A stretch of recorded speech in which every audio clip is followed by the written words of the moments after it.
What's up, guys? Smith here alongside Josh Davis. Welcome into the very first Eagles preseason, regular season game of the 2023 NFL season. We are about 30 minutes away from kickoff, Josh, as we get you guys ready with a little bit of countdown, and then obviously for the live play-by-play of the entire game. A lot of these first, I would say, 1 o'clock window games coming down to the wire right now. I'll give you guys updates on that, but initial thoughts, we officially arrived for NFL Week 1. I am so pumped. Yeah. The fact that we actually have all this and everything, I mean, it's like preseason. And I don't know if you can hear that. I've got another thing playing in the background. I got rid of it. Okay. All right. But no, I'm so pumped. I mean, we've talked about this for forever, right? We've had so many storylines and everyone that we're wanting to see. I mean, I couldn't help it. You know, I've had this for a while, so we had to go with the Redman shirt today because we're going to get to see him in more action than, 1 or 2 plays. But it'll be exciting. I'm interested, and I think we'll run through it here in just a second. But as far as who's active, who's not active, it's rainy weather from what it's looking like. So, the last game that meaningful game that we had, you talk about some field conditions. So I'm just curious to see, is it going to be affecting anything? Hopefully not, but I don't know. We'll see. It's going to be fascinating. You mentioned some of those inactives. We'll go ahead and get people started. I think that's the best place to go ahead and begin. We'll throw it up on the screen right now. You see him here. No Tanner McKee, no Rashad Penny, no Mario Goodrich, Eli Ricks. Tyler Steen is going to be inactive. Moro Jomo and Big Albert O. But the big one here, of course, is Rashad Penny. He's a healthy scratch for today's game, meaning Philadelphia is just going to run with 3 running backs today, Josh. That's a shocker, yeah. I mean, I definitely thought Penny was going to get some action. I really thought that he would be in there.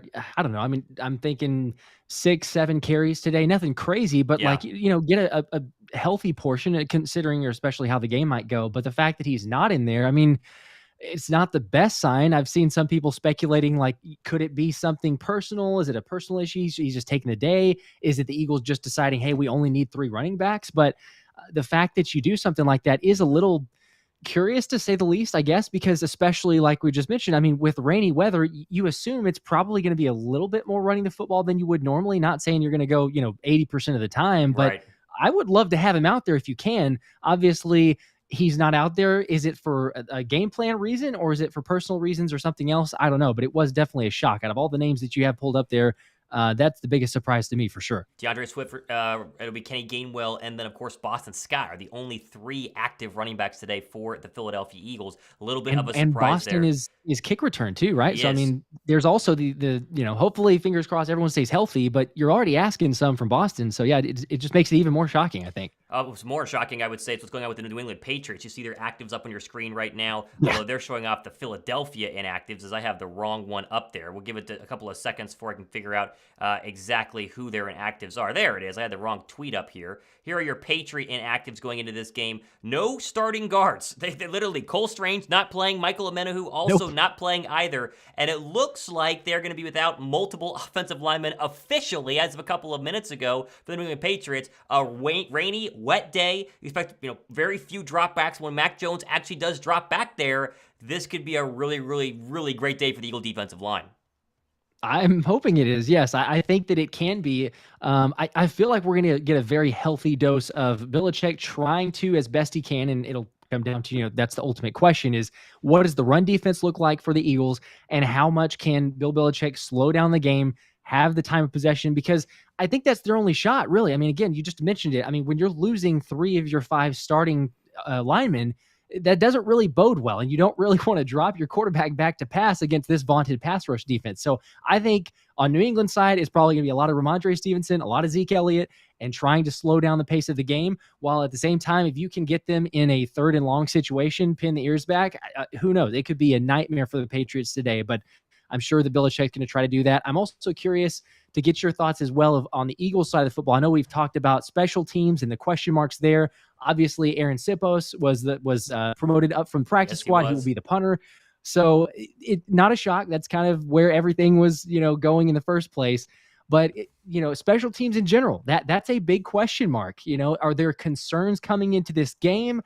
maybe what leveled or to what extent on your side are you feeling from the special teams unit? Well, I think it could be a little bit, I would say, unfair today if it's raining heavily, and we'll go through the weather forecast here in just a couple of minutes, but it should start off and then kind of, get lighter as the game goes on. And so if a couple punts don't go as far as we'd like them to, maybe you wait until it's actually not pouring down rain like it is at Foxborough right now. I think he's going to be just fine. If the Eagles lose this game because of Aaron Sipos' punting, then they probably didn't deserve to win this game in the first place. And so while him and Cubby were both elevated, maybe Cubby does some punt return, maybe Boston Scott mixes in there as well, as you mentioned, who really knows? Again, Philadelphia, we're confident going into this game. We're going to go through some of the games that are happening right now, and there have been quite a few, let's just say what they are, shockers so far in this early slate. But really, if you are the better football team, even if you're a little bit rusty, and again, some teams have been pretty rusty, that you should be able to go ahead and win. So we will definitely see about that. We'll get to some of these in just one second. First, though, let's mention we are giving away that DeAndre Swift signed mini helmet sometime during the third quarter today. Yes, Any super chat gets you an entry. And so Mike Halo started the day off by going a little Fly Eagles Fly, gives him 2 entries. $1 is 1 entry, $10 is 10, and so on and so forth. So he gives the Fly Eagles Fly to get the day started. Slashing Santa with a $5 entry says that fact that Covey is active and Penny isn't makes me sick. Yeah, it's surprising. Let's just say that. It's definitely a surprise, but obviously they hopefully know better than we do, although the fact that Rashad Penny, again, a healthy scratch today means if you have DeAndre Swift or Kenny Gainwell on your fantasy football team, then maybe, just maybe, it's going to be a better day for you because Penny won't take some of those short yardage carries or goal line carries away. Mike Halo Josh has another $1 entry into our signed mini helmet here. Doesn't have a chat to go with it. Although they did say a little bit later on, Davis, Carter, and Cox should win a lot today. They're going to need to in order to go ahead and slow down this this rushing attack by the Patriots and what will be a wet and rainy day up there in New England. And then one more to get the day started. 5 entries from Ryan. He said, "Let's go Bird. The day is finally here." As yes, it is. We waited a very, very, very long time for this, and officially the day is finally here, and that is some pretty exciting stuff. So any Super Chat dollar that you go ahead and give, we'll get you guys entries into our signed DeAndre Swift mini helmet giveaway happening in the third quarter, so we go ahead and stay tuned for that. All right, let's quickly go to some of the games that are wrapping up right now. We know who's going to be 1-0. We know who's going to be 0-1. A couple of shockers here. First of which, not a big surprise, Falcons and Bijan Robinson's opener. They beat Carolina and Bryce Young's first game in the National Football League 24-10. Bijan, I was utilized a little bit less than I thought he would. Tyler Algier was their leading rusher, 15 carries for 75 yards and 2 scores there, Josh. But I know you saw that first Bijan touchdown. He looked pretty good. Oh my gosh, yes. Did he ever? I mean, that we saw some, bits and pieces of it from their training camp, from preseason, but to actually do it in the NFL game, I'm with you. I was a little surprised, but to your point, I mean, they handled the Panthers there, so not necessarily having to say, hey, go out there and do too much, because he's going to be used quite a bit throughout the rest of the season. But yeah, I mean, he lived up to the expectations, made some big plays. That's what he's going to do. And I'm sure there will be days where we'll say, hey, he's got 20, 25 touches. But yeah, not as much of a shock or a surprise. There were, like you said, some other scores, some other games that were surprising. I'm the earliest, obviously, as you have it right there. I mean, the Buccaneers, did anyone have them winning against the Vikings? I mean, that's a surprise. This is a noon kickoff, or 1 p.m. kickoff. Kirk Cousins doesn't usually struggle as much against that, although he had a ton of passing yards. But I mean, for the Bucs to come away with a win against the Vikings there, that's the biggest surprise so far. That definitely was the biggest surprise. That game officially is over, along with the Browns beating up the Bengals 24-3 as Joe Burrow had an absolutely horrific day in rainy Cleveland. Also, you got to give credit to a team we don't like, but Christian McCaffrey and Brock Purdy looked fantastic on the road there in Pittsburgh as Kenny Pickett threw 2 interceptions. He was terrible. Ayuk caught 2 touchdown passes. The Niners are going to get a lot of love this week. They win 30-7 over the Pittsburgh Steelers. A couple of these late games that are going ahead, or these early games that are late into I would say the fourth quarter here, the Colts are down 10 but driving against the Jacksonville Jaguars, 31-21. Looks like Doug Peterson will start 1-0. Saints and Titans is a battle of 2 really bad teams. There's 3, I think, overall interceptions from Ryan Tannehill in that one. And then, of course, the Cardinals looking like they are going to go ahead and lose. They officially have lost now to the Washington Commanders, who will start 1-0 in the NFC East. And, of course, Lamar Jackson, the Ravens, beating up on the Texans there 25-9. So a couple of the early games there. We'll keep you guys up to date as the afternoon games get going. But, Josh, I do want to quickly go ahead and throw this up. I'm not sure if you can see it or not. This is Jalen Hurts running out onto the football field and what is a very, very wet and very, very rainy Foxborough, and that's going to have an impact today. You think Jalen might have a couple of softer numbers just due to the fact that it's raining so hard up there in Foxborough? Yeah, it wouldn't surprise me. I mean, I took the under. So for those that are curious, I did a show on it Okay. Friday. But if I'm taking anything, it was the 45 total, an under on that. So Yeah. it wouldn't surprise me. No, I think it'll be the only way that the Patriots have a chance of hanging around, in my opinion, is to slow the game down. So if there's fewer possessions, it's rainy, like you mentioned. Crazy things happen. We've seen fumbles, interceptions, just missed assignment slips, whatever. Now that can obviously help sometimes on offense, but yeah, I think it's not going to be the best looking game, just the most visually appealing. But I think that it'll work. But that's why I have under 45. So I don't think it'll be through the roof stats or numbers or anything like that. Okay, yeah, I think it might be a little bit lower scoring, although we will check on the weather in just a couple of minutes, and the weather at least is showcasing that it should get a little bit calmer, at least hopefully, towards the latter half of this game, and maybe even get a little break from the wind and the rain, which would be nice because obviously you want to see your superstar quarterback and your superstar offense have possibly the best day that they could. So, all right, well, Megan, we'll put in some people here who are watching. Mike Halo is checking in right now. Let's see, Slashing Santa mentioned earlier. Philly Dilly wants some score predictions. Josh, I think I said 27-17. I don't know what your score prediction was during our last live show. What was it? Yeah, 24-20. I think I've gone back and forth. It's either 20-17 or 24-20. That's kind of where I'm thinking. I'll go with 24-20. I think that's about Okay. where I'm at. A lot closer than I think some Eagle fans would expect there, but 24-20 could make some sense. Philly Luke says, hey guys, what's going on? What's up, Philly Luke? Austin What's Wood, up? he says Rashad Penny not being active is interesting, maybe focusing on the pass opposed to the power run.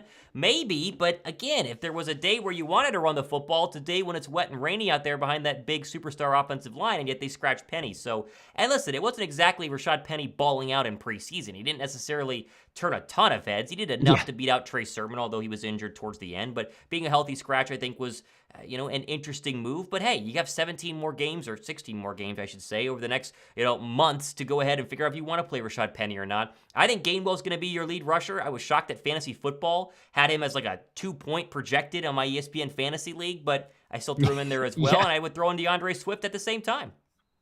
I would too. Yeah, DeAndre Swift. I mean, it'll be interesting to see, as far as like the quarterback or the running back screens, and with Jalen in the past not really throwing too much to the running backs because I think we've talked about it multiple times, but the Eagles were last, I believe, in catches, yards, and touchdowns to running backs, and Jalen's only thrown 2 touchdowns to running backs in his entire career. So, I think it'll change. Maybe not today. The weather. Who knows how that's going to impact it?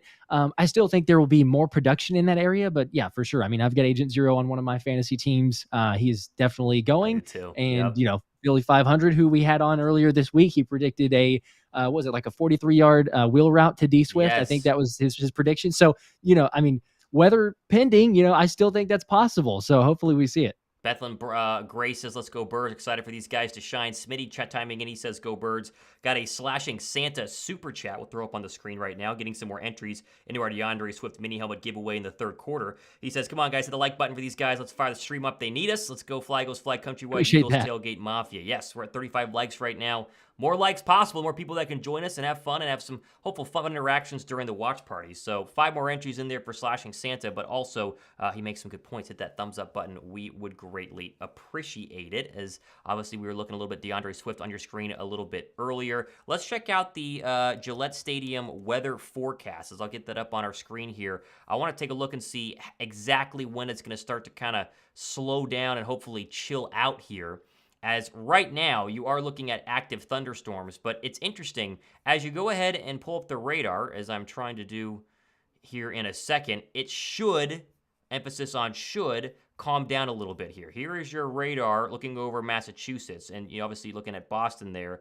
It's a little bit rough, but it's moving south to north, and so it's moving upwards and should clear out of there by a little bit later on this afternoon. I believe the weather forecast showcases that they should be, by 6 p.m. Eastern time, I think, officially rain-free. And so, take that for what you will. Josh and I, unfortunately, are not weathermen. We will try our best to be today. But if you're wondering exactly how it's going to be, at least for the start of kickoff, it is currently raining there. The wind has remained pretty low, 6 knots coming out of the northeast. But as you see here, once you get down to 6 p.m., it's just cloudy. It will calm down a lot, and that will continue until 7 and then, of course, 8 p.m. when this game is about to go ahead and wrap up. So with about 15 minutes left till kickoff, it will be a rainy kickoff to begin and then hopefully calm down a little bit. Yep. And again, at some point, I mean, that'll help kind of, but at the start of it, for sure, it's going to be interesting, right? Because we'll get to see the first look, and there's so many storylines to this. I think we're all so excited about seeing the coordinators on both sides of the ball, offensive and defensive coordinators. I think Brian Johnson, does he change the game plan a little bit? Obviously, every coach I feel like is going to come into the game saying, okay, they have a better idea of what the weather's going to do, and does that dictate how you call plays? Are you going to have more of the running game, more of the passing game, as we've mentioned quite a bit here? Rashad Penny being out, was that expected? Was that a last second thing? I don't know. That's what we're kind of wondering about, but how does that change things, or how does that impact plays? But also on the defense, I mean, let's not forget, this is Sean Desai's, him kind of his coming out party as far as, can he make some plays with the defense? All the stage is kind of set up to potentially have a good day. But again, it's Belichick. So are there going to be things that they've game planned or schemed against to try to impact that with Desai? But Desai, as we know, I mean, he has all the pieces. Plus, it's a recipe for success anytime any NFL team, for that matter, is missing 3 of their starting offensive linemen. So it'll be curious to see as far as how they can impact, or if they can take advantage of that, especially given the weather. I'm really looking forward to it. Anthony Richardson has gone down with an injury in the final minute of the Jaguars game. That is some, I would say, worth noting news here. They're not giving me any sort of update on the NFL Red Zone, but Twitter's saying that he officially has gone down with an injury. They have lost that game as the Jacksonville Jaguars will go to 1-0. All these games in the 4 o'clock window, you talk about Bears, Packers start at 4:25, Dolphins, Chargers, 4:25, Raiders, Broncos, same thing. Also Chargers and Seahawks are all going to be these later games happening right when Philadelphia kicks off. And so we will give you guys as many of those games in terms of updates as we go about our stream to make sure you guys are ready to go on that one. Any afternoon games that really kind of have you perked up? I think Packers-Bears is a battle of 2 teams that have very interesting expectations this year. The Bears are flying pretty high. The Packers think they like Jordan Love. No Christian Watson in that one either.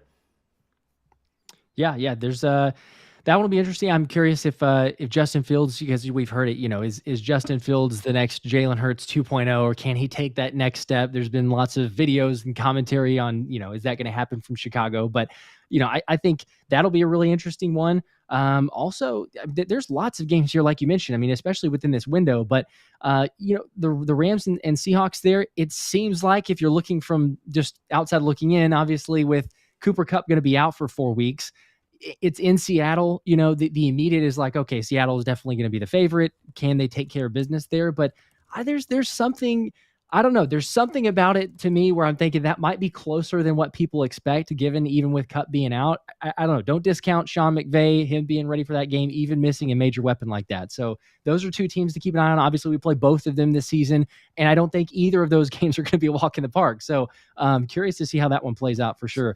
And then also with, AFC side, but you got the Dolphins and Chargers. That's going to be a really good game. I think you got both powerhouse offenses, but you got some good defensive players on both sides there. I think I saw, I could be misremembering this, but I think I saw is Herbert playing against a Vic Fangio defense. Has he won against a Vic Fangio defense? I don't think he has. He's had struggles. Yes. But okay, I was going to say, I know he's had struggles. I couldn't remember if he actually won against a defense there. So there you go. That could be another one. Obviously, Seahawks 4.5-point favorites. Dolphins are 3-point underdogs on the road against the Chargers. Philadelphia 3.5-point favorites on the road, obviously, when they take on the New England Patriots. You have the nightcap, Sunday Night Football, Dallas versus the Giants. Darren Waller a little bit banged up in that one. Very interesting to see if you have a pick on who you'd rather. Would you rather the Cowboys lose their Week 1 opener, or you'd rather them go ahead and win and get a little bit of false hope? What's your take on the Sunday Night Football game? I mean, to me, that one's easy. I take a loss, any time that we can get a loss. I'd rather just say, you know what? All right, start out the season with 1 loss there, especially to the Giants. Either way, they can have some false hope, I suppose. But it'd be nice if the Giants could just go ahead and kick it off and be like, hey, you know what? Cowboys are already 0-1, and we'll hear some whining, I'm sure, and some excuses and everything else. But I'd go with Giants winning there. Hopefully, I don't know if that's going to happen. I do think it's going to be a close game, but I don't know. It seems like to me, if I had to pick it, I've stayed away because I do think it's going to be super close. But if I had to pick it, I'd probably go with Dallas still just squeaking it out. I would agree. I would agree. It'd be very interesting to see what Danny Dimes and that offense are going to do in the second year of Brian Dable. But as of right now, you would think the Cowboys are probably going to go ahead and win that one. Okay, all the early games officially wrapped up. The Saints have basically sealed it at home against Tennessee, and probably one of the ugliest games of the entire opening matchup there in the 1 o'clock hour. And so we are less than, I would say, 5 minutes from at least getting the Eagles on our YouTube TV screens, and then about 10 minutes away from kickoff. Let's just get to some predictions here. Any sort of rust from this Eagle offense, Josh? I could see a couple of opening drives where it might be a little bit rusty just due to the fact that Philadelphia did not play any of their starters at all during the preseason. Now, you can make the argument that they, played in the joint practices against the Browns and the Colts, and Jalen Hurts looked good, but really, in-game experience can't be substitute for even live practice hitting as it was in those joint practices. I think a little bit of rust, and they start to kind of figure things out maybe a couple of drives in. I agree. That's the game plan, or I guess the situation that I think it's going to play out is probably a little bit of rust. Hopefully I'm wrong. Obviously, we want the team to score as soon as possible, but it wouldn't surprise me. To your point there, I mean, there's some rust, there's some figuring things out. It's not going to be crazy different as far as, yes, Brian Johnson is the offensive coordinator, but we've talked about it a lot. Like if there's more of an impact or a change in what you're going to expect, I think it's on the defensive side because you've got a completely new scheme. I mean, it's similar, but it's a new scheme with Desai, whereas Brian Johnson is going to be different. But, Nick Sirianni is very involved in the offense there. It is the same similar types of schemes probably because Brian Johnson has been in the room for so long, so not as many differences. But I do think, to your point there, I mean, there is rust. Not to say that Jalen and the rest of the offense didn't get in some plays with those joint practices, with the open practice, but it's just different. It's not actually, the real football, even like some preseason action that you might get. So I think you could shake that off. Maybe if the first quarter it's a 0-0, 3-0 type of game, and then you might get some scoring there too. But again, the weather plays a factor too. So I do think it's going to be a lower scoring game just in general. Should be a lower scoring game. This Eagle defensive line is going to be under the microscope today. We mentioned it a little bit earlier if you're just joining us. Both starting guards for the New England Patriots are out. Riley Reef is also out at the right tackle spot. So 3 brand new offensive linemen for New England week 1. Never a good recipe, even for a young quarterback in Mac Jones. Now, they run the football well. They're going to give a lot of balls to Ramondre Stevenson. Zeke Elliott historically is very good against Philadelphia. At the same time, though, this feels like a day in the rain you're seeing on your screen as Jalen Hurts runs out on the football field, where Philadelphia should be able to dominate up front. It starts with guys like Jordan Davis. Jalen Carter is going to get more than 4 snaps like he did the entire preseason. How much will Fletcher Cox play mixed in there with Milton Williams? It's going to be fascinating to me to see what they're going to go ahead and be able to do, as we got you guys some video there pregame before we kick off in just a couple of minutes. Let's go to some questions here. Davey says, "Damn, I'm nervous." Are you nervous this afternoon, Josh? You feeling good? Where are you at in terms of the nerve level? I mean, yeah. So I posted a poll here, and 56% is saying that we're going to win by 8. Well, I put it 8 to 10 plus points. So Okay. the vast majority doesn't appear to be concerned. But I'm not going to lie. I'm probably more so with Davey there. Like I'm nervous and concerned because of the line and where it's at. And I'd be curious to know your thoughts too. But it's 3.5. And Yeah. yes, I know, yes, home field advantage usually counts for about 3 points. That's kind of how you slate that in. But I mean, I don't care. Like it's 3.5 point favorite for the NFC champs who, by all accounts or most accounts, you could argue got better, reloaded a roster, more weapons on offense and on defense. You have some coordinator issues possibly, but then you're talking about a team that has 3 starters on the offensive line out, yet the line is 3.5. So to me, Vegas usually knows, sometimes they miss it, but that alone has me a little concerned to say, the weather, crazy things happen, special teams questions. All of a sudden we could be looking at it and be like, wow, this is a nail biter. Like we did not expect it. So I'm thinking it's a lower scoring, close game. And there's a little nerves. We should definitely win. I'm not saying that we're the better team for sure. Yeah. But we know crazy things happen, especially in week 1. We already saw it from the Bucks beating the Vikings. We saw it from the Browns, even though I think the Browns will be better than what they were last year, but still just absolutely annihilating the Bengals. So it could happen. It's not impossible. I'm a little concerned. X3 says raining hard, yet you see that on the screen as Hurts runs out onto the football field in this looping video we have. He says he doubts there'll be a lot of throwing. You think back to the big rainy game that Philadelphia played last season. There was basically only one. It was the Jacksonville Jaguar game all the way back in week 6. And sure, they ran the football well, but Jalen Hurts still passed it, and they still threw the ball plenty of times. And so I'm not necessarily worried about the throwing game, but hopefully the rain calms down, as we talked about a little bit earlier, towards the second half of this game. And you can kind of see this Eagle offense open things up a little bit more, at least when the rain stops. Zoror Collusion says, I'm not worried about week 1. All those Patriots starters being injured, their line being injured is going to allow our defensive line to feast. We're winning this easily. I hope so. Yeah, I hope so too. Some Black Knight, he says, or Ninja, give us your score prediction. I said 27-17, I think, on Saturday. And so obviously, I think it's going to be a, maybe close game early on, but not necessarily a blowout like a lot of Eagle fans are kind of hoping. Let's go to a couple super chats here, getting in on our DeAndre Swift mini helmet giveaway. This is what we're going to do during the third quarter of this game. And you see it there, Ryan Daughtry, 2 entries. Love the content this year. Keep up the good work, guys. We appreciate that. As we are about to kick this one off, let's get one more here. I will do play-by-play the first quarter. Josh, the second. We'll swap back and forth. Let me know when you got Ryan down. And then I'll go ahead and throw up one more, as Paul Brown has also done a $2 entry into this, as Philadelphia has received the football, or will be receiving the football here shortly. The Patriots will kick it off, and we're about to get underway for the first game of the Eagles season. And so off goes that, on goes this screen, and we are about to get underway as the Eagles are going to have this football. Here we go. All right, very exciting. We're here. Can you believe it? I can't believe it. We're actually here. We made it. Let's make sure you and I are synced up. I just had the kickoff. Literally just kicked it off. And it's going to go out the back of the end zone, and so out will come Philadelphia's offense and Jalen Hurts. Where are you at here? I'm seeing Hurts run onto the field.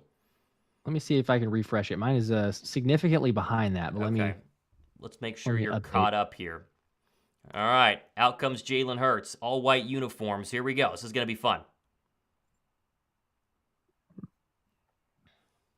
All right, let's see. Okay, I've got Jalen in the huddle. Yep, still in the huddle, and they just broke the huddle. Okay, mine are just now breaking the huddle. So I may be like 4-ish seconds behind you. I pause a little bit here. Hurts will come out in the gun. He's got a running back to his left. It's Gainwell. The receivers are stacked now. First play of the Eagles season. Hurts will take the snap. He's going to throw. Looks left, throws. That's caught. Gainwell out of the backfield across the 30. He gets 5 yards and is double-teamed backwards. He'll still get about 5. Count it 6. Be second down and 4. So you're wondering who your first running back is of the day. It's Kenny Gainwell. There it is, and it's a pass to the running back on the very first play. I don't know if it's a statement or anything, but obviously first play of the season is very much planned out. So that's like, hey, we're gonna go ahead and give it a look.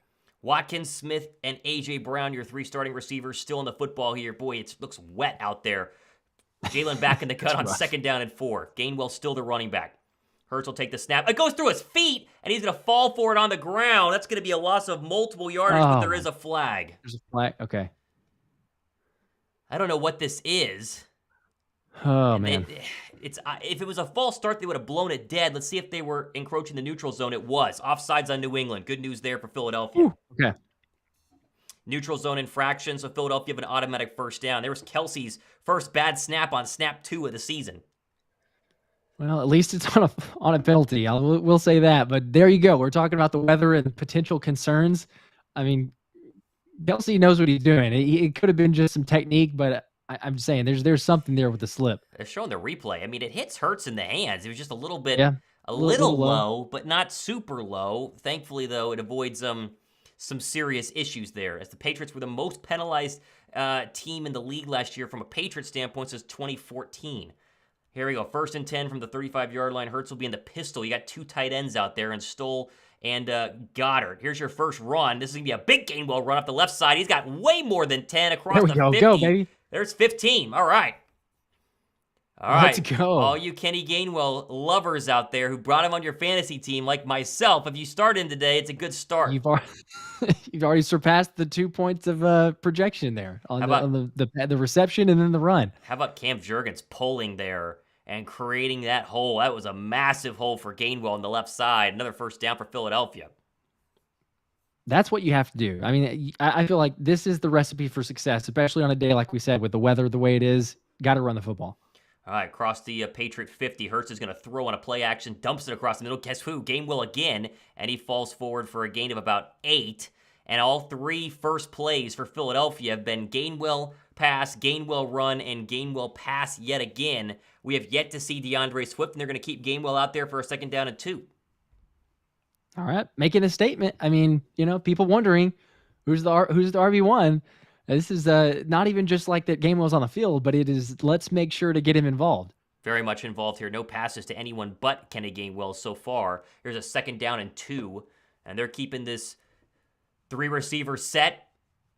Quez Watkins in the slot as the play clock slowly winds down from the Patriot 41. 4 seconds, 3 seconds, 2 seconds. Hurts takes the snap. He's going to give it to Gainwell, really delayed, and he's going to break 1 tackle and then fall forward and get maybe a yard. So it looks like we're going to go ahead and have 3rd down and 1. You got a quarterback sneak up your sleeve here, Josh, first of the season? I mean, you might as well. You might as well show Shane Steichen how to run it. They didn't have too much figure it out with earlier. Richardson doing it, but yeah, I'd say why not? This is what you're. Even though it doesn't look like they're lining up for it. They're not. Shotgun with 3 receivers. This will be a give to Gainwell. Here right up the middle. He's got the 1st down. There's a good gain of 5 as Cam Jurgens had an extra push there at the end, and Philadelphia is driving on their opening possession of the 2023 season, and it's starting with that big offensive line up front. I love it. You got to love it. All right, looks like they're going to go hurry up here. 1st down and 10 from the New England 35, below 12 minutes to go here. Got some one-on-one opportunities at the bottom there. Hurts is going to play fake, look right, throw. There's your first non-play by Gainwell. It's a cop by Watkins, and he's going to have enough, I think, for a 1st down. Hurts so far, he started 2 for 2. Looks great, in rhythm, has some time. Besides the fumbled snap that was thankfully called back because of the penalty, I mean, he's looking so far so good. Really solid. Looks like they are going to go ahead and give him the 1st down. And so now they're going to... No, they're not. Sorry. They only got 8 yards on that one. This is another give to Gainwell. He's up the middle and another 1st down for Philadelphia. They're inching closer to the red zone. They're about 2 yards short from the 22. This is quite the opening drive as Gainwell trots off the field. Here comes DeAndre Swift for the first time.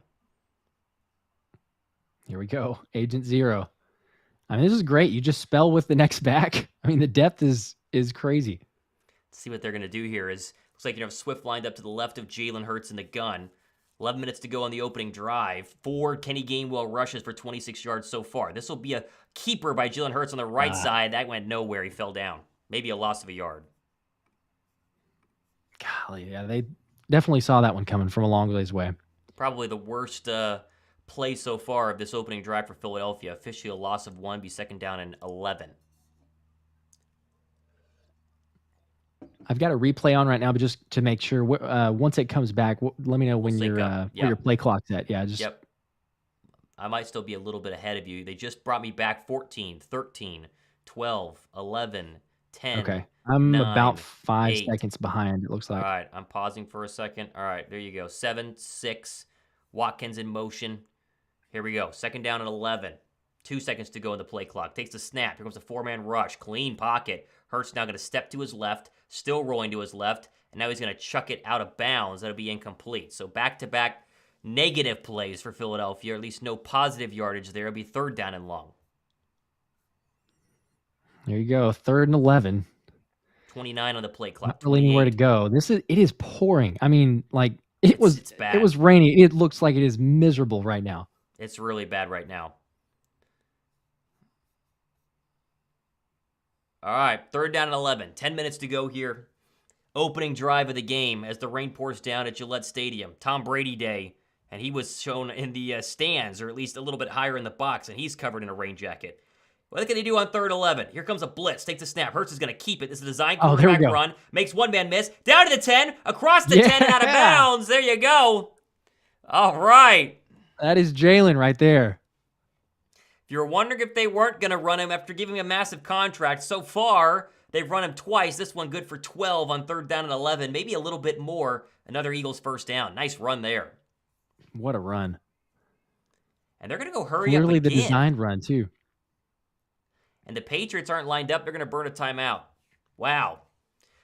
Well, you're running on this opening drive. How does Hurts look? Is there rust? Who are your running backs? What are you going to do with the rain? How does Brian Johnson's play calling look? Well, your first 15 plays are normally scripted, Josh. As we go to commercial break, looks like it's looking pretty good, huh?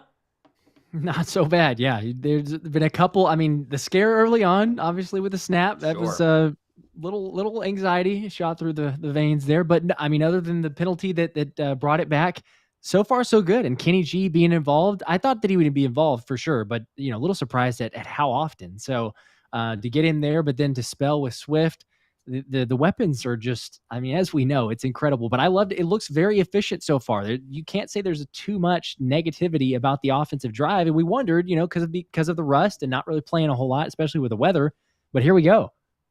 First down and goal. They're going to put it at the 9-yard line. Gainwell back in. He's been the feature back so far on this drive, except for a couple of DeAndre Swift entries. He's not recorded a carry yet.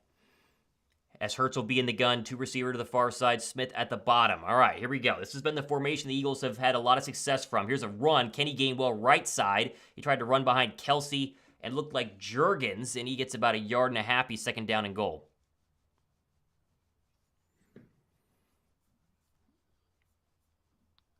All right, shout out to David Tereni, who's up in Connecticut. He said it's going to clear up by the second half. So raining very hard so far early, but it's going to clear up a little bit later.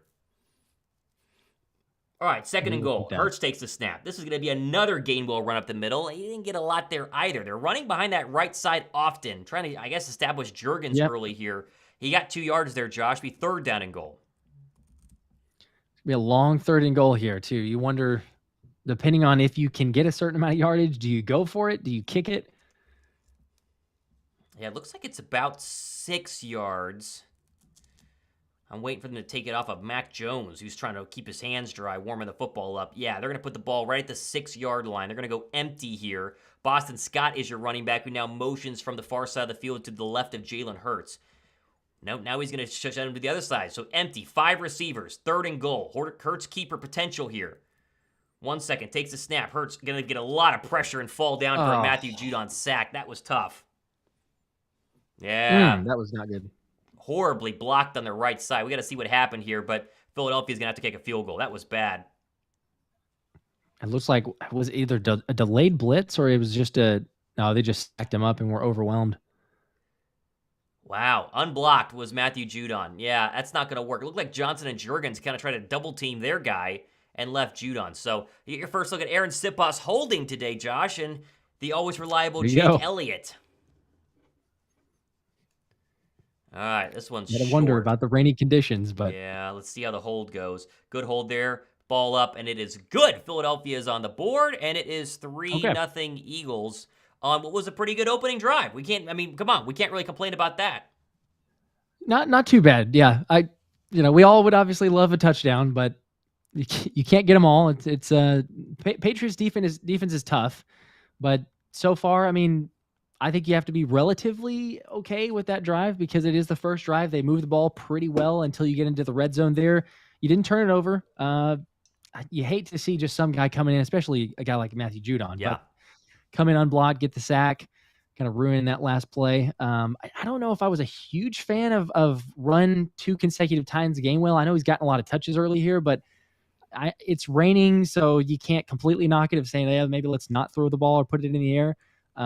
But just curious if and when we'll start to see, A.J. Brown or Devonta Smith, because have they been targeted so far? No, I don't know if none. They were yet in that Wes first Watkins drive. So, was your only receiver who was targeted on that entire drive, looks like. All right, commercial break here as we're below 8 minutes to go in the first quarter. 1 drive, and now we get to see this starting defensive line. The entire starting defense. I'm almost more excited to see the defense play than the offense right now because you feel like if they're going to eat, today's a great day to eat against what is a very, very bad Patriot offensive line, or at least should be a bad Patriot offensive line. So we'll see how that goes. Checking in with people in the comments section. Be sure to hit the thumbs up button. Over 200 people watching. Chef Comfort says we need touchdowns. Blackie Greg says a little iffy about the play calling, but yeah, good drive. Brian Biting checking in. He says, come on, defense, let's turn over incoming. And MK Songbird, hope to see the Eagles D start strong. Yeah, it's going to be, hopefully, the Eagles defense starting strong here as we get going, waiting to come back from commercial. Yep. I'm looking forward to it. Here we go. I mean, you're going to go up against a team that's without their 3 starting offensive linemen. So if you don't create havoc, it doesn't necessarily have to be immediately, on the first play like we've seen from Jalen Carter in the preseason, but it needs to be frequent. It needs to be often, unless the Patriots just say, hey, we're going to run the football, 60 times this game and just make there's hardly anything there. But either way, I mean, if it's the run defense or the pass defense, you got to create some pressure on Mac Jones. Boy, you're really seeing the rain on this sideline shot as they're showing the offensive line right now. This is one of those games where you start with one jersey, halftime, you completely change and get into some warm clothes and hope that it goes ahead and slows down a little bit. That way they can start passing the football. And again, the report is the weather should be getting better by maybe halftime. We'll see how long it takes, though. At least it's not freezing cold. I will say that. It would make it a good point. So much worse if it was freezing cold. But yeah, you're going to have no grip. Any guys that are trying to use any extra grip there. It's interesting. Devonta didn't have any gloves on either. Sometimes they don't like wearing gloves in the rain. I always find that interesting, but maybe they aren't as sticky as you would think. As Elliott's kicked this one short, it's picked up by the Patriot returner at the 5, and he's going to be tackled by, guess who? It was Nolan Smith across the 23-yard line, along with Keely Ringo, and I think I saw Sidney Brown in there. So all the rookies in on special teams as Mac Jones trots out to the field. Here we go. All right, this is going to be a very interesting drive to see who plays where, who plays how much, and what this Eagle defensive front can look like as they're showing us Jim Nantz and Tony Romo right now. So here we go, 7:36 to go. Here's Mac Jones, the Patriots' opening drive. 2 receivers slot to the near side. Reddick in, even with the hurt thumb. Here's a give to Stevenson up the middle, and he's run right into what was Milton Williams, Fletcher Cox, and Jordan Davis all in along that defensive line, Josh. Great stop. Recognized it almost immediately. Only gain of a yard or so. That's what you're probably going to get a lot of today, quite honestly. Yeah, that's obviously their run-stopping package, and it was used very well there for only a gain of 2, second down and 8. Same defensive front. Derek Barnett is in as one of the pass rushers. They're going to go empty with Mac Jones. Here comes a pass, Jones. He's going to be flushed out of the pocket, thrown, and then caught. And that is going to be maybe enough by Hunter Henry for a first down. Justin Evans, yes it is, was in coverage there. Hassan Reddick got close on that play, but not close enough. Yeah, almost. He was just about there, but not in time, and not awful there from the pass from Jones. Pretty good throw. They're going to go hurry up here, take the snap and turn give. This will be Stevenson off the right side. Although not Stevenson, the other Patriot back. He's tackled by Darius Slay. He gets 7 yards there. And so a nice start to this drive for the New England Patriot offense. 2nd and 3 now. All right, I've got 24. Mine just refreshed for some reason. So 21, 20, 19 on the play clock. Okay, you're ahead of me then. I'm going to go ahead and try and get mine a little bit further up here. I'm at 18 on the play clock, so you are going to be a little bit ahead of me. Here's a Stevenson. No, they're going to pitch it out left side. That's enough for a first down. Rumbling out of bounds. Yes, that is going to be a first down for the Patriots. And a couple of good, I'd say, play calls there from New England as I'm going to refresh my stream and try and link up with you.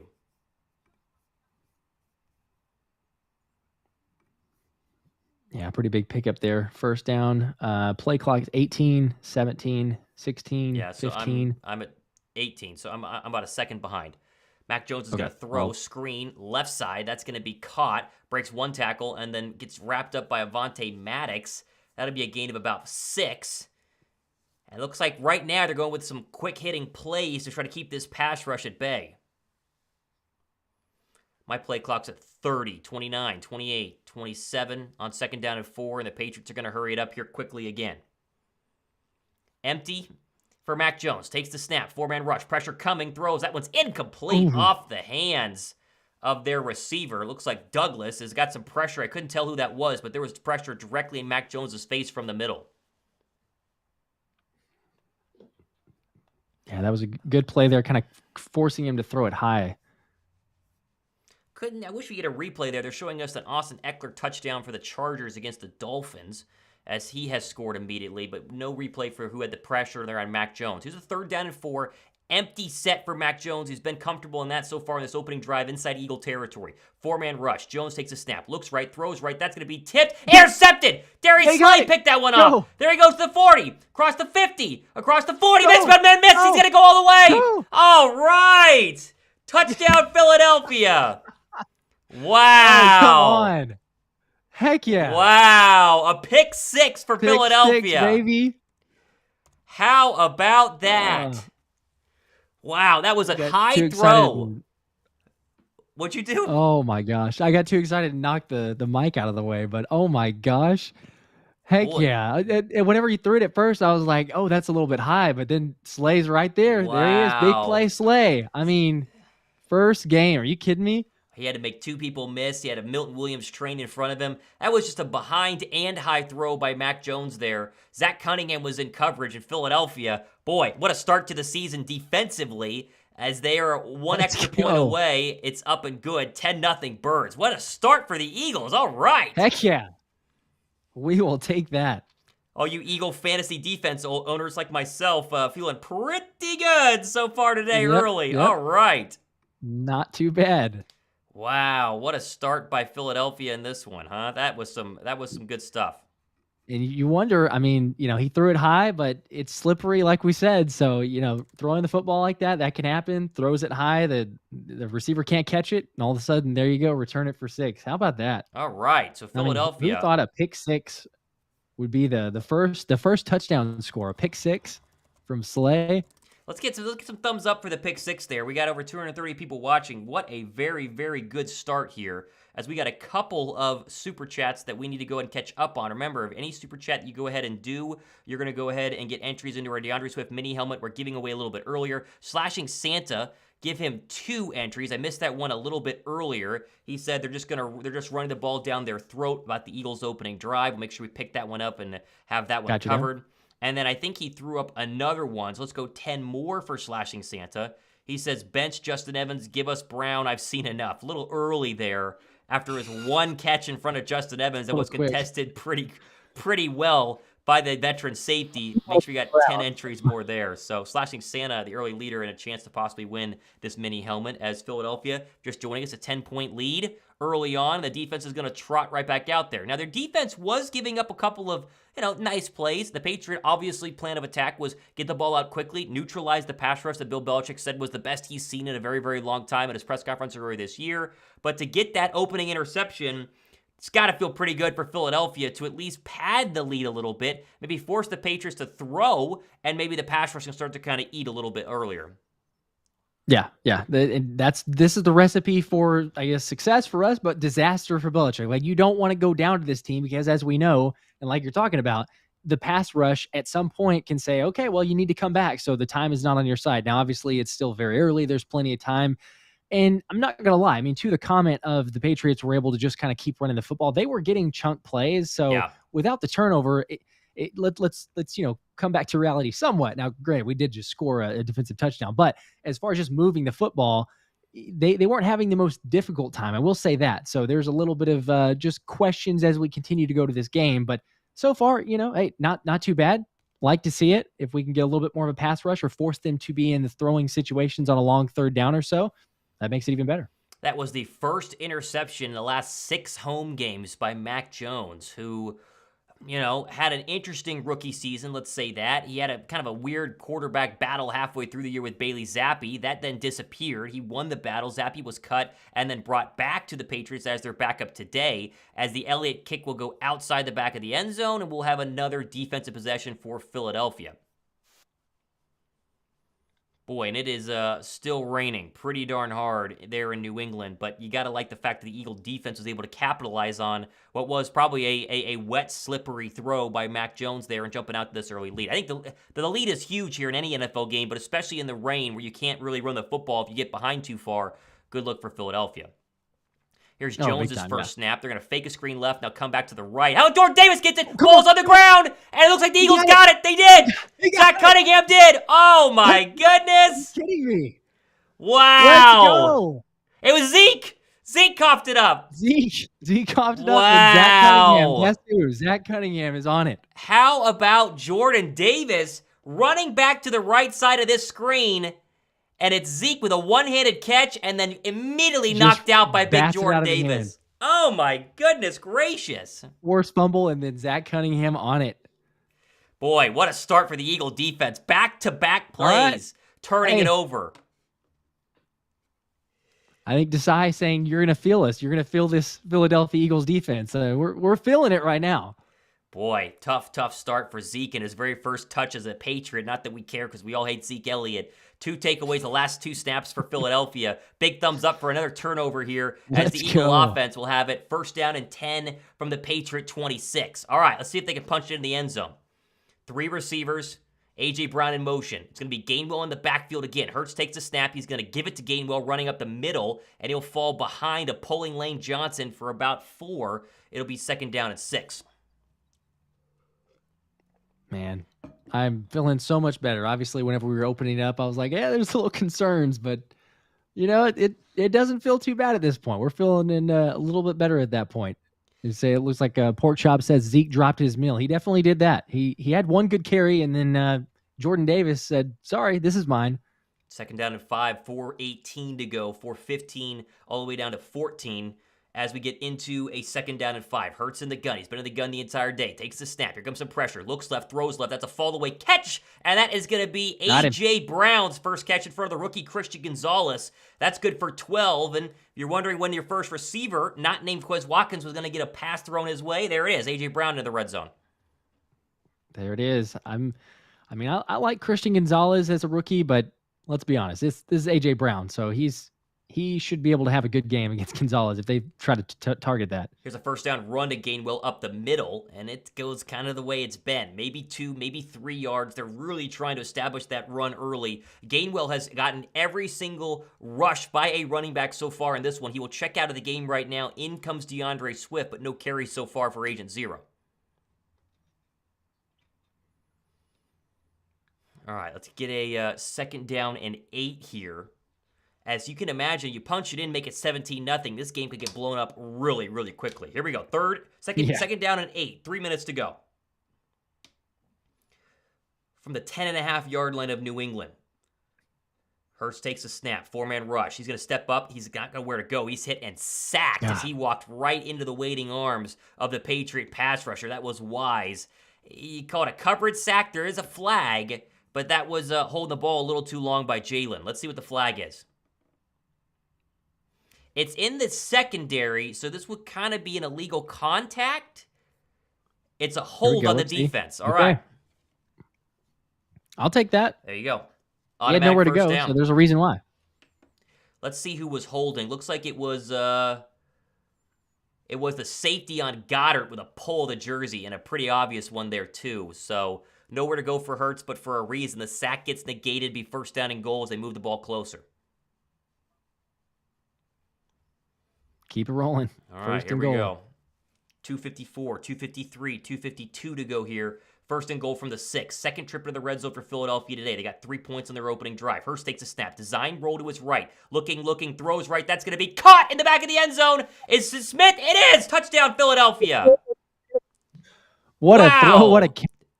Oh, my goodness. I thought there's no, it just looked like it was almost uncatchable, but he put it where only Devonta could come up with it. And hey, there you go. You don't need gloves here in the rain. Let's see this replay. Make sure he's in. He is for sure, as it is Devonta Smith, his first receiving touchdown of the year. What a great throw, as Josh just said. And that is for sure a touchdown as we look at the replay. And Philadelphia, not even a quarter in, has blown this game wide open. Wow. How about that? What a start. Awesome. I mean, yeah, I did not expect this. I mean, I'll be honest. I thought it would be a struggle. I thought there would be kind of some back and forth. We both said we didn't really expect too much scoring, maybe early on with some rust, but wow, okay, Elliott. Jake Elliott missed the pass to the right. The kick after. Okay. 16-0. Nothing could rain on our parade there. How about that? Let's get to another entry into our DeAndre Swift mini helmet giveaway. Again, if you're just joining us, we're going to give away a DeAndre Swift mini helmet at the end, or around the end of the 3rd quarter. Slashing Santa, 5 more. Let's eat them up. Hungry dogs run faster. I still want Brown. All right, 5 more entries in there for Slashing Santa, as he is one of many who have entered in for our signed mini helmet giveaway. So What a start here by Philadelphia. Fascinating to see how they've run this offense. It has been the Kenny Gainwell show. And I will pat myself in the back. I drafted Gainwell in one league and Swift in the other. And I feel really good about the Gainwell league right now because he has very clearly been the feature back. He's been subbed out a couple of times for Swift. They have not run DeAndre Swift yet, as they have worked onto A.J. Brown on the left side for a first down, and now Devonta Smith in Philadelphia with a basically perfect start, all thanks to the Patriots turning the football over, but you capitalize on those turnovers is the big key there, hence why Philadelphia is up so big. Yep, for sure. They're taking advantage of it, and obviously, again, whenever we talk about early in the game, the way the weather is, turnovers are always the biggest situation. You also mentioned special teams. You're up 16-0. Hopefully it's not anything that costs you come back to regret it. You shouldn't, I think, but still you lose a point there on the point after. But yeah, it usually comes down to a lot of times special teams and turnovers. And the Eagles, thankfully right now, they've been playing great in that area. And obviously the Pats have coughed it up and also either drop pass or overthrow, however you want to call it. But to capitalize and then also get a pick six from Slay to kind of break it open, and then Jordan Davis trailing the play. I mean, in a perfect position, and then just hack at the ball. Zach Cunningham recover. Let's keep going. You're up 16-0. Let the defense pin the ears back even more and say, okay, good luck. You're missing 3 starting offensive linemen. And the 3 starting offensive linemen, it hasn't been, I would say a hindrance for Mac Jones. He hasn't faced a lot of pressure. It's just the ball was probably slippery, the overthrow that you just mentioned, and then Zeke kind of palms the ball with one hand and then doesn't tuck it in close enough, and it's knocked out. What are you going to do? Over 300 people watching us as we continue to climb here. 116 likes between both shows. If you're watching, go ahead and give the show a thumbs up. We would greatly appreciate that. As also, you should give the show a thumbs up just because the fact that Philadelphia is dominating right now, 16-0, and any sort of worry you might have had of rust early on in this game. The Patriots are rusty. The Philadelphia Eagles, so far, it's not been the case. No, not at all. I mean, we've had a couple plays where at first it was kind of looking like maybe there's something there, but then penalties on New England has kind of brought that back. So nothing really you could be too upset about, and looking really good even on the defensive side of the ball. We mentioned the question as far as the rushing game, but looking really good. There's a return by the Patriots, and a really good one. A couple of broken tackles, and then finally run out of bounds by Keely Ringo. That was probably the best Patriot play of the day as they flashed Tom Brady sitting next to Bob Kraft in the Patriot box. So a good return there by New England. Here comes another Mac Jones possession, and this Eagle defense is going to try to get their 3rd turnover and what would be possibly 3rd straight plays. We'll see. It is interesting to see Nolan Smith run down there on kick coverage. He has not played a defensive snap, but the rookies, including Ringo, Nolan Smith is in right now. All right, 1st down and 10. Let's go. Mac Jones takes the snap. Turn gives Stevenson. Left side. He's hit by Nakobe Dean for a gain of a yard. Great play there by both Dean and Cunningham. It's amazing how well Cunningham, being slid into this defense in the middle of training camp, has looked not only in preseason games, but so far early today. Yeah, he's looked really good. I mean, obviously being in there in the position to recover the fumble, but he had some time, but he wasn't there obviously throughout the full training camp, but he's looked really good. Nolan Smith in coverage there. Here comes Barnett, the left side. Almost intercepted by James Bradbury. Oh, my goodness. Wow. I was busy watching Nolan Smith drop back at outside linebacker, and Derek Barnett almost got a sack on Mac Jones, then Jones almost threw it to James Bradbury. This defense is flying around. Wow. I mean, the playmaking that we wanted to see from Desai, we were definitely getting that early on. Unbelievable. Unbelievable. All right.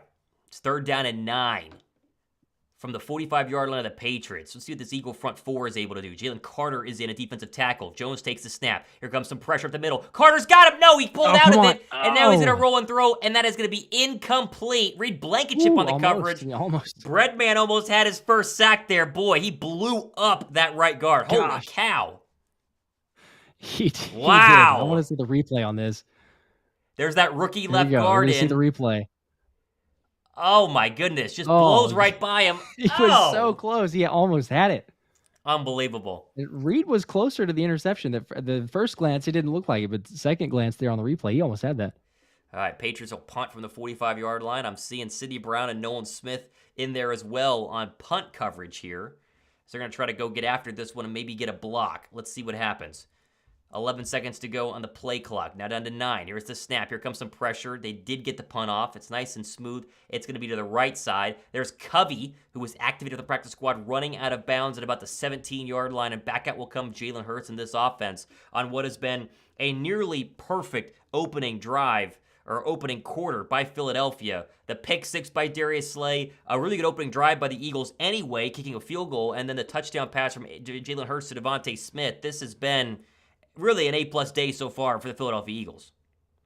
No doubt. No doubt. The questions or concerns or, hey, is there going to be a little bit of rust or anything? So far, so good. So, to not jinx it, to make sure, we can close this thing out. There's tons of time. There's still over 3 quarters. But, I mean, if you're going to try to script something as far as what the first quarter is going to look like, so far, you really couldn't come up with much better. You gave up a sack on the opening drive that kind of stalled or almost took away a touchdown in that sense, but it's looked great and playing really great on all sides of the ball. The special teams gave up a return there, so maybe you could say, is there something from the special teams unit? But again, there's a lot of complimentary football right now. Checking on some of the games happening right now. Raiders up 7-6 to end one on the Denver Broncos. Russell Wilson does have a touchdown pass in that one. Looks like Javonte Williams getting some carries as well. Dolphins Chargers knotted up. Raheem Mostert capped off a Dolphin drive to tie that game at 7-7 as they end the first quarter. And the Rams have jumped out a little bit early here on the Seattle Seahawks. They're up 7-3 as that first quarter has also ended as the Rams are trying to maybe a little spoiler today in what has been a day so far of quite a few upsets. I mean, you talk about the Browns getting a big win over the Bengals. Joe Burrow less than 100 yards passing as they had rainy conditions up there as well. The Vikings losing at home in an opener to a Bucs team that Philadelphia will see week 3, but shouldn't scare that many people. I mean, today was a day of rusty offenses and low-scoring games, but a couple of upsets as well. Thankfully, so far, Philadelphia has not looked rusty and has not been on the wrong side of an upset in what was a 3.5 to 3-point favorite for Philadelphia. Yeah, so far so good because, again, like you're mentioning there's some teams that didn't take care of business early, and then all of a sudden you're looking at potential for kind of an upset or a situation where you're in a dogfight, but you come out, you look pretty good on your first couple drives. The defense is playing really well. You just got to keep it up. David O'Brien says, thank you so much from Sarasota, Florida. If it wasn't for you, I would not be able to get this game. You are welcome, David. That's why we are here. Brian Biding says you guys are really good calling the game. Nice job. We appreciate that as well. 1:49 to go here first quarter as you'll get to see Jalen Hurts and the Eagle offense back out there again. They have a field goal on one drive and a touchdown pass, about a 7-yarder to Devonta Smith. Let's see what they do on their third overall possession to end this first quarter. Hurts in the gun. It is still Kenny Gainwell to the right of him. They go with 4 receivers. Goddard at the top of the screen. Hurts is going to throw. Sorry, it's DeAndre Swift, his first catch as an Eagle, and he's tackled immediately by, I believe, the linebacker for the Patriots, who gained about a yard. Yeah, they read that pretty well there, but there you go. You got an Agent Swift or Agent Zero Finally with the catch. You got the reception, so we'll see a lot more of those. But either way, you mentioned Gainwell being in there, Swift being in there. There's a definite concerted effort to throw to the running back. Let's just be honest. We've seen that a lot more than we usually have in past seasons. All right, so 2nd down and 10. Looks like they're going to go Swift again to the left of Jalen Hurts in the shotgun. Takes the snap, play fake. Hurts, 4-man rush. Here comes some pressure. He's going to roll to his left. Still rolling. Now he's going to run out of bounds, and he gets about a half a yard maybe, be 3rd down and long. There have been some decent pressure by the Patriots, who were the 3rd best pass rush sack team in the entire National Football League last year. Philadelphia blew everybody out, 75-plus sacks. Right below them were the 49ers, and then just below them were the Patriots, and so you're seeing the fruits of that labor by a pretty darn good pass rush. Definitely, yeah. And even as good as we know the Eagles' offensive line are, you're seeing it with the way that the weather concerns are. That's probably played into the fact that the Eagles are having a lot of quick kind of check down or shorter passes to make sure to get the ball out. But here you go, 3rd and 10. 4 to go in the play clock, 3 to go in the play clock. Hurts takes the snap from the shotgun. Gainwell in, all out pressure. Hurts stands in the pocket, cross the middle. That's caught by A.J. Brown. Immediately dropped, and the Eagles are going to have to punt. There's your worst drive of the day so far. Not too great. I don't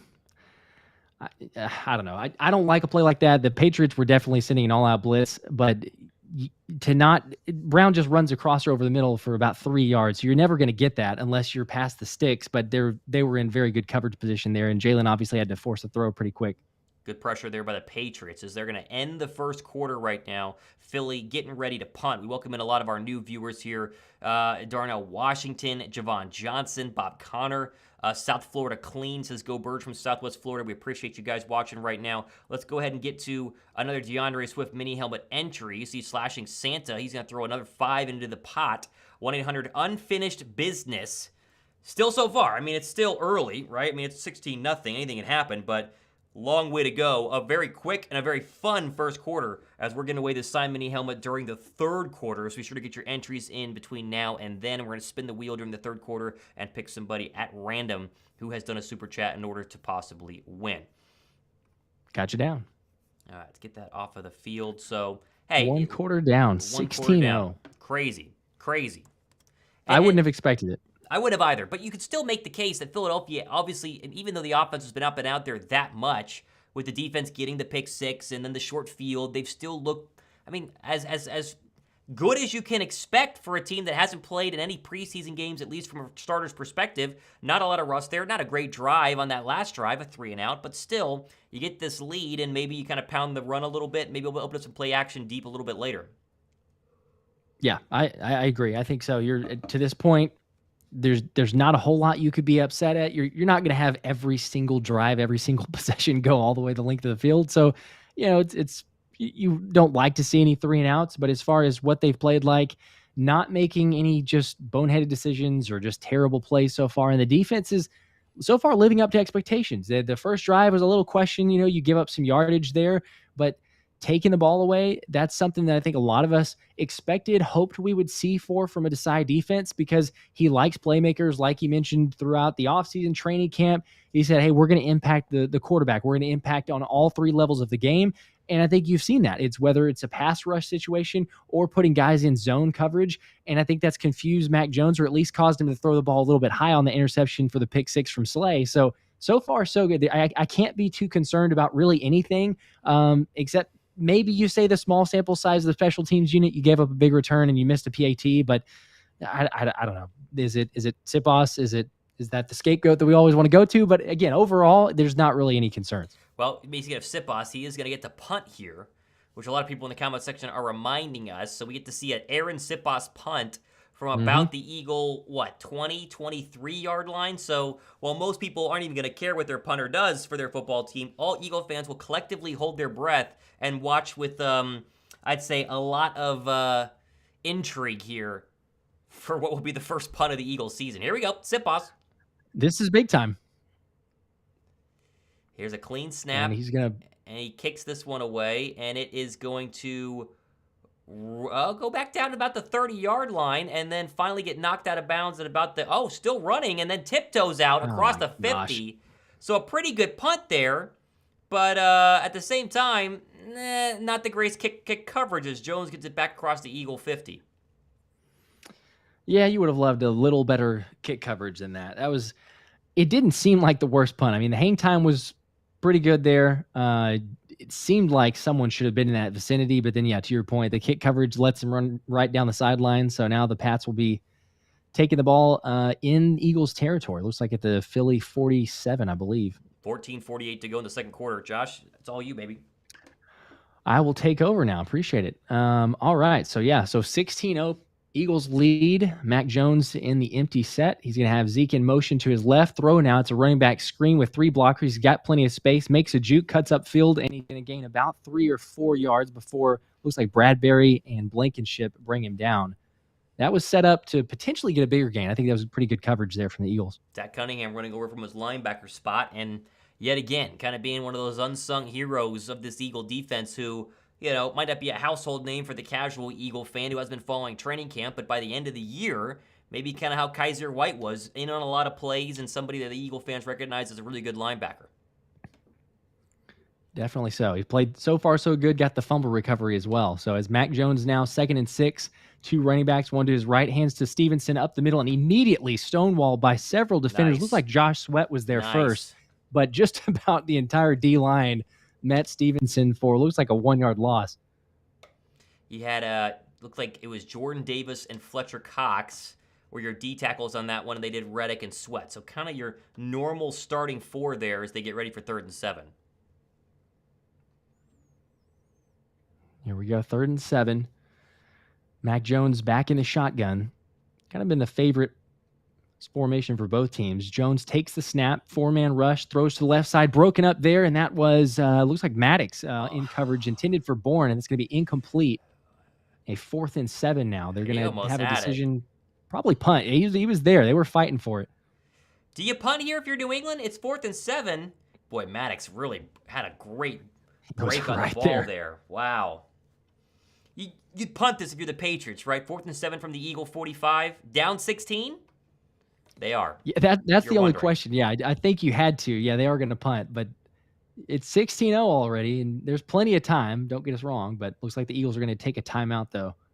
Yeah, they had lined up in their normal defense. They didn't even get into punt return formation, and apparently they didn't like what they saw. Maybe they saw a little tick that the Patriots might have wanted to fake that. I'm not sure, but they called timeout, and that's their first of the half.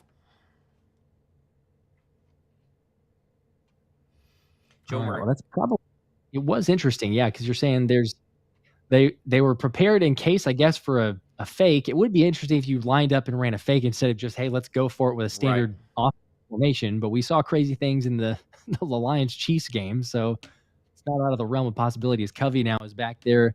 Looks like more of a regular punt formation. Yeah, it looks like it's just going to be a normal punt here by Barringer. Barringer takes the snap, gets the punt away, and Covey's going to call fair catch at about the 8-yard line. So it will bring up the Eagles offense with 13:22 left on the clock. What Covey does best is wave his hand above his head for a fair catch and not drop it. It's kind of his thing. I mean, come on. It's about it. He's Mr. Reliable, I suppose. I mean, you can at least count on him as far as, hey, he's just going to get the fair catch. But as far as, more of the explosive options or, usually whenever I see it, it's not an immediate like, oh, hey, there could get big play here. It's just, all right, well, where's the punt going to go to? And we'll have it about where he catches it. I know he's had some returns. Don't get me wrong. It's probably knocking him too much. But I don't know. It just seems like consistent. You kind of know what to expect, but it's not like that game breaker, like someone that you're going to expect from that side. Welcome in a couple of people. Indigenous Nerd says Michael Clay needs to go. Special teams look horrible. MK Songbird said they might have only had 10 players in the field for that 4th down play. Maybe. And Jomer says, this is the feel-out phase. I promise you by the 3rd quarter will be a blowout. Well, I mean, hey, if this is the feel-out phase. Hope so. This is a pretty good start, I would say, right? 16-0. A pretty good start. Let's jump to a super chat here really quickly, getting in on a DeAndre Swift DeAndre Swift helmet giveaway signed by him. RJ dropping a 50 burger. He says, go Birds. RJ, we give a big go Birds back. We appreciate that. Go Birds. 50 entries into our signed helmet giveaway. That's happening during the 3rd quarter of this game today. Rob, hey, give yourself some pretty good chances. $50 is 50 entries in there. So we appreciate it. And a big go Birds. Good start. Good start. Heck yeah. Let's see what this offense does. Go ahead. Yeah, no, I was going to say, I was interested to see what the offense does coming out, but I was just taken back or just thinking through, obviously, with the previous defensive possession there, whenever Jalen Carter almost had the sack. I mean, I was super excited for him to, officially record it. Obviously, it's only a matter of time, but again, you see the level of strength and athleticism and kind of the reason that I went with the whole Bread Man shirt today, because I felt, if he's going to get a sack, probably going to be today if you're missing 3 starting offensive linemen, but plenty of time. And like was mentioned here in the comments, I mean, if this is the fill-out phase and the blowout comes soon-ish, or however you want to say it, then it's really feels like to me only a matter of time. You're going to start racking up the sacks. All right. They have to go pretty far here. This is probably a, 80-something yard drive? Let's see. Yeah, they'll be at the 8-yard line, so it'd be a 92-yard drive. We can go all the way down the field. But be in favor of that, though, as Gainwell is still in the game. I guess he's back in the game. Swift had been in previously, but he's gotten most of the action as Hurts takes the snap, a handoff to Gainwell, right side, has a block and tripped up.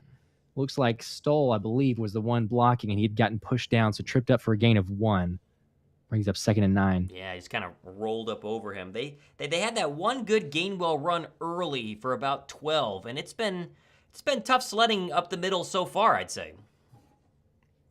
Yeah, not too many holes besides that one run, like you mentioned. It's been covered pretty well from the Patriots. So now it's 2nd and 9. Hurts is in the shotgun. He's got Gainwell to his it looks like Swift rotated in. Swift to his right. He's going to take the snap, 4-man rush. He's got a little time, now forced out to the right side of the pocket, running in the end zone, a little scary, and he's going to throw it out of bounds. Okay, it's incomplete, 3rd and 9. I never like to see a quarterback running in their own end zone, so I'll just say that. But fortunately, just incomplete, brings up 3rd and 9. That was Judon, who already has a sack earlier in this game. Back-to-back possessions, though, where the Eagle offense hasn't gotten a first down. A chance to go 3 and out here if you're the Patriot defense. It's still pouring rain, by the way. Those of you guys are wondering, it's still raining pretty hard up there at Gillette. Oh yeah, as they show Brady in the suite. It's supposed to be less rain after halftime, is what we're hearing and seeing in the comment section. So hopefully that's the case. But 3rd and 9, Jalen takes the snap, little low, gets it to Smith. Wide receiver screen. Oh, it's just eaten up. Judon with the tackle, 1-yard gain, and that'll bring up 4th and 8. Surely punting here, that really had nowhere. I mean, it was thrown over to the right side, and almost immediately it was read completely well. But 3 or 4 Patriots were easily there in the area. Give a shout out to my fiance. That is her least favorite play in all of football. She thinks it is the dumbest play. Is it? Okay. And that it never works. And honestly, she's right most of the time. But now you get an Aaron Sipos punt from his own end zone, which is very exciting. Yep. Here you go, 4th and 7 in his end zone, and some issues had been of hurrying up as he takes a snap, gets it away, and it's a booming high kick, and it's fielded and tackled immediately. Sidney Brown lays a hit on whoever the New England returner was, but he was there like a missile. Okay. Well, hey, he's not going to play a lot of safety today, maybe not any, but what a hit there by Sidney Brown as they take us to commercial break. Yeah. Gotta like that, huh? Yeah, absolutely. What a hit on Jones. He said, hey, you're going to, what did Sidney Brown say over the one of the training camp sound bites was, if you're going to carry the ball or something like that, you're going to feel it. I'm coming for you. So he definitely felt it there. And I will say, I mean, that was a fairly solid punt there. Sipos getting some hang time. That's what you want to see. Give the kick coverage a chance to go over there and get it. So I'm not too upset about that. That was all right. Quick check-in on our signed DeAndre Swift mini helmet giveaway. Slashing Santa, he didn't like that 50 bomb that was dropped by RJ. He's going to match it with $49.99 and 50 entries. He said, don't try me, buddy. So we got a little battle here going on. And just because you donate the most doesn't mean you're going to win. It's a random thing. You do a $1 super chat, one entry could still win it. We randomly spin a wheel. But still, if you want to up your odds, Slashing Santa's got some pretty good ones there. Appreciate the 50 entries in for our mini helmet giveaway. We're giving that away during the 3rd quarter. So make sure you get your chats in now, and be sure to go ahead and tune in. A couple of comments here. Rob Townsend starting at safety with Reed. It's been Justin Evans so far. I mean, they mixed Edmonds in a little bit, what I've seen, but it's been Justin Evans. Extreme said hard to pass deep with rain or even intermediate. That's true. As BMAX says, he hates these short garbage checkdowns. I mean, we do too, but right? I mean, come on. It's raining pretty heavily so far, so what are you going to do? Yeah, you see those plays every often. My wife's least favorite play is you get a first down, and then very quickly afterwards they do a hurry up to running back draw for like nothing. 1 yard. You hurried up, you didn't get anything out of it. It's like, wow, now it's 2nd and 9, didn't do anything. I love when it's a big run by a running back and then they immediately give it back to him when he's probably already exhausted and he can't run as fast and gets 1 yard. So stupid. Yeah. Quick check here. Raiders Broncos 10-6. Dolphins 10-7 over the Chargers, and the Seahawks have scored off a Geno Smith passing touchdown 10-7 midway through the 2nd quarter. They're checking in on these 4 afternoon games that are taking place. Here we go. All right, still 16-0. Pretty good start so far. Rob Townsend says they're showing the giant orb in Vegas right now. I was going to say, showing the orb. That is just a very unusual looking thing. Crazy. It's kind of cool, but it's very weird. All right, 11:49 in the 2nd quarter as Mac Jones takes a snap, pitch to the left to Elliott, and that's going to be torn up there by Derek Barnett, the first one in action along with Jordan Davis. So a loss of 2, and that Eagles defense read that immediately. Hey, Derek Barnett, for as much as everyone hates him, he is getting a lot of playing time. He is very clearly the next rotational guy behind Josh Sweat. He's been on at least half of these snaps so far. Yeah, definitely getting quite a bit, as you mentioned. As the Patriots are going to hurry up here. So 2nd and 11, Mac Jones takes the snap, the shotgun, throws it over the middle, and it's complete for a gain of about 6 or 7 to Bourne. Reed Blankenship on the tackle. So it'll be about a 3rd and 5, I believe. Continuing to not let Mac Jones sit back there in the pocket, even though it was a clean pocket that time, but the respect for these Eagle pass rushers is very evident, or at least early so far in this game. Yeah, Bill O'Brien clearly drawing up the game plan to not let them have too much time on the pass rush. 3rd and 5 now. Mac Jones in the shotgun takes a snap, pressure around the edge for BG, not able to get to him, throws to the right side and dropped by who? Juju Smith-Schuster. A drop. Guess it was who? a first down, and he drops it. His knee didn't explode though, so I guess it's somewhat of a win. Yep. It was a little bit of a low throw. We'll give him that, but it was clearly in both hands. So he should have caught that. There was no doubt that he should have caught that. But it's a drop, and they're gonna have to punt. Eager to see the TikTok reaction from Juju on that one a little bit later on. Slay was in coverage, by the way. People wondering if that was Bradbury. Slay was in coverage on that one. That's a good point. Yes, we should definitely point that out. As Behringer now is out to punt. Back at his 45, and he will kick it away. A high kick. Covey will field it and return. Cuts up the left side, jukes a defender, breaks one tackle, still on his feet, and finally brought down a gain of about 5 or so on the return. Made a lot more moves than just getting 5 yards. I'll say that. He made a couple guys miss, but now they will have the ball. Looks like about, 15 or so.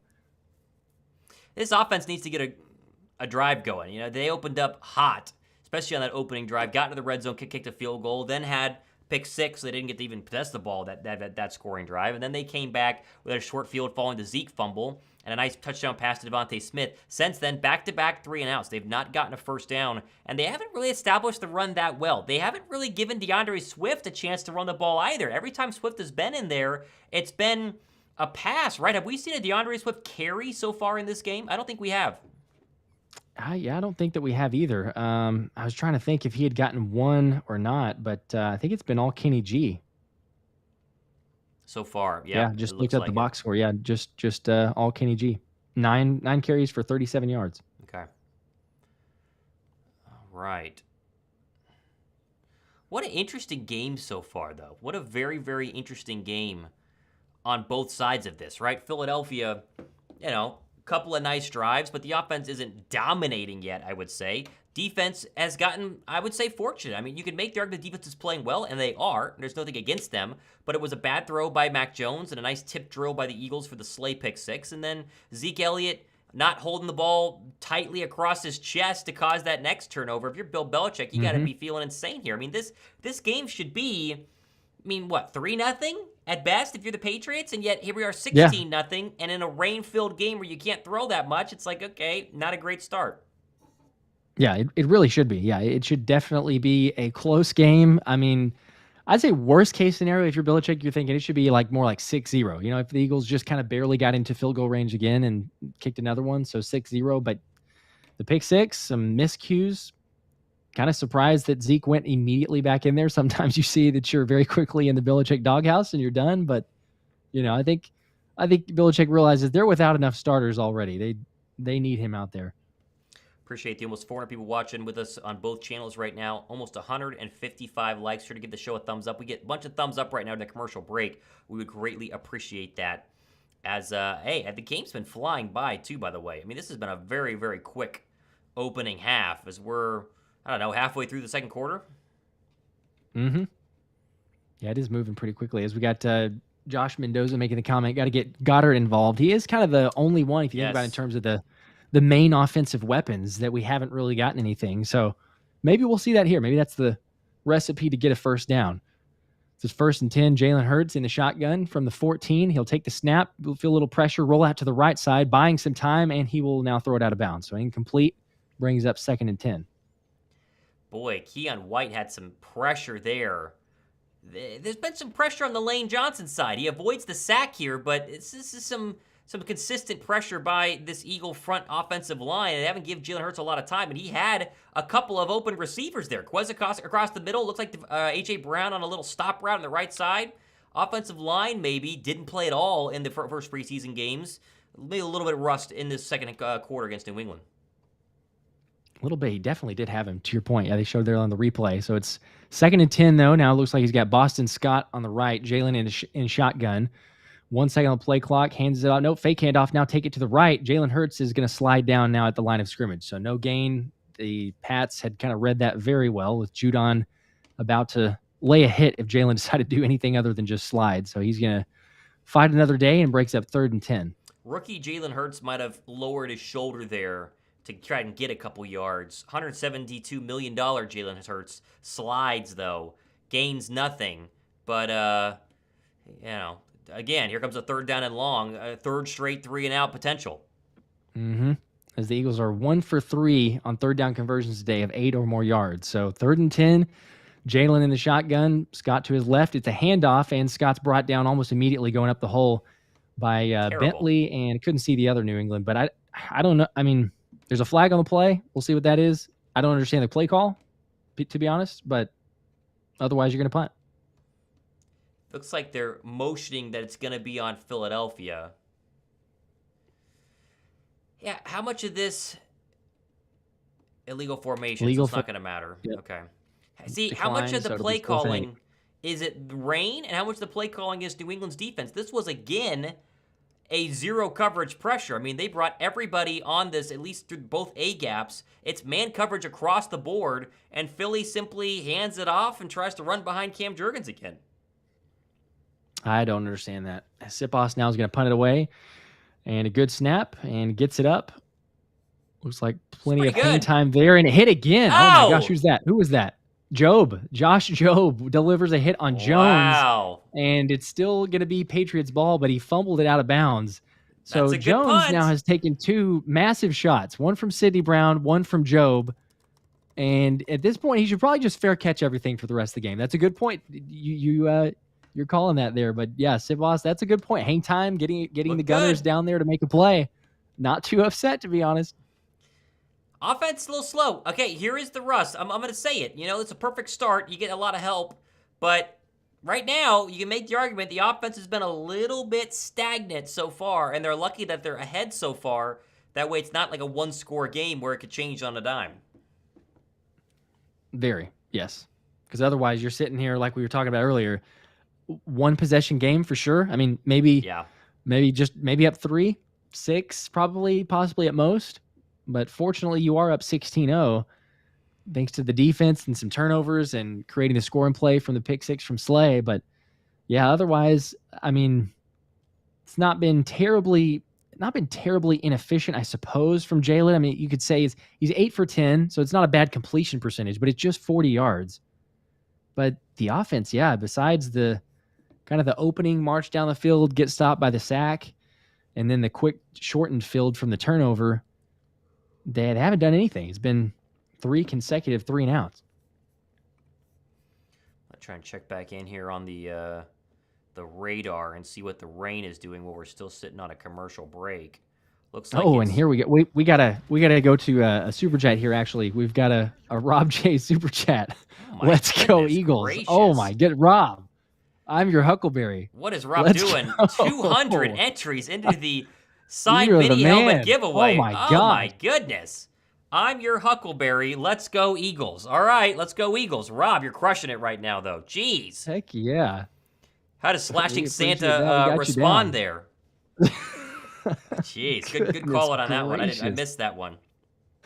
That one just came through. And by the way, too, I got to give a lot of credit to the comment. I'm your Huckleberry. And that Tombstone, that is one of the greats. So, Rob, you were, needless to say, this probably goes without saying, but you are for sure the front runner now for this giveaway. Front runner, but not a guarantee, as it is randomly drawn. We'll do that in the third quarter for the signed mini helmet. Got to like that, though. All right, well, they're coming back from commercial, Josh. Defense back out again. No sacks by the Eagle defense yet, by the way. Oh, by the way, the team with the most sacks in the league so far, Jonathan Gannon's Cardinals. They lead the league in sacks through, what, a game and a quarter. Yeah, are we buying that? I don't know. Mac Jones, though, taking the handoff or giving the handoff there. It looks like Stevenson, I believe, up the middle for a 3-yard gain. So 2nd and 7 as the Patriots now Dean. have the ball at the 32 of New England. Farza's saying how to enter. You just got to drop a super chat, and your dollar amount is your entry number. We give you as many entries as the dollars that you do. So 200 was just given there by Rob. But 5 will get you 5 entries. It's that simple. And it's randomly drawn based on the amount of entries you have. So you have a chance no matter what. So we've got Jalen Carter and Milton Williams there as the interior D lineman on this play. So 2nd and 7. Mac Jones empty set, throws to the right side, a wide receiver screen. It's caught, looks like by Bourne, I believe, and wrapped up almost immediately at the line of scrimmage. And that was Nakobe Dean as well as Justin Evans there. Some really good coverage on that side. Justin Evans getting a lot of playing time right now. I did see Terrell Edmonds in on punt coverage. I think your most snaps have been from the safety spot alongside Blankenship, Justin Evans. How about that? Who would have thought that at the beginning of the offseason, I would say? I think he was probably towards the very bottom, if the bottom, but he's in there. He was announced as the starter before the game. So 3rd and 6, though, now. Empty set. Mac Jones in the shotgun formation. Takes the snap. Has a little bit of time. Now some pressure by Jalen Carter. Forced that to the left. Throws to the left side. Complete for a first down. Wrapped up by Dean for a gain of about 8 or 9. I couldn't tell who that was, actually. Yeah, Gesicki. That's Gesicki. Mike Gesicki. Ex-Dolphin. Yep. Not a lot of pressure there. There's a little pressure there. I mean, you had Carter up the middle, but easy to step aside by Mac Jones and Dean in coverage, but not close enough. Not as much as you would hope for missing 3 starting offensive linemen. We'll just say that. So Mac Jones, they're going to go with a hurry up, takes the snap in the shotgun again, taking a big shot down the right side of the field. Slay in coverage on Bourne and knocks it away. Almost had the pick. He was very close there. Looked like he was almost making a play for a pick, but incomplete. Really good coverage from Slay, who obviously had the pick 6 earlier. And for anybody who wants to say a slower step, he had to make up some range there. He was a little bit beat for a second, but able to easily close the gap. And look at that. He almost picked it. Boy, you just copied what Romo said in terms of making up a little bit of coverage there. That hit Darius Slay right in that face mask. He should have picked that off and had 2 on the day. I thought he had it for a second. Mac Jones take the snap. A lot of pressure, but it's a running back screen. Wrapped up immediately. Zach Cunningham recognizes instantly. Incredible coverage there. BG got a lot of pressure, but kind of naturally, as is a running back screen setup. But Zach Cunningham all over it. And it brings up 3rd and 10. Quickly throw in Farza with a $10 super chat in here saying "Fly Eagles Fly." Farza getting in on our mini helmet giveaway during the 3rd quarter. Slide that in during the third down and 10 coming up. Down. As they're showing Sean Desai on the sidelines here. Let's see what he has schemed up on 3rd and 10. Mac Jones in the shotgun. Takes the snap. Feeling a little pressure over the middle. Complete. Plenty of room for Juju Smith-Schuster as he's able to pick up about 14 or so. Wow. First down wrapped up by Blankenship.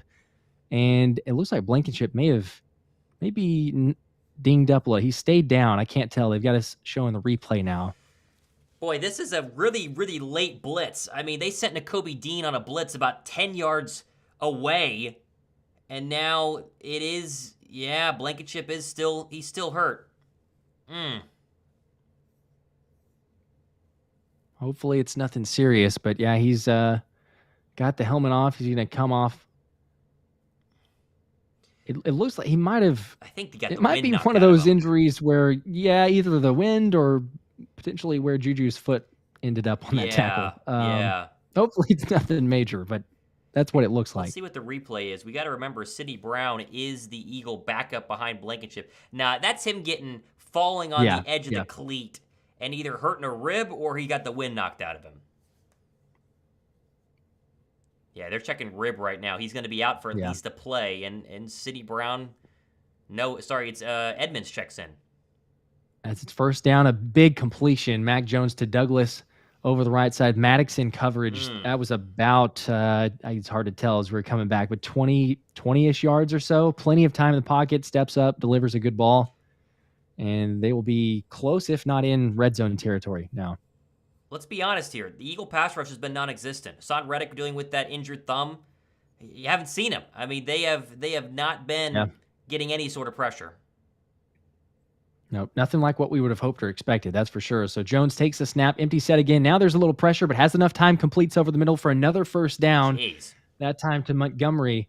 Zach Cunningham in coverage, but just kind of the same old. It's this empty set look that the Patriots are going to. Plenty of options for Jones, and the O-line, it's crazy, it's shocking, but they're giving him enough time, and he's able to throw it away. Blankenship just checked back in. So out comes Edmonds, in comes Blankenship. So he's okay on first down and goal. All right, that's good news. Yeah, first and goal from the 9. Handoff to Stevenson up the middle, immediately hit and dropped by Milton Williams. Good play there from number 93, and it'll be second and goal from about the 9. Jalen Carter's playing a lot this game. He's been in there almost this entire drive. You're wondering how many snaps he would get in this rotation at defensive tackle. He's getting a lot. Yeah, definitely making an impact. There's not a whole lot, like we mentioned, pressure from the Eagles D-line, but if you're saying anyone, so far I'd say Jalen Carter's probably created the most pressures out of anybody. He's off the field now, though. It looks like Fletcher Cox and Jordan Davis on the interior. Mac Jones in shotgun formation. Stevenson to his right, takes the snap, pressure from Hassan, gets it away to left side, has a man, touchdown. Hunter Henry over Reed Blankenship for the score. That was a good pass, but man, there was pressure. Reddick had him on the outside. He stepped up into the pocket though and able to deliver pretty good pass for the score. This was a really good drive by New England, and he's working one-on-one on Blankenship. It's like an out and an up route there. And Mac Jones did get hit as soon as he let it go. This was a perfect throw by Mac Jones, and we're about to have a 6-point ball game here. Or sorry, a 9-point ball game if I could do math. Man, that was a crazy good drive. That did not look good. That was a very good throw from Mac Jones. There was pressure. He hadn't faced a whole lot of pressure as the pat is up and good. That was hard to say there, but that is good. So 9-point game. That was Mac Jones has not faced a lot of pressure, like we said, but that one he did. He had to take a shot. He stood in there. He delivered what I say it was a perfect ball. We didn't really get a great instant replay of it there, but I mean, Reed wasn't in terrible position. He forced him to throw it over the top. He wasn't looked like turned around to make a play. Now they're finally going to show the replay. So yeah, he turned around just a little late. Crazy how that was a good ball. 2 receivers in the same area as Bradbury was chasing. I think it was Juju. It was. And yet neither of them could get to the football. Let's go to a super chat here really quickly while we go to commercial break. Again, DeAndre Swift signed mini helmet being given away in the third quarter. Tony Cadillac, 5 entries here. Thank you, Thomas and Josh, for the play-by-play. Shout out from Hawaii. Unable to watch the game due to the regional games. We hate the regional games. That's why we're here. If you don't get it locally, then definitely this is the place to be. We appreciate almost 350 of you guys watching for us right now. Tony, have fun up there in the Aloha State. And if you want to do any entries anywhere, drop super chats on either one of our shows right now for a chance to get in on this signed helmet giveaway. Okay. Got you down. All right. Well, that was a 7-play, 67-yard drive. That took a big chunk of the second quarter away as they're going to get the ball back with about 4:34 to go here. After 3 straight 3-and-outs, they've not gotten a first down in what feels like ages so far for Philadelphia. No, it has been a long time. It's definitely it has felt like forever. So they're going to get the ball at the 25-yard line since the kickoff was booted out of the end zone. And I mean, you kind of need an answer at this point. Like you mentioned, it's been a little while since you've had a first down, but a score like that from the Patriots, who looked pretty effortless. There was a couple of chances, but pretty effortless drive. You really want to see something. Look at that. Punt, first and punt. 10. Last 3 drives. Here we go. 3 punts. First and 10 at the 25. Jalen Hurts, a fake handoff to Gainwell to the right side, picks up about 3 before he slides down there. So a 2nd and 7. Hurdled over a man there. But, yeah, I mean, they had one big run by Hurts in the early first quarter and one big run by Gainwell for about 12. That's been it. They've had nothing going with these interior read options and zone reads. Mm-hmm. 2nd and 7. Hurts in shotgun. Gainwell to his left. 14 on the play clock. Looks like he might be adjusting something. Goes up to the line. Back in shotgun. Now takes the snap. Fake handoff to Gainwell. Pressure coming. Has some time. Throws over the middle. A strike to A.J. Brown. Complete. And it's a first down. Looks like a gain of about 15 or so. Nice. But there is a flag on the field. It's in the area of holding. It's a hold. Yep. I think they got stole. They're looking at a replay right now. We're almost saying cut block. Oh, it is. Yep, it's a chop block. Chop block on Dickerson. You can't go low on somebody who's already being blocked by another player, and I think that's what they called it here. It's not on Dickerson, it's on Stoll. They called it wrong, and they're showing Okay, Stoll okay. comes to swing around and then tripped Oh, and gosh. fell Yeah. into the knees of the defensive tackle. And of course, you're trying to protect players' knees there, so it makes sense, but it wasn't on purpose. He trips on Kelsey's leg and then slides. Thankfully, misses Landon Dickerson, but hits the Patriot player, and it's a 15-yard penalty and second down and 21. Drive killer. That's very unfortunate because Tech obviously not trying to do it, but 2nd and 21, hopefully he can make something up. Hurts will take the snap in the shotgun, fire over to the right side, complete for Brown for a gain of about 6 or 7 before he's corralled out of bounds by Christian Gonzalez. So going to bring up a 3rd and 13 or so. I know it's raining, but it has been a quiet day so far for these receivers. 1 catch for Quez Watkins, 1 for Devonta Smith. It was for the touchdown following the fumble by Zeke. Couple of passes here and there to A.J. Brown. Wild that Dallas Goedert does not have a target yet. And fantasy is one thing, but just in general, you would think that they'd try to focus in on the tight end, who's one of the best pass catchers in the league. Chance for another 3 and out for New England's defense on 3rd and 14. Yep. 3rd and 14, empty set for Hurts in the gun. Going to take the snap. 5 rushers forced to get off to Swift, who drops it over the middle. Incomplete. Jeez. Hurts again facing some pressure though. I mean, it was 5 rushers, but didn't have a whole lot of time. Throws over to Swift. It's hard to tell if he had some space if he had been able to catch it, but not sure if he would have been able to get the full 14 yards for the first down. But a drop from Swift. It's a bad brings drop up too. Another punt. Really bad drop. Hit him right in the chest. I don't think he makes that. I think he gets tackled by the Patriot linebacker. But yeah, you're right about the pressure. I mean, Hurts straight 3 and outs. Hurts got hit at the end there. As Sipos almost gets it. Oh my gosh! He okay, he does get the punt away, and now it's a fair catch from Jones. So good punt. The Pats will have the ball at the 26. It was a good punt, really good punt. I want to see that. That was hard to tell from the angle they gave us because they were showing right behind the punter, but it almost looked like the Pats had a guy get through super quick, and Sipos considered just pulling it down and running because he wasn't going to be able to get it off. Well, there's a flag, and the question is, did he run past the line of scrimmage and then punt it? Yeah, that's what it was. Yep. There's no way. So they'll replay it. They'll replay 4th down. There's no way that was, designed as far as Sipos going to take it and run or anything. I mean, you're so far on your territory. I think they still haven't shown from what we can see. We may be delayed or behind from some people. They're going to show it now. Okay. It's hard to tell from that angle. Did he slip? Maybe he started to drop it and he had to. Yeah, it's hard to go again. I can't tell. Oh, he's going to punt again. We've had a lot of Aaron Sipos, much to the chagrin of most Eagle fans. Punt from his 1. All right. Able to get it away pretty well there. And this one is going to be fair caught at the 37. That's almost a 60-yard punt. New England. So it's not bad. It's not bad. Yeah, what do you do with this offense? Josh, is this rust? Is this rain? What do we think? Because Daniel Lennox just said the offense looks terrible. I mean, what do you think? It's not look good. No, it hasn't. I think it's a combination. I feel like this is, hey, you've got some weapons, but some different weapons maybe you're trying to utilize, but it's probably, to me, a Brian Johnson. You had the preseason, but this is actually a regular season game now and just filling it out. But you need some sort of change, and Goddard does need to get involved.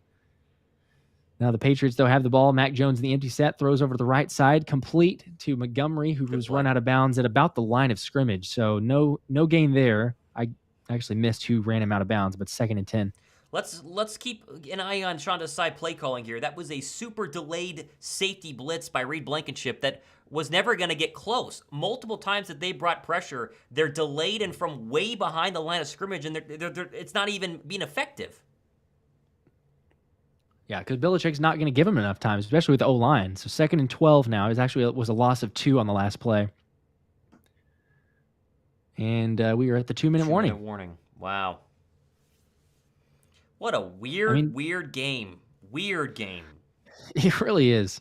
Especially for it to be, and people are saying this kind of in the comments, I think we'll be all right. It's a little concerning, though, with the offense. I mean, you've had 4 straight 3 and outs, and the defense is the one that's carrying you, which is maybe a little bit more surprising if you had to pick and choose which area of the team is going to be having more success early on. You might have figured it'd be okay. Hey, the offense is going to be able to do well, but there's a little rust. There's time. They should be. I think they'll be fine. But it is interesting as far as what the offense either has been able to do or tried to do. But with the exception of the go down most of the length of the field in the opening drive, it has definitely struggled. There's not been much success at all. Eagles are going to be kicking it off to start the third quarter, and so you would figure right now is when you really are going to need to kind of get the ball back and try and at least have a shot here, right? I mean, come on, you want to score before halftime. This game can really flip if the Patriots with the ball right now, are able to drive down and score. This could be a 2-point game at halftime, whereas an hour ago, couple of minutes into this game, we were saying, this is 16-0. This is a blowout. I mean, the offense was moving the ball in their opening drive. They then had a short field and scored with Devonta Smith, and yet now it's not looking good. It's just not. It has not been smooth sailing on what is the first game of the year, a game where you don't panic, you don't freak out. It is what it is, but it's been a little rough. Yep, it definitely has. And I'm surprised. I mean, you mentioned it earlier too, as far as just like Desai and sending the blitz, and some of them are delayed blitzes, or you're just kind of having a guy that's sent from either the secondary or the linebacker position. But that to me is one of the most surprising, just because we probably, any of us could have expected or anticipated this. When you're losing offensive linemen, you're probably not going to have your quarterback have 5-step drops or just take some time in the pocket. You're going to try to get the ball out quick. So none of those blitzes have been effective. And if anything, it's just freeing up a guy in space because you're sending him right as the receiver's kind of cutting across the middle. And we see several dump offs so far from Mac Jones that's led to, 15, 20-yard gains in those areas. Checking out some of the other scores here quickly. Broncos have scored again. 2 touchdown passes from Russell Wilson. They're up 13 to 10. Dolphins, Chargers, Tyreek Hill over 100 yards receiving. They're down 14-10 to the Chargers. And the Seahawks have scored again. They're up 13 to 7. All right, here we go. Coming out of the 2-minute warning, Mac Jones throws over the middle, complete for a first down. Hunter Henry again, right over the middle. He had just a little bit of time. He's not taking much more than, a second or two before he's delivering it. So there's not a whole lot of pressure being generated to the point of the Eagles D-line. But, yeah, they're just not taking much time as far as just getting it out. So the game plan so far, outside of the turnovers, the game plan moving the football has worked pretty well for the Patriots. Mac Jones, 7 for his last 7. Mac Jones now 1:27 on the clock in the shotgun. Stevens to his left takes the snap. Blitz by Reed Blankenship. Picked up over the middle again. Almost the same play, same result. Hunter Henry over the middle, tackled by Evans. 12-yard gain. It's a first down. That was almost identical. A little bit more time to develop, but kind of the same from the last play.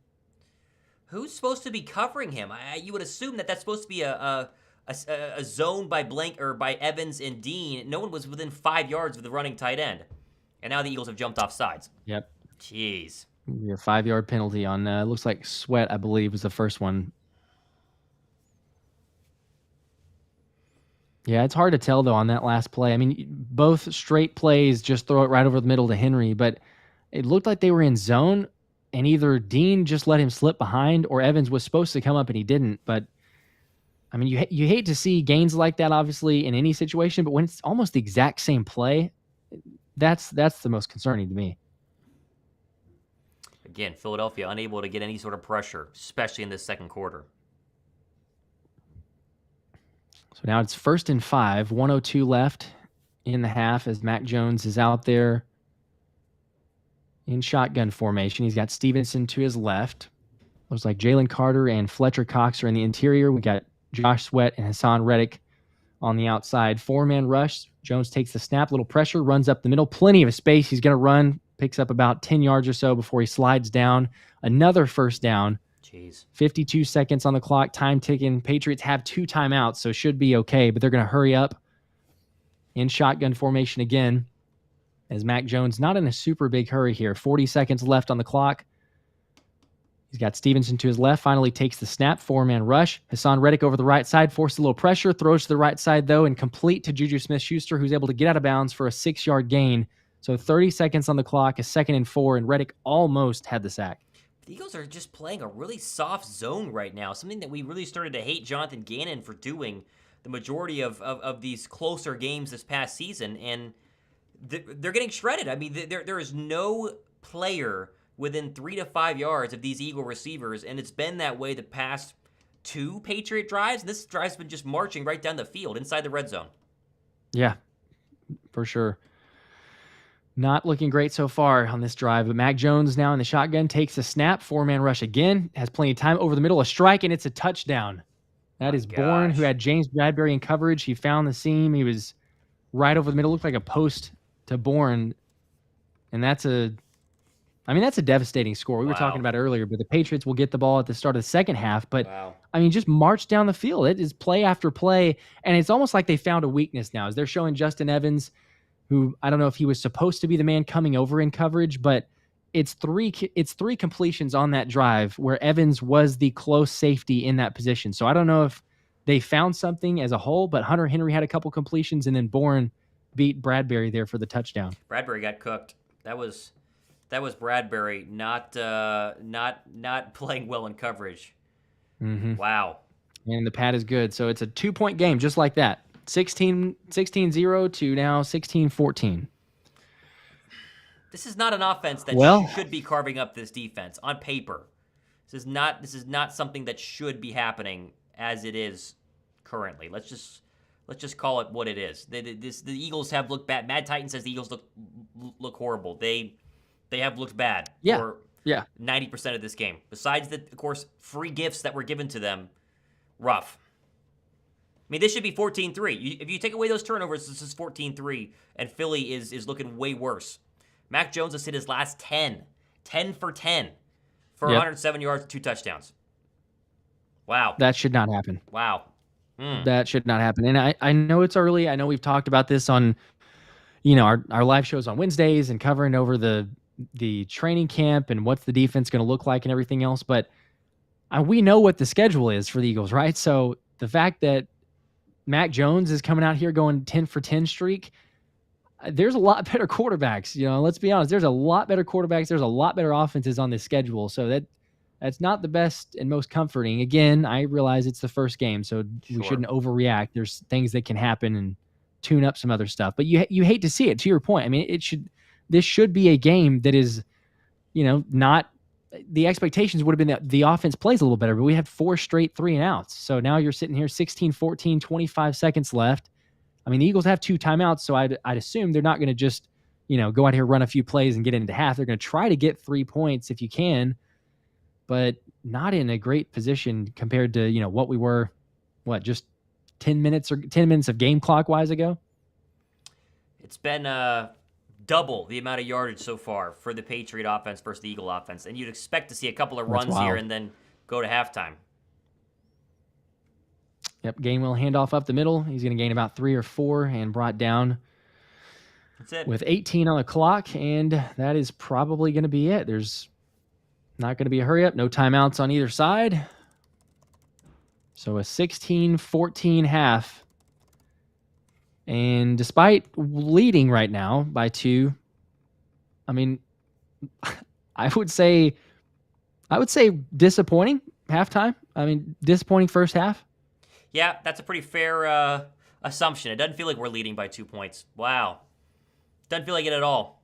The Patriot fans are pumped as they rightfully should be, and they're also going to get to cheer on Tom Brady here for the Tom Brady halftime remembrance or whatever they're going to do. It's oof, man. All right. The rain has died down. Let's give people at least a look currently at where we're at in the weather report. As if you've been watching on YouTube TV, checking it over here, we appreciate that. This is what it looks like as we look at the weather. Obviously, up there in Boston, it is still shifting up and to the right. And so the guess is if it's still raining after halftime, it's going to really start to die down as you get to closer to 7 o'clock and 8 o'clock. But that's not an excuse, right? There are 2 football teams playing in this weather. It's not just the Eagles who are having to deal with the rain coming down. The offense, it's not been good. I mean, it's honestly been pretty darn bad. And as you go to the box score, we'll throw that up on your screen as well, there hasn't been anything. I mean, Philadelphia has not been able to move this ball, albeit for a couple of short yardage or short field situations. But this has been rough. This has been really rough to watch. Yep, not good. This is. I felt like, again, before the game, I thought this was going to be a situation where it's there's a chance or potential for it to be a close game. But again, the thought was like, okay, weather's going to play a factor, Yeah. and it probably has to a certain extent. But at the same time, it's not like we're just seeing both teams struggle on offense. There's been some turnovers by the Patriots, but like what you're sharing there, I mean, the Patriots have been able to just march down the field, and I mean, just look at the roster. Like, who is Mac Jones throwing to? Plus, you add on to the fact that he has 3 starting offensive linemen now. That's just very concerning, I'll say. And I mean, if anything, now you know what? It's time for adjustments. And the one big knock that we had on Gannon was the lack of adjustments. The fact that it was going to be, hey, here's the same thing that we're running out there. So possibly, hopefully, the thing that we can take from it is saying, all right, here's the second half. Let's see what Desai does. Are there in-game adjustments that happen?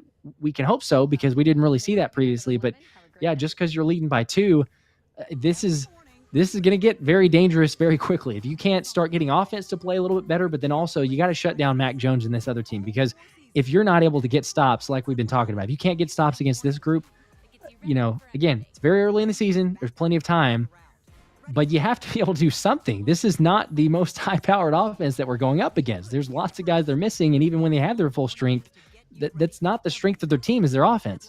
Mac Jones, 17 of 24, 142 yards, 2 touchdowns. The costly pick early, that's the difference in this game right now. Eagle rush defense, they've been very, very good, but Hunter Henry and these tight ends for the England Patriots have been carving up the Eagles. Hurts is 9 of 13, 47 yards and a touchdown. A lot of pressure. He hasn't had much of a clean pocket. They've not run the ball well since that opening possession where they went down and kicked a field goal. It's been tough sledding so far for Philadelphia. Let's get to a super chat here quickly, as we are still giving away the DeAndre Swift signed mini helmet in the third quarter. So 5 entries from Josh H. He says, on the bright side, special teams is not looking too bad. True. He had a mixed extra point by Jake Elliott, but Aaron Sipos, he's punted a lot, and he's not looked bad. I mean, the net average will be over 50 yards at least so far, and so if you're worried about Sipos being the only issue for Philadelphia, your worries might have gone to the wrong place. You're more concerned about the offense, the defense right now, Josh. That's the question, because both have looked bad and both are struggling. Yeah, it's a really good question. Man, I don't know. I feel like the offense can turn it around. I'd say if I had to pick one, I'm probably a little bit more concerned with the defense, because turnovers are great, and that's fantastic. The plays that Slay made, and the forced fumble by Jordan Davis, the recovery by Zach Cunningham early.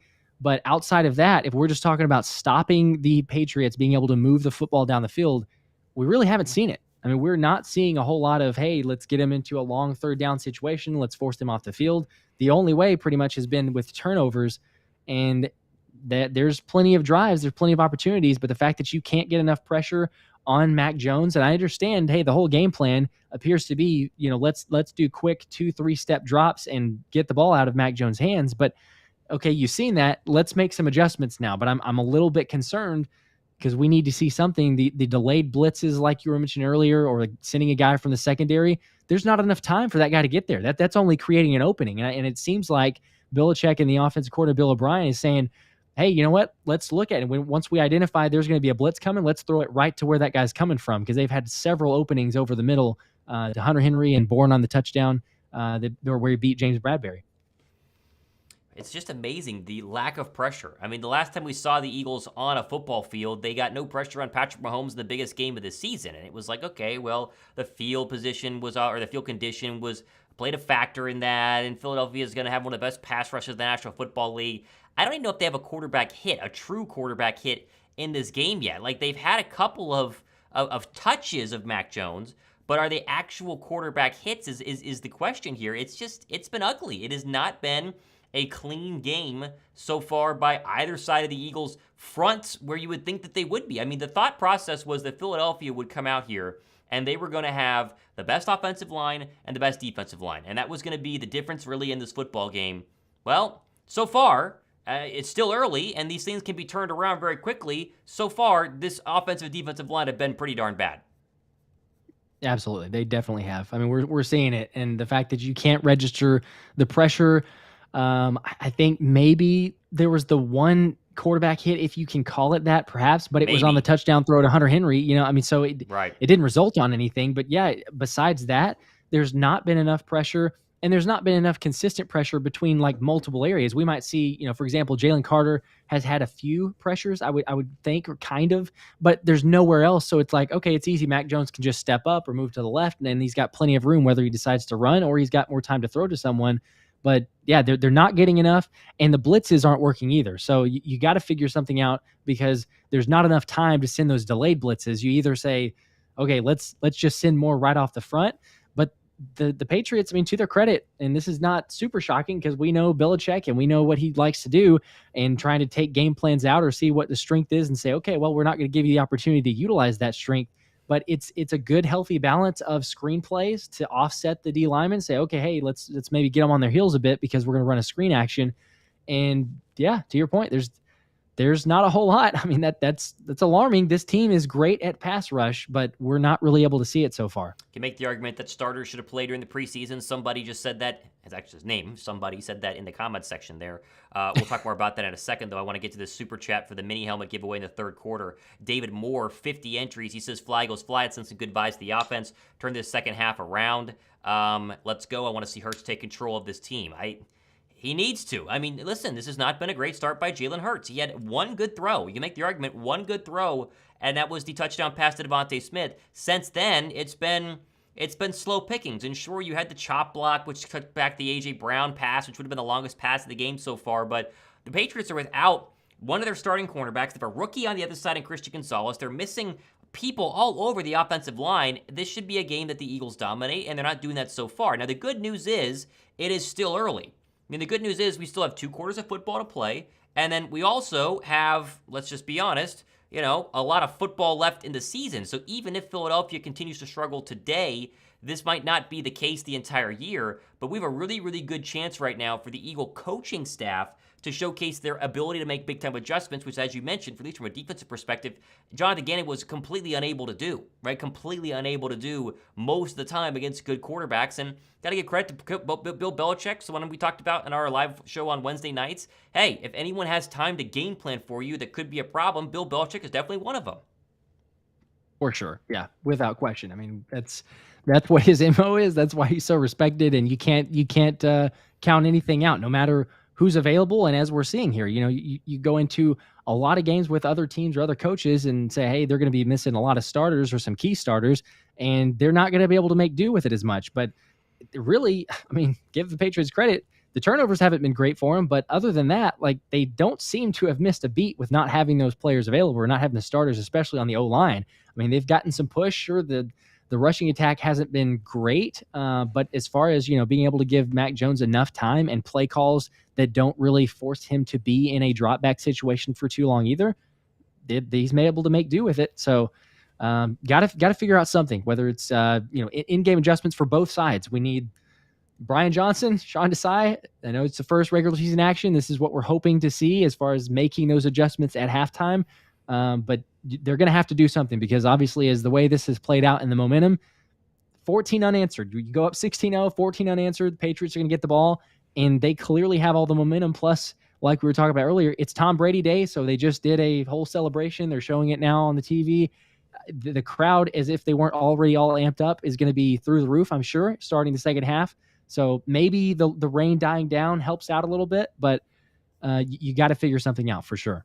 Let's go ahead and check on some of the games that have kicked off here into the third quarter. Dolphins just went to the half by kicking a field goal as time expired. Nice play from Tua Tagovailoa to Jalen Waddle to get him in a field goal range. Then a pass interference play on what would have been a Hail Mary. Dolphins kicked the field goal. They're up 20-17, a big shootout up there at SoFi Stadium. Rams on the road. They're driving right now on the opening drive of the third quarter, 13-7 though Seattle, as you have no Cooper Kupp in that game. And what I think is a very fascinating game happening right now, if I could find it, is the Raiders-Broncos. Russell Wilson has thrown 2 passing touchdowns. Javonte Williams is starting to get mixed in here on the opening drive of the third quarter. And Denver, a team that was terrible last year with a brand new head coach and a whole new system, they are playing well against the Jimmy Garoppolo-led Raiders as the final of the other 3 games happening right now.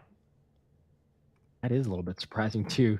Some of the scores, again, and what we're alluding to even in the Eagles game, but you're talking about it there, is looking at the scores across the league. I mean, there's some surprises. We saw it earlier in games, in teams either hang around, they make an impact. You have some rust, injury, whatever. There's all sorts of crazy things that happen in week one. And really any week. I mean, it's the NFL, so let's be honest. It's hard to win. Teams can show up certain days and play well, and not to say that the Patriots aren't a good team and they have good coaches, because they definitely do. But this is just, I think, so far, bringing it back to the Eagles game. I think right now it's just speaking to the coordinators. I mean, put the players in the right positions. The play calling as far as Brian Johnson goes, and then even Sean Desai from the defense. I think we need to see a little bit more, but it's early, so hopefully we can kind of see those adjustments. But yeah, there's kind of some interesting notes across the league too. I'm not sure we would have expected. I mean, definitely with the shootout there, it looks like no issues so far from Herbert, and not having some, I guess, past history or experience with a Fangio defense. But it's early. We could see things from those side, especially even the Eagles here. Hopefully we get that in the second half. Sure to get the show a thumbs up right now, approaching 200 likes. People watching on both of our channels. Green Wingman says this game had me worried. Belichick knowing, hang on, I lost it. Knowing that he can toy with a rookie offensive coordinator. Hopefully he can make adjustments to get their playmakers involved. El Kabong says timid offense. Brian, get it together. Don, he says $2 super chat baller. That happened earlier. We appreciate that. Can someone tell the Eagle coordinators the rain stopped, can call different plays now? I like John's comment here. Why is Swift not running?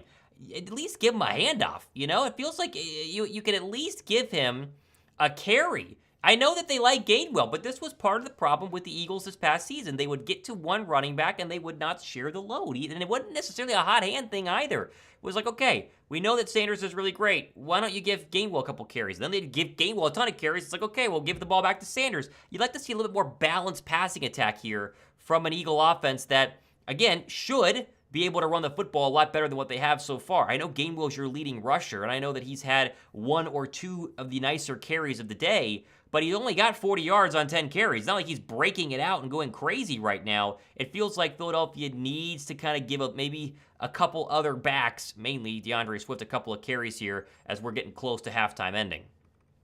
Yeah, we need to see something else. They got to change up something. So I expect to see it. I expect to see some changes to shake it up, because it wasn't working in the first half, and hopefully we see it. Honestly, from my side, I mean, I'm hopeful that we need it on both, but I'm hopeful that we see some adjustments on the defensive side, because I mentioned earlier, if there's a little bit of a more concern, if I had to pick one side of the ball, to me it's defense. You do need to get the offense in motion, but I think they will. I think there was some rust, some potential expectations we were thinking that might happen. Just took a little bit after the first couple drives, but I think the offense will get that in check. To me, it's the defense. If Desai comes out again in kind of that soft zone we were seeing towards the end of the half, and these delayed blitzes, that just, it spells doom to me, because we've seen what Mac Jones did early on, and it's really not opening up for success on the defensive side. You got to create pressure, and they have to make some adjustments. I don't know exactly what that looks like, but we definitely want to and need to see that. A couple people saying, where's the tight end, Canik Shep? Where's Goddard? Great question. Where is Dallas Goddard? Zero I'd love targets, to know. 0 catches. He has done nothing, and they haven't thrown his way. It feels like the play design. I mean, I'll be honest. Philadelphia had some of the best play design in the National Football League last year, and while it's early and it's raining and you have all these different excuses, the play calling, I think, is something you need to highlight right now and make a little bit better and find these one-on-one opportunities. There's a lot of pressure coming from this front seven. They're sending a lot of blitzes by New England's defense. That means you have one-on-one opportunities against rookie Christian Gonzalez and second-string cornerback on the other side. Where's Devonta Smith? He's got 1 or 2 targets this entire game. Where's A.J. Brown? I mean, these guys need to start feasting. The rain has stopped. He's throwing Tom Brady on the sideline in a Patriots uniform right now, which is kind of weird to see, but he is no longer has wet hair. His hair looks nice and dry. And so the rain is over. And as Philadelphia gets ready to kick this one off in the third quarter, now's the time to get a stop, get the ball back, and get back to work. They're gonna have to. Yep. There's TB12, but you can see the sun shining there. Yeah. Yep. So it's back. Weather should not be, hopefully, no issue at this point. So I agree. Let's open it up. Let's get the offense in action. Let's start out with a 3-and-out stop from the defense, hopefully. Maybe get something going there, and then pick up where you left off. You really need to. Here we come with the kick from Jake Elliott as we are underway in the third quarter. And this one is going to be out the back of the end zone. And so Mac Jones, who hit his last 10 throws for 2 passing touchdowns to end that second quarter. He trots back out there now with a dry field, or at least a no longer raining field, maybe even a better passing opportunity for this Patriot offense. He's hit completions of 15, 23, 11, 9, 13, 13, 7, and 19 for that final touchdown to Bourne against James Bradberry. Let's see what the defense can do here. Maybe they can get some pressure. They need a 3-and-out quick. Here we go. All right, Jones starts off in the gun. Was going to give to Rhamondre Stevenson. Nice hit in the middle there by Nakobe Dean, and then finished up by Jordan Davis. That's a gain of about 2. That was more like what Philadelphia did those first couple of bad Patriot drives. They got to stop early on the first drive, or the first down, force it into second down, and hopefully third down and long. They're going hurry up, too. Yep. Keeping the defense honest, I think. Play fake. Here comes some pressure. Mac Jones dumps it across the middle to Stevenson. He's tackled by a combination of, looks like Cunningham and James Bradberry. He didn't get much, maybe 4. So here's your first third down of the third quarter where the Eagles have a chance to get up the field immediately. The 4-man pressure there, still not a whole lot. I mean, I know it was a very quick drop, and it seems to be what they're going to continue to do, but hopefully you can get a little bit more something. At least you got a third down here. 19 total second quarter yards for the Eagles, opposed to 137 from the Patriots. Here's a 3rd and 4 from New England 31. Jones in the gun, 4-man pressure, takes the snap, back he goes, looks left. It's going to be a jump ball to the left side, caught. Beautiful pass. He was working on James Bradberry again. Bradberry's had a rough past couple of snaps thrown his way. It's a big first down on 3rd and down and long. Gosh, yep. He was kind of there. I mean, he threw. Wow. Mac Jones has played well. I mean, give him some credit. He's putting the ball where he needs to for his receivers to make plays. Bradberry, to your point, I mean, not the best day from him, but he might not have caught this. He might have had a second foot out of bounds. Oh, they flipped it. They called it incomplete. Okay. All right. So the Eagles, they're bailed out a little bit there. Here comes a punt by New England. We'll take it. Wow. 3 now. They got lucky because that was a very good throw and a wide open receiver. Okay. Philadelphia's only done well by luck so far with turnovers and now that. Here comes a punt. Covey all the way back to his 5-yard line. Takes it. He's got room to run, though. Covey to the 10. Covey makes a move across the 20. Makes 2-man miss. Spins across the 25. And now is tackled down by the 29-yard line. That might be the best punt return by Britton Covey in his entire Eagle career. He didn't immediately get walloped. We like to see that. All right. You can, it's a good start. Good start from the defense. They've made some good plays as far as the turnovers, but you like to see that. Maybe build out perhaps if you have a foot out of bounds, but still 3 and out. Good return from Covey, and the offense gets to come back out here. Boy, you do wonder what was said at halftime by the Eagle offensive both coordinators or by the Eagle, coaching staff, whatever it is. What do you have for this drive? Is there a script? Is there an idea? Do you mix things up? Or do you try to impose your will? I'm fascinated to see if Philadelphia is going to try to say, hey, we are good, and we can do what we have wanted to do from the beginning, and that is pound the football, hit some short receivers, and move the ball in bad weather. With the bad weather being gone, you like to see a shot. They've not completed a deep ball yet. Their longest pass was called back due to a illegal chop block by Jack Stoll, but the pass would have gone for about 15 yards. Now's the chance for Philadelphia to maybe put a drive together and help people out in the comment section and Eagles Nation as a whole to chill out a little bit and build this lead back up to double digits. That's what I'm wanting to see. I think that's what we're all wanting to see. You need to get something going. You had 4 straight 3-and-outs like you were talking about. But, yeah, why not take a shot? I mean, you've got too many good playmakers. Let's get Goddard involved because for some reason, I don't know why he hasn't had anything thrown his way. There wasn't a whole lot of shots or even directions toward any of the receivers. But get Goddard involved. Let's get this offense, a little bit more dynamic because it was too stagnant. There was not enough, obviously, with the 3-and-outs not helping anything. But, yeah, let's get some more of the playmakers involved. Let's see what running back they're going to trot out here for the start of the third quarter. Gainwell has been your feature back. He has 40 yards rushing on 10 carries. You would expect him to be RB1, so we'll see. As my mom has chimed in saying, Covey heard you guys dog him earlier. It's true. Hey, listen, we love when Covey does something, but normally it's just to get walloped for a gain of about 2. So nice to get out of the zone 5-yard line for at least a first down from the 27. I mean, heck, if that's what it takes, I'll start dogging everybody. They want to just show us up. I'm perfectly fine. We need just to light a fire under somebody.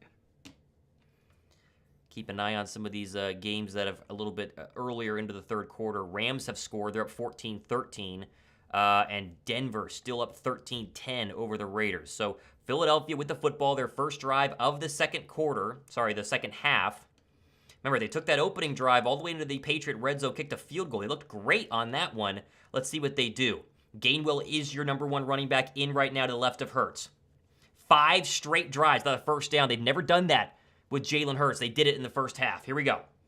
4 receivers. Goddard in the slot to the right side next to A.J. Brown. Hurts calls for the football. Here's a 4-man rush. Clean pocket. Steps up, fires across the middle. Caught by A.J. Brown across the middle. Spins out of one tackle. He's up to the 45-yard line. There you go. Right on cue. A great start by the Eagle offense. That's the A.J. Brown connection that we come to know and love. That is what you want to see right there. Yes, finally push the ball upfield. Let's get a little bit more aggressive. And hey, maybe it was just wait and see until the rain died down. Patriots were still willing to do it, but here you go. A little hurry up. Josh called it hurry up, play action. Here comes some pressure. Hurts rolls out of it, smooth to the right, still running. He's going to jump out of bounds. He got about 4, we'll call it 5. And that, again, is what you come to expect from the Eagle offense. A nice 16-yard gain to A.J. Brown across the middle. Then you get another pass play. This time Hurts runs for it, gets a positive gain. It'll be second down and probably a short 6. There you go. Taking a look. Interesting. You still haven't seen any Goddard there, but he faced some pressure, and he's faced it most of the game here. I mean, if we're being honest, he's had a decent amount of pressure, probably more than what we would have considered for the O-line to give up, but able to get 5 yards out of it. Second down and 5. 12:40 to go, opening drive for Philadelphia, following a 3-and-out by the Patriots. At the Eagle 49, 4 receivers. Goddard to the top of the screen. Hurts takes the snap. 4-man rush, looks right, throws. That's going to be caught by Smitty. He moved backwards. I don't think he's going to get forward progress across the line to gain. He does not. We'll call it maybe a 2.5 to 3 yard gain. It'll be third down and short. Gosh. That's Smitty's first touch. He couldn't keep it, but since the touchdown, which feels like a millennia ago. All right, what do you do here? Gainwell's in. This is when you would think to bring in a bigger back like a Swift. They decide not to. Third down and 3. Eagles are 2 for 7 on third down so far today. This is where I would love to have Penny, quite honestly, but obviously he's inactive. From the 49-yard line of the Patriots. Here comes some pressure. This is going to be a give to Gainwell up the middle. He's hit, but turns forward. He's got the first down. There's the best run of the past quarter and a half by Kenny Gainwell. What a run there. That was a playoff Kenny on that side right there. And right behind Dickerson, he'd gotten I thought he was going to go down. Like to your point, he had gotten hit, and it was going to be almost a loss. Definitely no gain there, but just pushes right on past and then able to follow kind of the blocks and get some other pushes. That was a gain of 7. Here's a snap by Hurts on the hurry up. Looks right, throws. That's Gainwell out of the backfield. Got to make 2 people miss. He doesn't. Gained up after a gain of, they're going to give him 2. Good play there by the Patriot linebackers, but at least you have a drive here. Philadelphia not going 3-and-out for the 6th time in a row. Be second down and 8 as the clock dips below 11:05 to go. All right, I may be like 3 or 4 seconds behind you, I think. I'm going to pause and then come back. Make sure we're locked 11, up here. 10:59, 10:58, 10:57, yeah, you're a little bit 10:56. further behind than I am. Let me get it back. Second down and 8 for Philadelphia. Hurts in the gun. Play clock at 10. From the New England 40. Takes the snap. Play fake. Swift in. They're going to throw. Hurts across the middle. That's going to be behind Quez, but caught. And Quez will dive out of bounds for a first down. Good block there by A.J. Brown. And again, you see a nice cross-the-middle play. Quez 2 for 2 on both of his targets. Another first down for the Eagles. Another DeAndre Swift non-run there, but still, he checks into the game right now. He'll stay next to Hurts as they go hurry up. And that was probably the best blocking down from the O-line. Let's just say that. Jalen actually had some time there to throw. 4-man rush. Jalen has plenty of time. He's going to roll to his left. Here comes a late flag. Hurts is going to slide down at about the 34-yard line, but there's a flag in the back of the Eagles backfield. This is going to be a hold on Jordan Mailata. Yeah. And that, I was wondering too, can be a drive killer. 10-yard penalty on first down, and they're going to back this Eagle offense up. Right after they had a really good block down there. It's Mailata. I was seeing him there, and he had his man stood up, but then you saw kind of the jersey. I mean, it's terrible. At the very end when Jalen starts to run there, and I mean, I guess you're going to call that. To me, I didn't think it was worth it, but a little weak. Still, Jalen is very much clear of you. You don't have to hook your guy. Let him go. Yeah. So a first down and 10 from the 35 becomes a first down and 20 back across the 43 of the Patriots. Here's 4 receivers. Swift to back. Hurts takes a snap. 4-man rush. Clean pocket. Steps up, throws. Deep ball. Left side. This is going for Smitty, and it's broken up. There were 3 Patriots in the area. Not the best decision there by Jalen Hurts. Be 2nd down and long. Well, there's your shot, at least, I guess. I mean, he had a lot of Patriots in the area, like you were talking about. It's interesting, the routes there, too. I mean, Zacchaeus was right in the area, so his man was able to easily go over there. I don't know if it was, hey, just let's have both guys kind of go on streak routes or kind of one run up the seam, but to me, it's like they're both way too close. I don't know if Zacchaeus maybe got something wrong there or that was the play call, but it seems like not because there were way too many passes in the area. 8th play of this opening drive for the Eagles in the 3rd quarter. It's turned over 4 minutes of the clock. 2nd down and 20 from the Patriot 41. Takes the snap. Hurts in the gun. Looks right. Now he's going to throw back, and that is way out of bounds. That one didn't even have a chance. And now you're going to have 3rd down and 20. And again, what's the route tree here? This looks just like 2 outs on the right side. And you're trying to wonder, maybe Hurts' arm got hit here as he was releasing, and that's exactly what happened. Yep. Dangerous play there. Good thing Hurts is going to be okay. Got to avoid those fingers. I was going to say, seeing something like that immediately makes me think of Brock Purdy in the NFC Championship game. So it looks like he's okay. Nothing injury-wise. Seems like he's fine. He's out there. Didn't look like he's shaking off a shoulder or arm or anything, but 3rd and 20. 3rd and 20. The idea just to get in a field goal range. Here's a turn give to Gainwell. He's going to bounce off 1 tackle, but he's not going very far. He got maybe 2 yards, and now you have a decision to make here. You're at the 38-yard line.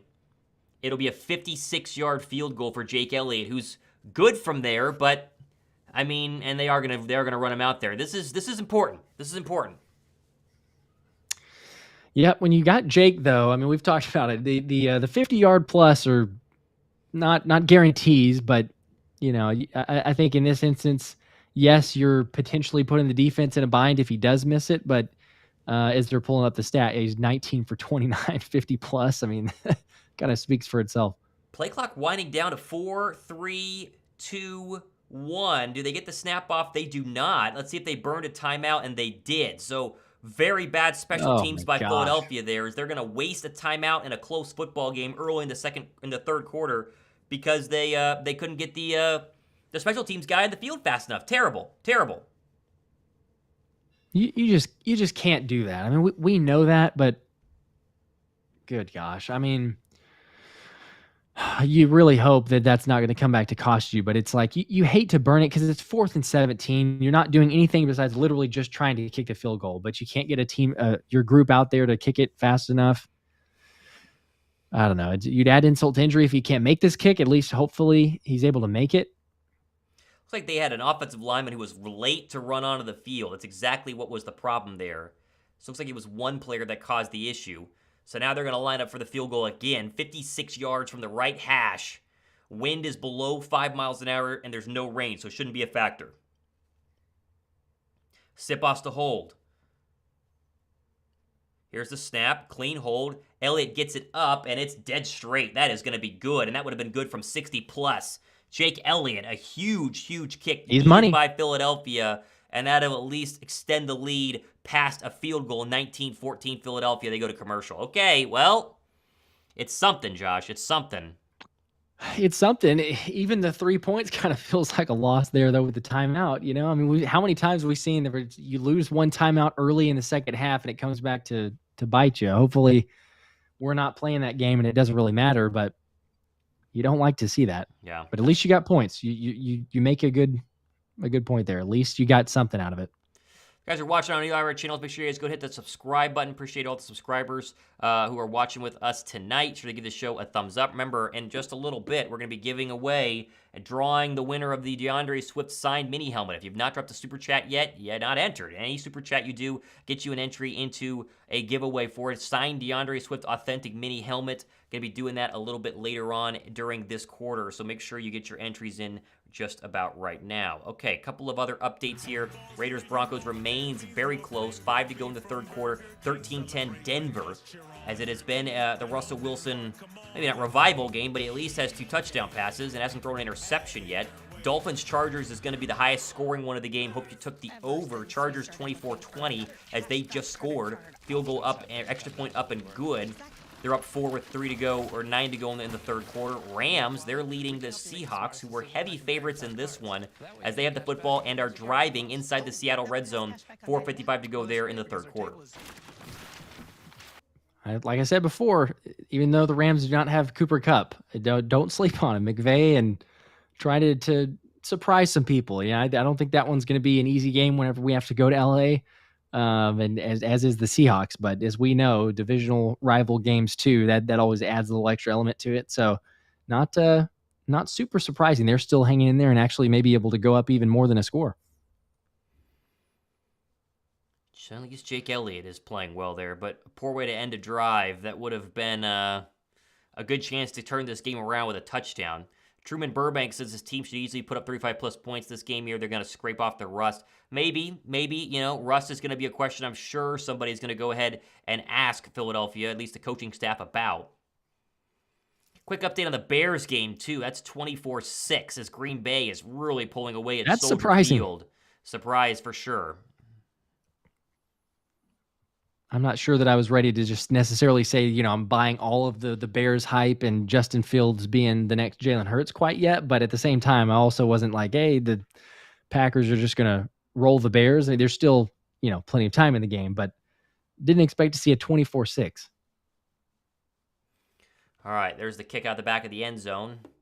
And so back out will come Mac Jones and this Patriot offense that were moving until they had kind of a slight miscue there on the third down and about 4, which was a incomplete pass resulting in the punt. So Eagle defense has a chance to kind of turn things around right now. It's starting to be time, right? You've been beaten up on this young offensive line, haven't gotten a lot of pressure or a lot of movement. These guys are supposed to be very, very good. Looking at you, Jalen Carter and Nolan and Smith getting a little bit in there, and Fletcher Cox and Jordan Davis. Let's see what they do here on a first down and 10 for New England. Ball at the 25-yard line, 8:48 to go third quarter. Here's a give to Stevenson, trying to bounce off the right side. Sorry, Zeke Elliott. He's going to be tackled by Reed Blankenship, but not before he got about 7 there. As Zeke had the fumble early on, resulted in an Eagle touchdown. Couple of touches since then, but a solid run there on first down. Yeah, they were able to get the seal on the outside there. There's looks like Cunningham kind of got blocked on the inside, and Zeke had plenty of room to cut outside. Cunningham's had a pretty good game, but he definitely let himself get taken up on that run. Second down and 3. Play clock at 15. Under center is Mac Jones. He'll take and he'll give to Zeke Elliott running left side. He's hit by Cox, but not before he falls across the first down. And that'll be another first down for this Patriot offense, who so far the past 4 or 5 drives have moved the football very, very well. Yeah, they have. They continue to do it. I mean, the rushing attack, the passing game, I think it's probably been more surprising, the passing game, and the fact that they're showing the stats here. I mean, Mac Jones has thrown 26 times. It's for 147 yards, but it's that quick drop. Don't allow the D-line to get a lot of pressure. It's worked for him so far. First down and 10 from the Patriot 36-yard line. Here's a play fake. Here comes some pressure on Mac Jones. He steps up, throws. That's going to be complete in front of 2 Eagle defenders. That's a tag team by Slay and Dean. That's Juju Smith-Schuster for a gain of about 6. It'll be second down and short. Again, you generate a little bit of pressure, but it's not enough. It's not from another direction, and it allows Mac Jones to step up into the pocket and deliver a strike to Smith-Schuster, which it appears kind of a still soft zone. I mean, these receivers are kind of getting into a spot where Jones is able to find him, and that's second and 4. Empty set for Mac Jones, is going to throw across the middle. That's incomplete. He wanted Juju Smith-Schuster, Zach Cunningham in coverage. You're talking about a soft zone. Both cornerbacks in Slay and Bradbury on a second down and 4 were about 10 yards off the ball. And BG just laid a massive hit on Jones there, so that he felt the pressure coming. I think Jones wanted a flag for the hit, but I mean, it's you can't do anything about that. That's full speed. There's not a flag there. That's a good hit, but he felt that. You talk about QB hits, that might have been the first actual legit. I don't know what the stats say, but he felt it.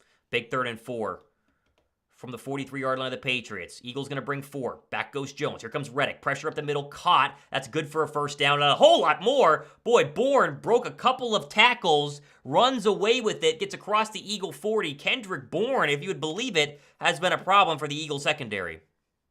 He really has. He's run away from a couple guys, and it's just a kind of a shorter route. It's taken a couple steps. There's a lot of pressure. Jalen Carter again creating some Right pressure, there. getting to Jones, but he's able to make the catch and then immediately make Maddox miss. Stevenson on the run on first down. He gets 6. This defense is on their heels and has just been struggling against this Patriot offense. You got to get something here. They need to register a sack.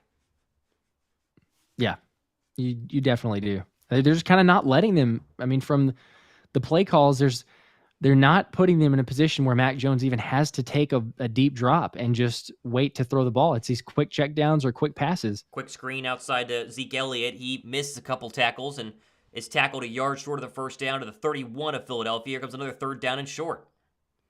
They have not had a third down and long in a very long time. Yeah, I was going to say, I'm curious. I would be curious to know what the distance, the down and distance on third down has been for them, because it feels like just about every single one has been these 3rd and 1, 2, 3. It's nothing of a 3rd and 10 plus. 3rd and 1, offset eyes. It's going to be a fullback dive, and it's really, really easy. That's a gain of 4 as Zeke runs over Christian Ellis, who was in their 4-3 base defensive package, and that is going to be another Patriot first down. Wow, that was easy. That was easy. Christian Ellis is in for Zach Cunningham right now. Unsure why, but he's the linebacker next to Kobe Dean. Here's a Stevenson run. He makes one man miss, and then the Eagles do a good job of bottling him up there. And that was Nakobe Dean and Derek Barnett for a gain of 1. So their best defensive play this entire drive that's churned up over 3 minutes of clock as we dip below 4:50 to go. Yep, not exactly expected. It is interesting though. You pointed out Christian Ellis in there. I wonder if it's an injury or trying something new. I mean, Cunningham's played fairly well. Ellis still in there on 2nd down and 9. 4:30 to go here, third quarter. Eagles 5 up, 19-14 on the Patriots. Jones under center, takes the snap. He's going to give Stevenson. He's trying to bounce it up the middle, makes 2 men miss, and almost breaks away from Justin Evans, but another 9-yard gain there. There's a flag, though, and that's in the area of offensive holding, and the Eagles might have caught a break. Hopefully. Yeah, he did look like he was about to break that one even from Evans. Thankfully, I mean, Evans at least brought him down, but it does look like it'll come back with a hold. Still waiting on the call here. Patriots are moving backwards, though. The hope is if they take this long, they're not going to pick it up. Yeah, this is taking a long time. Nope, they called the hold. Good. They get Hunter Henry on a hold there. That would have been a first down. Not so, though. Backs him up. It'll be a spot foul, make it 2nd down and long. That's the first penalty of the Patriots all game long. It looked like Hunter Henry grabbed Christian Ellis, and then... Yeah, that's a bad call. I didn't see a hold there. I mean, I guess you could call it a makeup call from, the last drive or 2 drives ago whenever Mailata had the hold, because that didn't look like much. But yeah, you could be thankful that was called, but I wouldn't have called it. 2nd down and 17. Patriots all the way back to the Eagle 35. Maybe you can get him out of field goal range. You finally get some pressure. Zeke to the right of Mac Jones in the gun. Jones takes the snap. 4-man rush. Not a lot of pressure. Clean pocket all day. Finally throws. This is going to be a home run ball to the end zone, and it's going to be incomplete. Reed Blankenship in coverage there, and Blankenship wanted a flag. Booty, I believe is how you say his name, was the receiver out there. Good play by the Ghost. 3rd down and long. Yeah, Blankenship almost had the pick here. I mean, he was probably in better position than the receiver was, actually, but I could see where we might have wanted a little contact, but definitely in really good position. Again, to your point, though, I mean, not much pressure. Barnett finally got through at the very end, which may have caused a little bit of an errant throw, but once again, I mean, that was a little bit of a longer drop, and Mac Jones having plenty of time. 3rd down and 17. Patriots are in field goal range right now. Let's see what they do to kind of help this out. Play clock down to 3, down to 2. Here's the snap. 4-man pressure. Here comes a screen right to Zeke. Makes 1 man miss. He's got a little bit of an entourage in front, but is brought down by Blankenship. Flag at the end. He's about 8 yards short, and this is going to be a hold on New England. Good play by Reed Blankenship. Yeah, Reed's played pretty well, and a good tackle there, especially in space. But he got the hold. You assume they would probably decline it because it's going to be like a 4th and 8. Or do you accept it? Do you accept it and push them back? Because it does make a little bit of a longer field goal, but then you run the risk of them actually converting.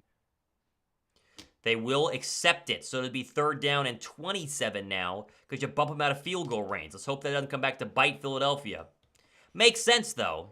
And yeah, a pretty obvious hold there by that one of those rookie guards. Blankenship got grabbed and still made the tackle. He just about got tackled. Almost tackled Blankenship, and then he still made the tackle.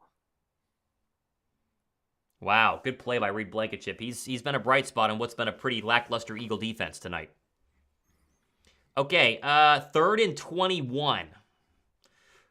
It'd be a 57-yard field goal if they kicked it right now from the Eagle 39. Let's see what Jones does. Takes the snap. Here comes a screen, little tunnel screen left side. Eagles bottle it up very well. And finally a tackle, and Devonta Maddox broke that one up, and you might be out of field goal range. I think you might. Yeah, the fact that they didn't get any yardage and then they lost some, that was a really good play and recognition. And then also, how about Jordan Davis? I mean, running from the inside all the way to the outside to help clean up with Devonta Maddox. I mean, Maddox was the one who ultimately made the play, but Davis showing the hustle, getting out there. They will punt, and that is a huge, huge penalty on the rookie guard for New England. That's going to cost them 3 points in what is a 5-point game. Wow, Eagles got lucky. They've gotten very fortunate the past 2 possessions to not give up any points. Here's your punt on 4th and 26. Eagles try to come after it. They don't get close.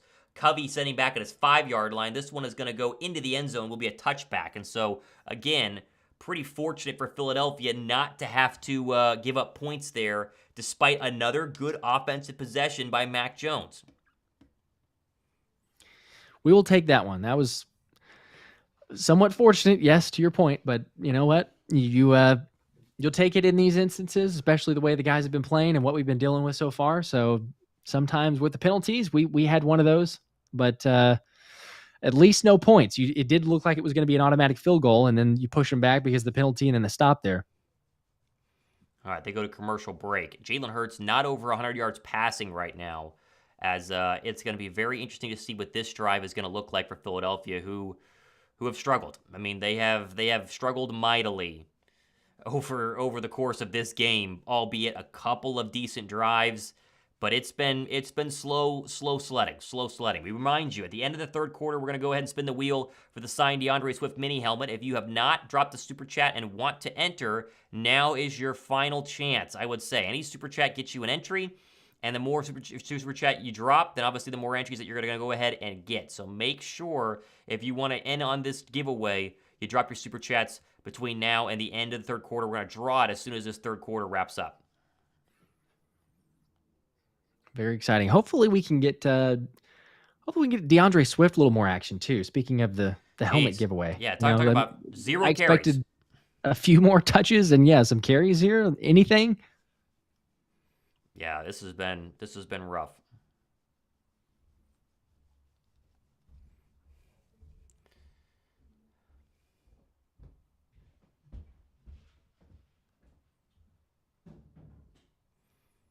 I'm trying to look and see. I'm not finding anything as far as Zach Cunningham either, because I know he had gone out for Christian Ellis. But I'm not seeing anything in terms of like an official update. Maybe just trying to mix things around. I didn't think he was terrible in this game, but, maybe, he wasn't bad. Interesting. Very interesting.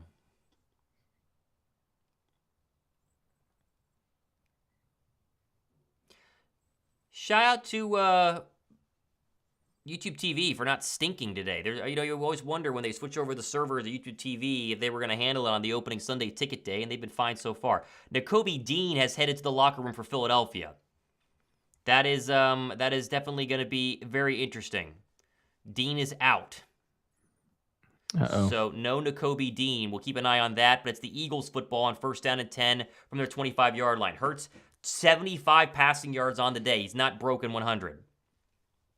Empty set, takes a snap, 4-man pressure, clean pocket, looks right, throws right. There's a catch, and that is going to be Devonta Smith. He gained about, let's see where they give him. They gave him 3. A little rough of a spot there, but it will be a completion to Smitty. He gets his 3rd ball of the day, be 2nd down and 7. Nothing vertical today. Maybe that was the Patriot game plan. There has been absolutely nothing vertical, nothing to the tight end in Dallas Goedert, and that's it's been rough. It definitely has. And speaking of Jalen Hurts not really doing a whole lot, being surprising, you still haven't seen Goddard, and that is shocking. Goddard is in there tight to the right side of the formation.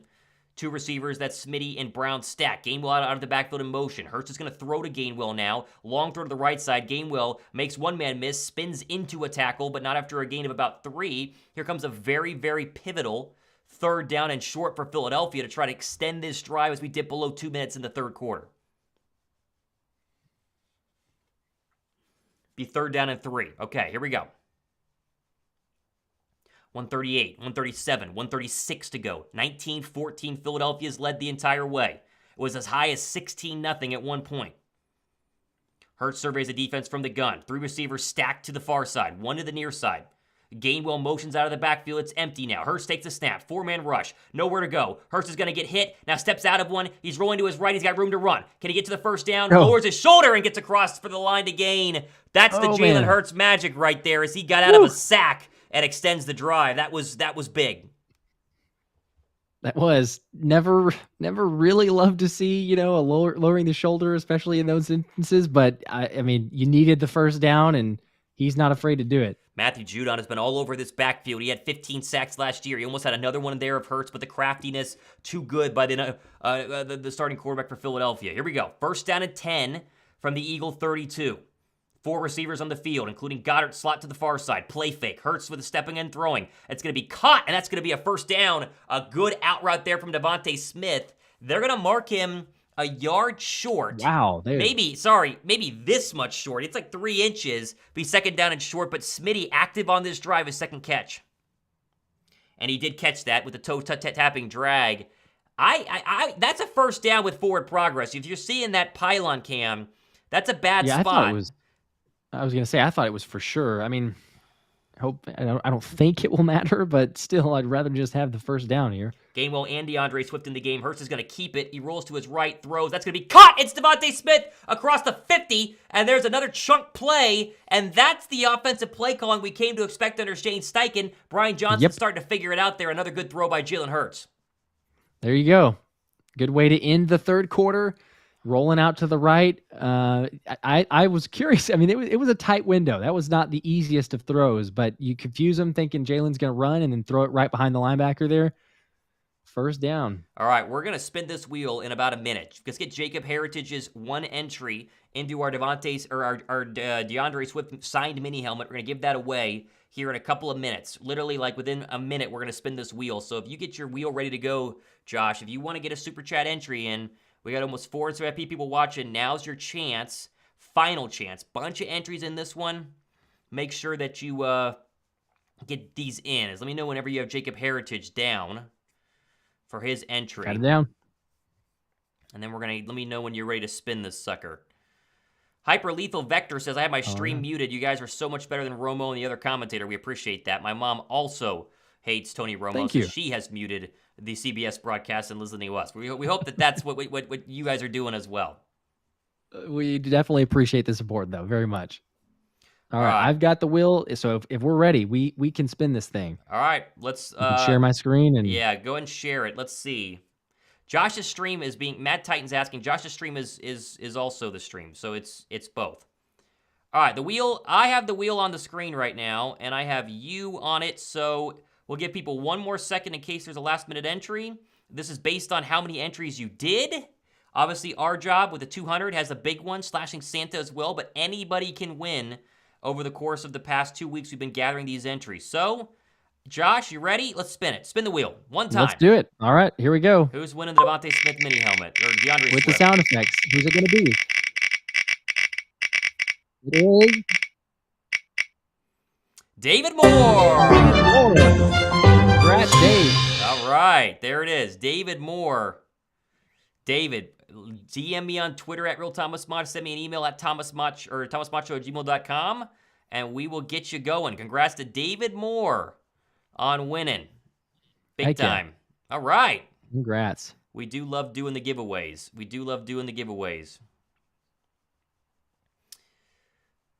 Joel says he muted him as well. James said you guys are almost as good as watching. Well, almost as good. We appreciate that. Almost as good.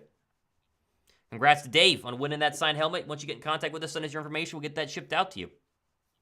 All right, fourth quarter.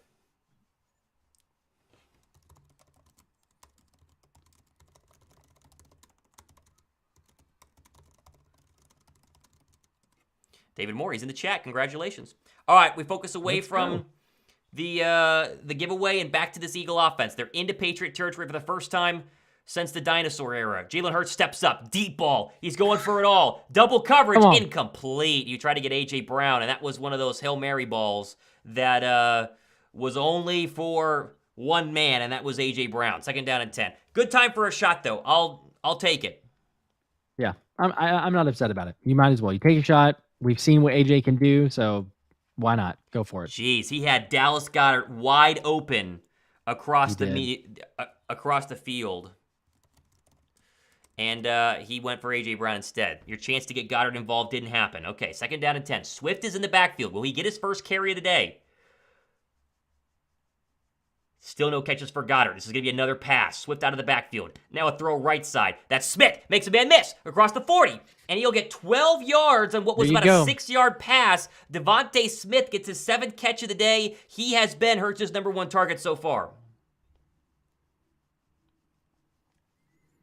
That was great there. I mean, again, you're taking some shots, but it's a one-on-one. Devontae's going to win that 9 times out of 10. Obviously, his route running too, but want to see this to keep up.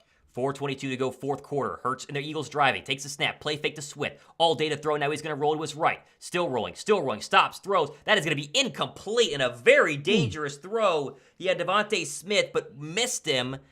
Falls safely to the ground. No harm, no foul. Be 2nd down and 10. A little scary there. That was definitely scary. That's one. I know you're trying to keep the play alive, and we've seen some crazy plays from Jalen there, but in that instance, you almost want to see him throw the ball away. They're showing the instant replay from previous. I mean, Goddard's open there, but he's kind of drifting. Oh, he had him towards the end. He had him for a second. It would be a little bit of a tough. The timing on that was right as Jalen's going to the sideline, but he did have him. Swift still the running back to the right of Hurts in the gun. A 2nd down and 10. Here's a give to DeAndre Swift. You thought it'd never happen. And he gets about 3 yards, falls forward across the 30. DeAndre Swift is alive and well. He does exist, and Agent Zero now has more than 0 carries, his first of the day. Boy, it took till the 4th quarter, Josh. Thankfully, finally, you got something there. If I had told you it'd be the 4th quarter before he gets a carry, you wouldn't believe me. You would have been like, what? Nakobe Dean officially questionable to return, as the Eagles not worried about that right now. They're worried about a 3rd down and 7. Their average 3rd down to go is 8.7 yards. They're 4 for 10 on 3rd down. Really bad. Let's see what they do here as the crowd rises to their feet. 3rd and 7. 4 receivers, including Goddard, slot to the near side. Takes the snap. Here comes an all-out blitz by the Patriots. Clean pocket. Hurts, steps up, throws left. Way overthrows Dallas Goedert. Incomplete. Oh my gosh. Jeez. Couple of rough plays there by your superstar quarterback. Yeah, definitely. And even I want to look at the replay to make sure, but it's like on that one, he missed Goddard on a couple different ones, but he had Devonta Smith, I think, wide open, or at least plenty of room to get it to him. But I don't know. He seemed like he forced that one trying to go to Goddard, where he was actually guarded really well by Jalen Mills. So it will be a 48-yard field goal by Jake Elliott. He's good from 32 and 56. This would make it an 8-point game. Left hash, ball spotted, kick up, and it is drifting. It digs up the crossbar, but goes in. Woo! Hey! Oh my goodness! Oh, I thought that was not going in. Oh man, It was drifting there. Woo! Okay, 8 points. I love that. Man, look at how close that was. Oh, by an inch. All right, we'll take it. All right. Up 8. I don't quite understand. We're seeing this in the comments from several people I know. I don't understand the whole, that was the first target finally to Goddard, but of all times for him to target him, it's on one of the most guarded situations that he had there, and a huge overthrow, which maybe at that point he knew the blitz was there. He just needed to throw it out of bounds pretty much and just have a receiver in the area. But out of all the ones, he's going to throw it on that situation. At least you get 3 points. We're up 8. So, worst case scenario, I always usually think this way. It was like, all right, the only way is the Patriots can tie. That's the best they could do with a score and a 2-point conversion. But still, it just feels like you took some shots. There was a little bit of aggressiveness. And then I don't know, maybe this is just me, but it felt like once you started to get in field goal range, the play calling possibly a little more conservative. I know you handed the ball off to Swift on that one play, but I would have liked to see them try to keep pushing the ball down the field. I know the 3 definitely helps you to make it an 8-point game, but I don't know. There's still just something you're trying to figure out. It feels like there's just that rust and kind of get the timing and everything with the offensive coordinator and Brian Johnson. So I don't know. At least you're up 8, though. That's just positive to look at it from that way. Nakobe Dean questionable to return with a foot issue. Those are never good. But still, Philadelphia able to at least extend this to a 8-point lead. And so you figure if you have a scenario where they go down and score, they got to get a 2-point conversion to just tie. So a very important drive there by Jalen Hurts. Listen, Philadelphia did have a couple of games like this past year where the offense did struggle. You think back to the big one, which was the Colts game. And that was a game where we all were freaking out. They couldn't move the football. That was a couple weeks into the season. And then finally, Hurts delivers on a final touchdown run, seals the game, and then they came back the next couple of weeks and just, dropped a ton of points on people. So it's early. I think not playing the preseason could be a factor. We'll hear what they have to say in the postgame. We will do a postgame here as well. But right now, that drive right there was good enough to make this game a little bit more in reach for Philadelphia. Yep. Thankfully, I mean, we'll take that. The kind of alarming part, and hopefully it's not a major injury to Nakobe Dean with him and the foot injury, but we've talked about this previously, is the fact that the Eagles, you've got some guys in the practice squad, sure, but the fact that they're only going with the active roster of linebackers in 3, so now you literally only have Christian Ellis and Zach Cunningham, and it's never, to me, a good sign anyway to have a limited options, but now you got to roll with those guys in the fourth quarter here.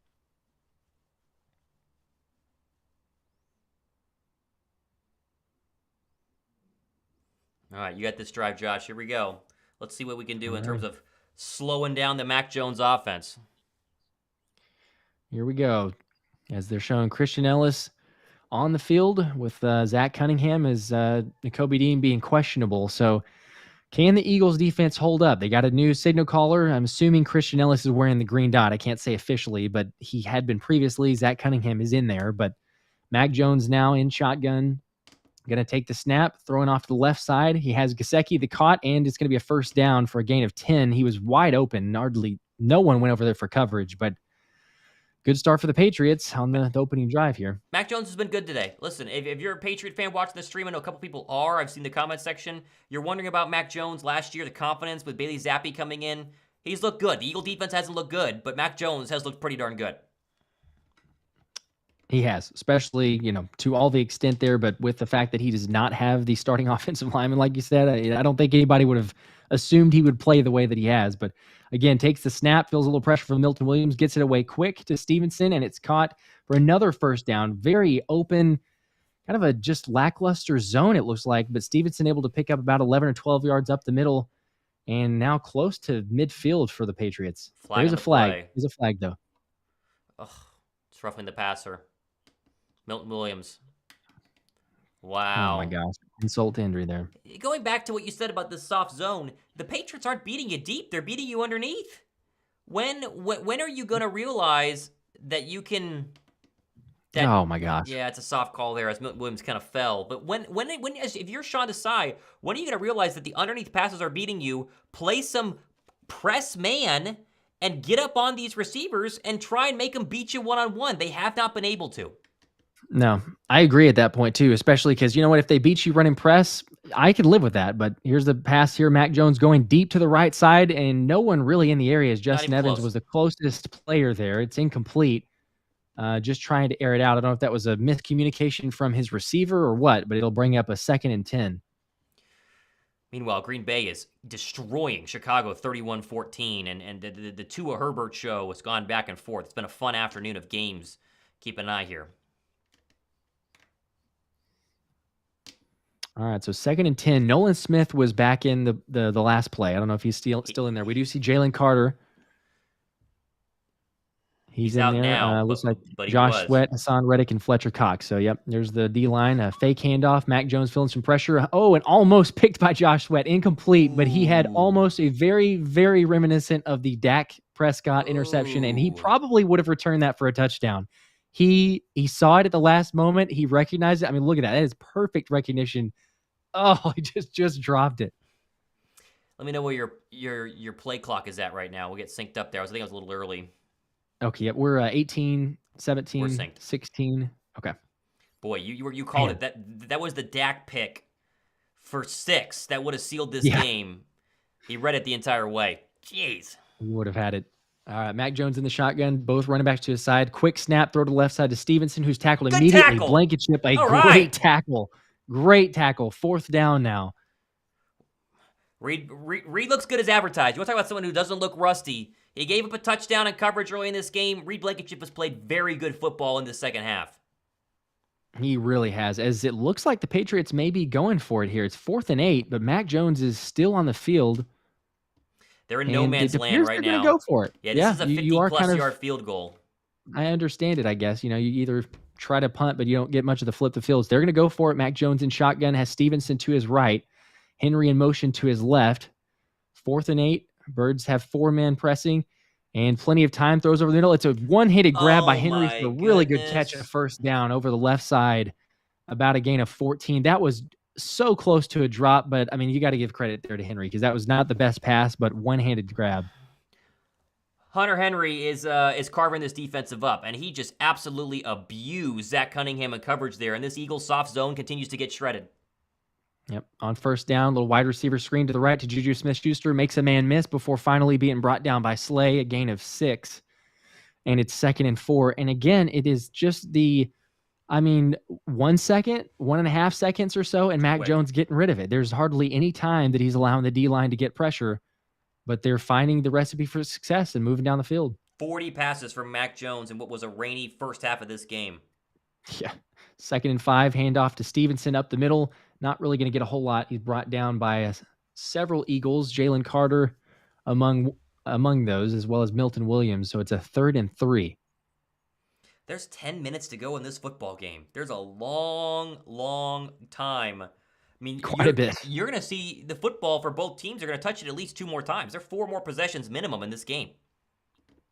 Yep, you would definitely think so. And again, the question there is Dean out. He's questionable so far, but you got Christian Ellis and Zach Cunningham as the linebackers. So 3rd and 3, Mac Jones, handoff to Zeke Elliott up the middle. He's stonewalled by Fletcher Cox. And we've seen that plenty of times, as has Zeke. It says hello again. Beautiful. So it's 4th and 3.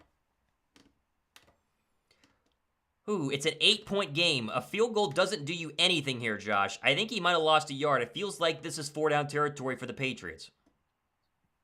Yeah, I agree. I think you got to go for it. It looks like they are. Yep.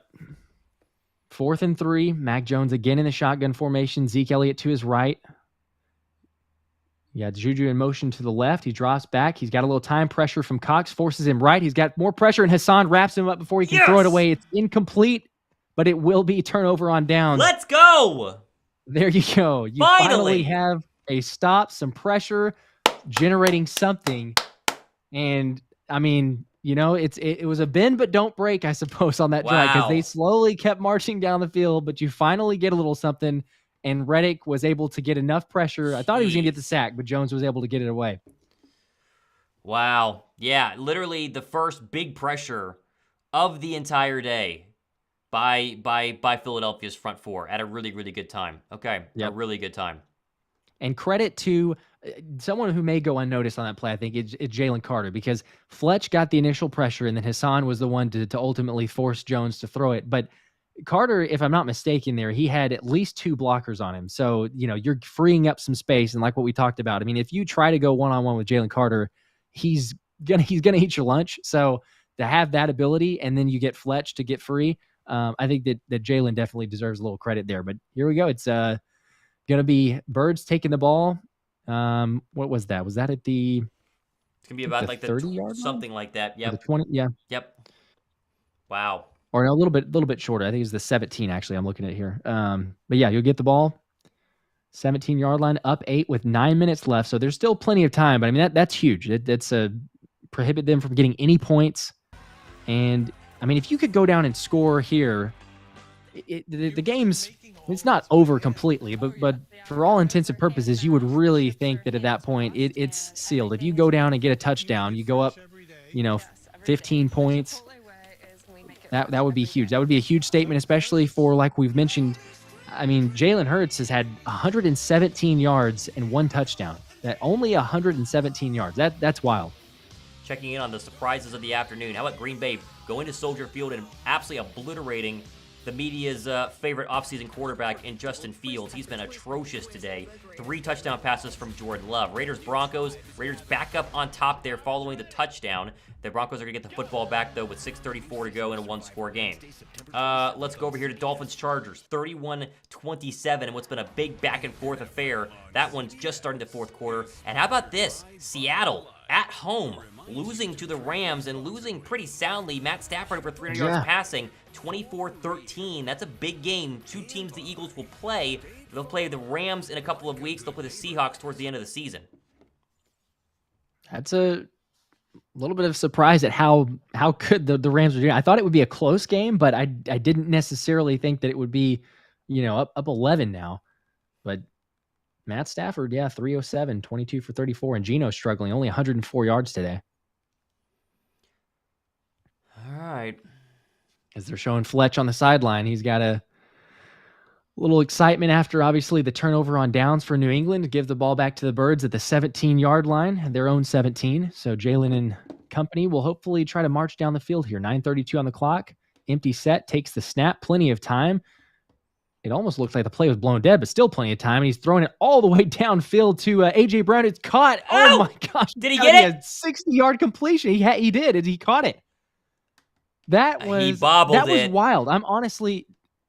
They ruled it a catch initially. It did look like there might have been a bobble. And, he kind of has it in the left hand. That's called a catch. I think if you're going with it, and field. Belichick's going to challenge it for sure. He's immediately throwing it. Did he get that off in time? Well, he must have. I don't know if he got that off in time. Jeez, why'd they blow that dead? I don't know that he did either, but it's too late, right? I mean, they can't blow it dead and say, sorry, you didn't get it in time. But going back to the play, they're giving it to him. So regardless of what we think, they're gonna let them challenge it. I thought for a second that play was blown dead. It was weird the way the offensive linemen were blocking, and Jalen even just kind of, he had plenty of time, but it was almost like a lackadaisical. He's sitting back there in the pocket. So for a second, I was like, wait, is this play actually happening? And all of a sudden, he airs it out deep to AJ. So, but that's going to be close. I don't know. There's a little bit of a ball movement there. They did rule it a catch on the field, so you at least like that. You're hoping it has to be like inconclusive evidence to overturn it. I don't know. That's going to be a really tough call. It moves, but does it move enough, right? It's not like a catch and then it goes away and then he brings it back in. It's a catch and then it turns, and you have to have obviously completion of the catch through it, but it can move a little bit, right? It can move a little bit.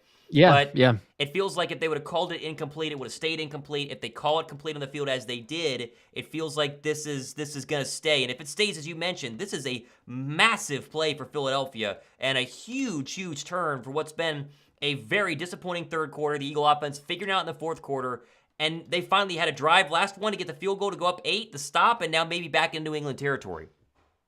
Yeah, that would be a huge. I mean, you flip the field for one, but you're getting a massive play that you haven't had all game, and all of a sudden you get something like that. So, yeah, it'll be tough. I don't know. It does move, to your point, but it looked like AJ had his left hand on it, and so in that sense, it's almost like you could argue he was just repositioning it. I don't know. It'll be close. That was their first deep completion of the entire game. They've only taken 3 deep shots all game long, 2 to Smith and 1 to A.J. Brown. That was number 4. It's going to be very interesting to see what they're going to call it. The Eagles' longest play was 16 yards the entire day. If this is a completion, it's good for 48. finally taking a big shot. I mean, they've taken a couple, I guess, but yeah, just getting something out of the offense because it looks so just, I don't know, not very creative or not aggressive for that matter, pushing the ball down the field. But even if this is the crazy thing, even if you count that deep shot, so if they come back and say that it is a completion, Jalen Hurts still only has 165 passing yards today. Wow. Still waiting. Here's the call. All right, coming back. What are they going to go with?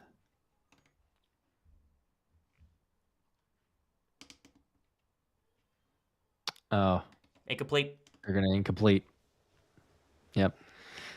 Trying to read the body language initially with Sirianni, and then confirmed. So yep, it's incomplete. Yeah, I guess that both hands maybe coming off of it towards the end. That's so close though. It's I mean, really he close. is readjusting it. It's not like he's bobbling it out of control. He's letting go to like grab it to make sure he's able to hold it going down. So I don't know if you're gonna say that's inconclusive. That's real I would tough. love to see a replay of if Belichick got that challenge off. I would love to have seen a camera work there, but clearly CBS doesn't have it. It didn't look like he did, but they blew it dead, so you can't do anything, obviously. But all right, well, 2nd and 10, 9:24 in the fourth quarter. Eagles up 22-14, and the ball on the 17. So Jalen in shotgun. He's got Gainwell to his right. He's going to readjust some things at the line and set back up. Plenty of time on the play clock at 27. And he's going to take the snap, drop him back. A little bit of time, some pressure before he rolls to the left and finds A.J. Brown open again, who's just able to almost break a tackle, but Christian Gonzalez throws him out of bounds. Gain of about 20 or 25. Another nice job by the offensive line and protection. For what had been a really, really bad day for an offensive line, that is exactly what you want, as A.J. Brown just juked Christian Gonzalez out of his shoes. Mm-hmm. I think you have to keep going back to it. I mean, we've mentioned you've got a rookie there, and Gonzalez is not bad. We're not saying that at all, but it's A.J. Brown. I think you have to keep testing him. Now the ball's at the 40-yard line, 1st and 10. Jalen in the empty set. Patriots showing pressure, and they'll blitz 5. Jalen dropping back, fires over the middle, finds A.J. again, complete over the middle, and runs to the right side before brought down. Another 15-yard completion. And let's keep hitting that. That's what we haven't seen. But back-to-back completions to A.J. That is the Eagle offense we came to know and love. A.J. Brown, one-on-one, across the middle for 15. They're going to go hurry up again right now to try to kind of keep this base defense of the Patriots guessing a little bit. Yep. As Mark says, good morning, offensive line. I'm glad you could be with us. Yeah, they're starting to give Jalen a little more time than they had previously. That's for sure. So 8:05 on the game clock. Jalen throws a quick wide receiver screen to A.J. Brown, who's brought down after a gain of 2 or 3, but there's a flag on the play. And Lane Johnson, it looked like he was happy about that. He thinks it's on New England. Yeah. What would it be? A hold again on the defense? I'm kind of wondering. I don't know. He immediately looked towards the sideline and seemed to be happy. So it seems like he knew something's up there. Lane is standing there listening. Yeah, I think it's a hold on whoever was on Lane Johnson. Unless they pick it up, this should be on the Patriots. Taking forever, though. Goodness gracious. There it is. It is, yep. Holding on the defense on Wise. Let's see, as they're going to show the replay here now. So, oh, yeah, definitely. Lane just completely grabbed out of the play. So he was going to, and he was going to try to get the guy who ultimately brought down AJ. So that's why he was no doubt upset. Good call. All right, 1st down. As the time continues to tick now. So 7:55 left in the fourth. Birds up 8 in Patriot territory at the 40-yard line. Jalen with Gainwell behind him. He's going to take the snap and fake handoff to Gainwell, dropping back, a little pressure from Gonzalez. He almost breaks the tackle, and then he's sacked. Sacked back at the 49 of New England. It's going to be a loss of about 9. Wow, corner blitz from Christian Gonzalez, huh? This play took forever to develop. Forever. I mean, Jalen did his final hitch, and there was already a cornerback in Gonzalez just sitting there. Yeah, he He wanted a did. deep shot, and he had two of them. His choice of Watkins or Devonta Smith, and the play had just no time. 8-yard loss. No, no. And Stoll was open because he was kind of trying to block Gonzalez there, but either you quickly throw it to him or that was kind of dead from the beginning. So as the play clock runs down, and did they get it off? I don't know if they did. They had to burn another timeout. They did burn a They did. timeout. Unbelievable. Down to one timeout remaining. Unbelievable. That's I mean, you're up 8, but the clock management, I know it's week 1 and sometimes you have some issues on that side, but I don't like being down to 1.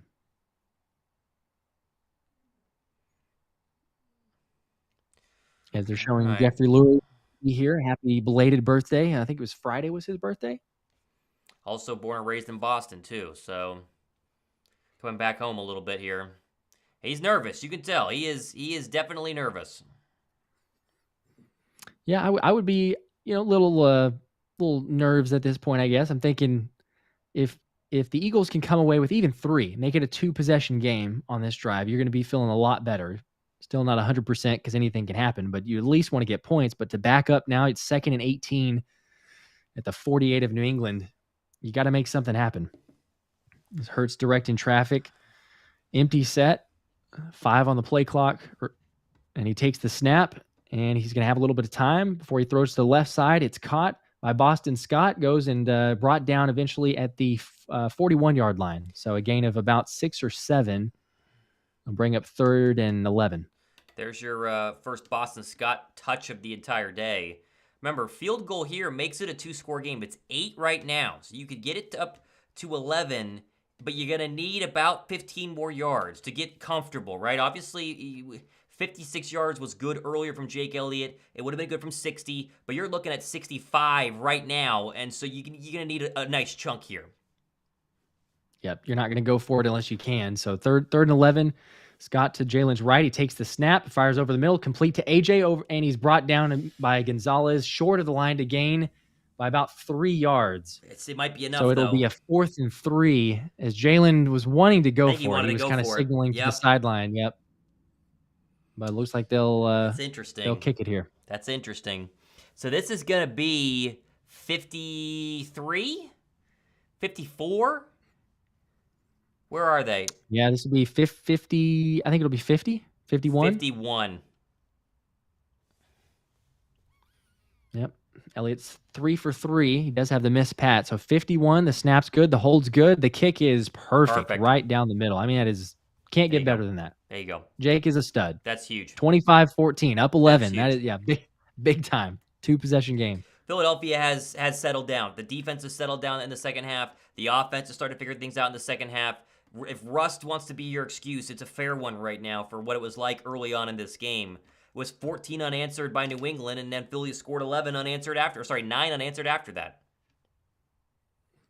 Yep, you love to see it. You definitely want to come back in that instance because there was some concern, no lie. But being able to do that, you get some calls to go your way, no doubt. But you also could argue the AJ Brown was very close to being a catch, questionable there, but to combat that, I mean, I think that shows definitely we know the mental toughness and fortitude that Jalen has and really the entire team. But you have a big play that you are thinking is going to count. Belichick throws the challenge flag. Was it late? I don't know. We'll probably never know because we didn't get the angle unless you're at the game. You could probably tell us. But either way, you come back, you're able to put some points on the board, and now it's a 2-possession game. All right, Eagles going to kick it back off, and it feels like your defense to be rested now, Josh. You might be able to, maybe get a sack. Wouldn't that be something? How about a sack? I forgot what that is. I'm not exactly sure, but it'd be cool to see. Remind me. We would have expected one at some point, but yeah, could we get one? Could we go?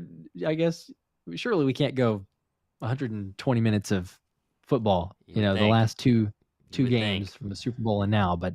If there is a time, now is the time, and the Patriots are going to have to throw because time's starting to run out.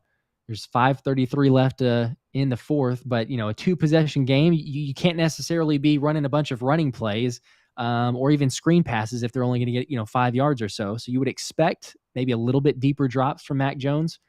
Maybe the D can get a few sacks here, but Mac Jones in shotgun. drops back, a little pressure from Jordan Davis, throws it deep over the middle of the field, and it's incomplete. Reed Blankenship actually the closest there, but Jordan Davis, how about the big man, There's the some dancing pressure. bear, actually There's some creating some pressure. pressure. Yeah, and that seemed like a miscommunication for whoever he was throwing the football to. I think that Jones wanted a kind of a corner route, and then the receiver ran more of a go, and that one wasn't close. And so now, 2nd down and 10. Yep, 2nd and 10 here, 5:27 to play. And New England has all 3 timeouts. The Eagles have not really managed it as well. They only have 1, but leading by 11. Ball on the 25, and Mac Jones takes the snap in the shotgun. Running back screen to left, has plenty of space. A block, cuts up the field, Oh my misses gosh. Christian Ellis, and Stevenson is on the move as he's all the way past the Jeez. 45 of Philadelphia before finally brought down by Zach Cunningham. And that was a well-drawn-up play, but 35? also, yeah, I was going to say, Wow. lots of chunk yardage and a missed tackle there from Christian Ellis. I mean, it was tough in space, and no lie, Stevenson is a tough man to bring down. But now it's 1st and 10 in Eagles territory. The handoff to Stevenson. He'll gain about 4 or 5. Brought down. It'll be probably about 2nd and 6. Problem for New England is the time, right? 4:42 to go, and they're down double digits. So it's like they got to hurry, and they will hurry to the line. Yep. As Mac Jones takes the snap again in shotgun, fires over the middle. A man he's got and is complete.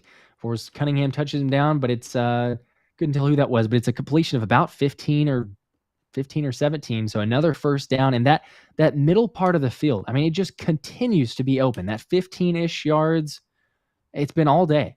Yeah, it's been open. It's been a soft zone. They played too high, and it's not changed. As Jones again fires to Stevenson, it's a dump off. He makes Cunningham miss and Christian Ellis miss before picking up the 1st down and being brought down at the 11-yard line. Again, Nakobe Dean is questionable, I think. I don't know if he's officially been ruled out, but with so little time left, he probably wouldn't come back in with a foot injury, but he's probably missed in that instance. You wouldn't expect that Nakobe Dean would miss those tackles, but Stevenson able to make a miss. So 1st and 10 at the 11. Mac Jones fires over to the right side, has a man, and it's Bourne again. A touchdown with Slay in coverage, but barely even there. So quickly, very quickly, less than 2 minutes, able to go all the way down the field using no timeouts. Kendrick Bourne, his 2nd touchdown of the day, looks like a Pro Bowler, and now making it back to a 1-possession game. And after a point after attempt here, as they're showing the replay, clearly 2 feet in. Wow.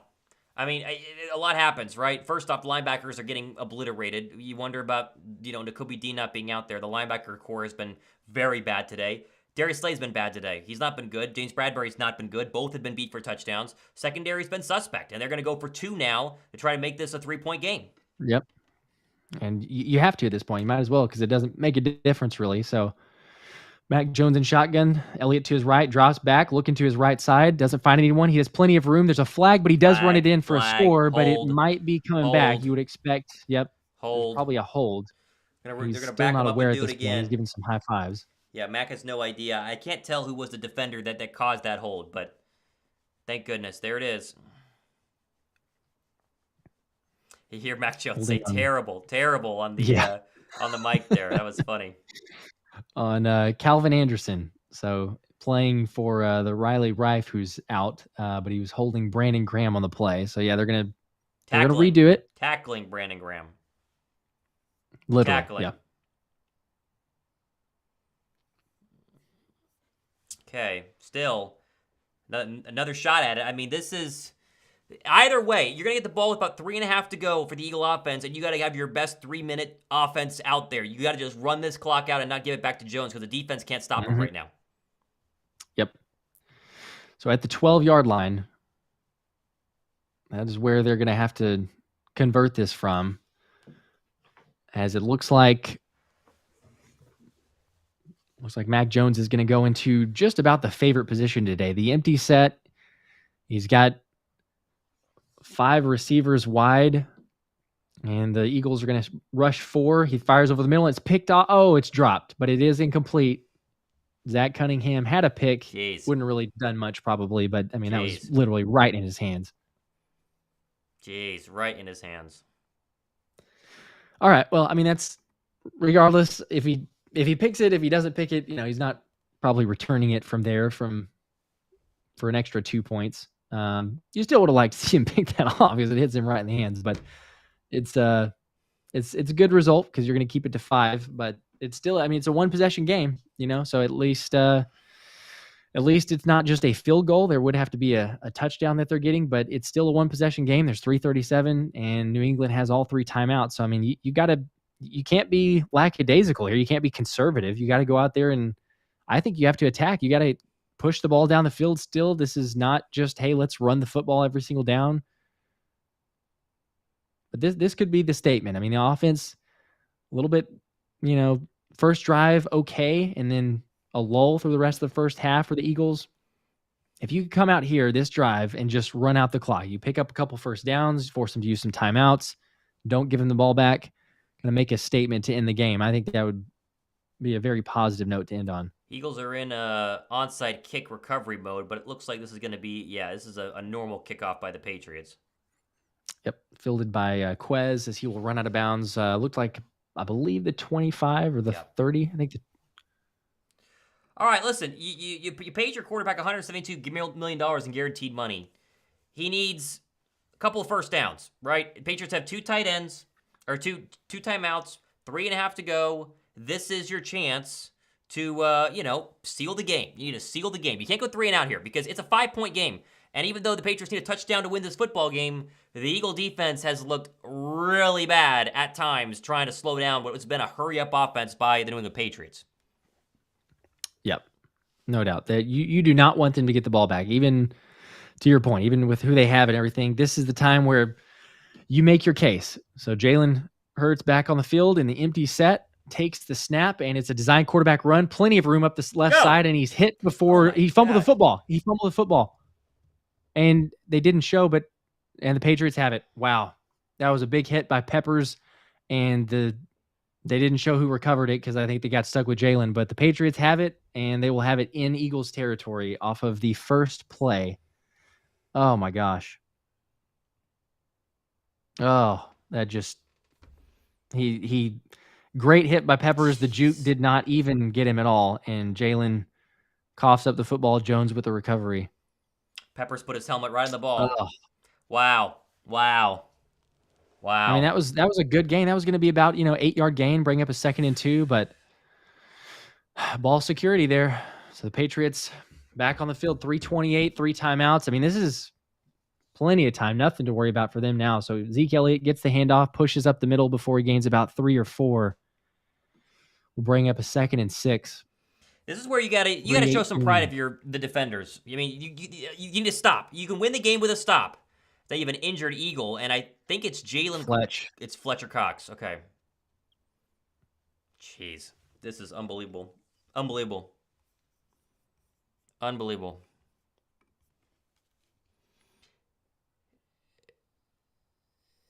Yeah, so it looks like Fletcher Cox is just laying there. Jeez.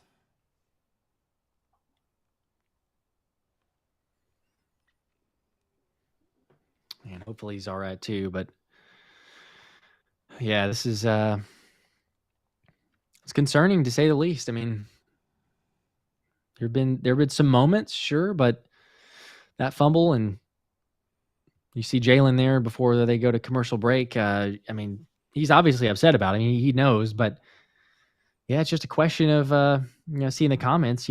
Having no running back or no other running back, the runners haven't had great success, but I get the point of the play call. It's not the play call that I necessarily hate because you can confuse or trick, and it worked in terms of the yardage. But yeah, it's just ball security, and that's what Sirianni he says for everybody. That's what they stress so much. But it was a great play by Peppers. The juke didn't get him at all. So now you're sitting here, and to your point that you made earlier, this is about, the pride of the defense. Like, you need to make a stop. Your offense had made some plays earlier, and it's been both sides have struggled at times, but this is the point where you stand up and say, okay, you know what? We're going to limit this because there's no way where the Patriots have the ball that they're going to kick a field goal. It's pointless. They're surely going to go to try to score touchdowns. So you know already it's like, hey, every single set of downs, they're going to go all 4 downs. They got 4 downs to try to do something. So as Fletch is up on his feet and walking off the field. So that's at least a good sign. Hopefully nothing too serious, but looks like Milton Williams is coming in for him now. So you got Jordan Davis and Milton Williams inside, and you got Hassan and Josh Sweat on the outside. So 2nd and 10, shotgun formation, Zeke Elliott to Mac Jones's left, 2 receivers right, and he will take the snap. A little pressure by Sweat, and he's got him. There you go. There's a sack. He finally got one. Oh, my goodness. Josh Sweat and Jordan Davis combined for the sack there. So it is goodness gracious, it took, finally. 3 3/4 quarters to finally get one, but Sweat beat his man Brown, and then Jordan Davis also kind of comes in to help clean up at the end. But you finally have one. And you credit Jordan Davis. He got in the throwing lane there and made Mac Jones pump that, hold it, and now 3rd down and 12. Yep. Mac Jones taking a snap in shotgun as Patriots still trying to hurry, forces more pressure over the middle, and it's incomplete. Oh, my goodness. Slay and Blankenship were in coverage, and Jones took a hit. I couldn't tell. It looks like Milton Williams was the one who he drilled him at the end. How about some pressure? Like you said, it took about, what is it, 3 7/8 quarters to get pressure, and we finally have pressure. And that was Slay. I mean, the board dropped that ball. Bourne definitely had a chance, as Milton Williams laid a hit. All right. I mean, here's the game. We'll take it. 4th and 12. Yep. This is it. I mean, they've still got 3 timeouts, but you feel like this is quite possibly the ball game. If you can get a stop here, the ball would be close to midfield. So at the Eagles 43, Mac Jones taking the snap. They didn't get that ball off. Play, I was going to say blown dead or a timeout. Are they giving him a timeout or are they doing delay of game? All right, delay. Wow, they didn't call timeout. 17. Wow. That's interesting. You wouldn't call timeout. I mean, you've got the 2-minute warning still, So wow. I know you want to try to keep all 3 timeouts, but a 4th and 17.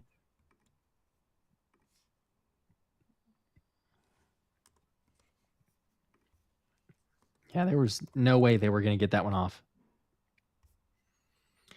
Okay, 4th and 17. Ball at the 48 of Philly. So Mac Jones taking a snap in a shotgun and another play blown dead. What is this time? Oh, a timeout from the Eagles. Okay, so the Eagles have no timeouts. I don't know that I'm just in love with that play call. Why? Or that decision. Why? Timeout. But he must have hated something. You only do that if you hate whatever you had on the field. Yeah. Because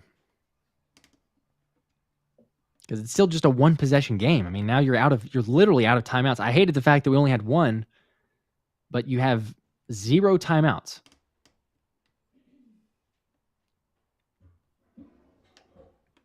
As Mark says, ugly game.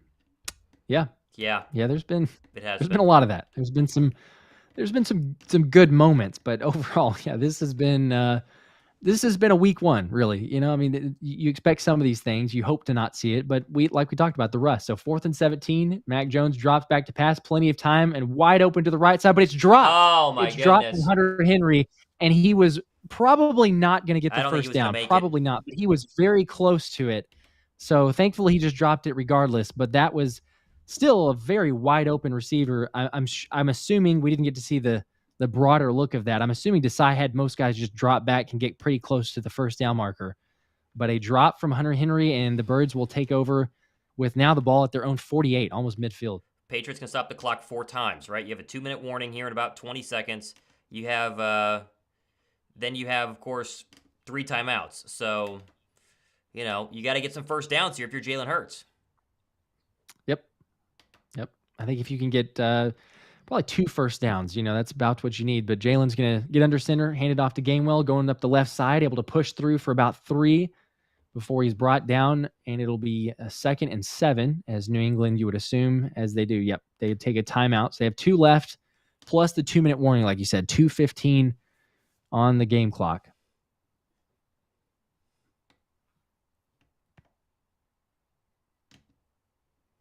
All right, so they'll burn a timeout here.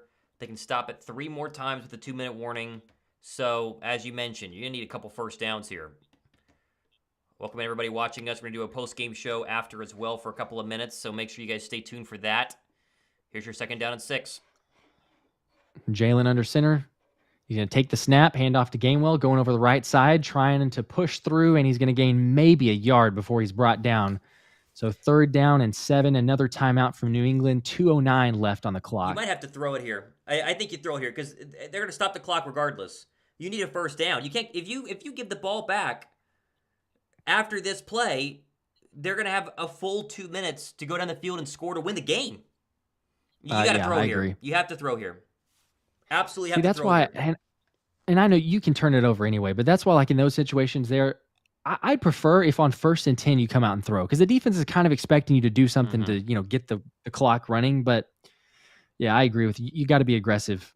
Looks like that's probably what they're going to do. They're lining up in a Jalen Hurts This could be a shotgun, Jalen Hurts run. empty set, 3rd and 6. Yeah, it could be a designed run.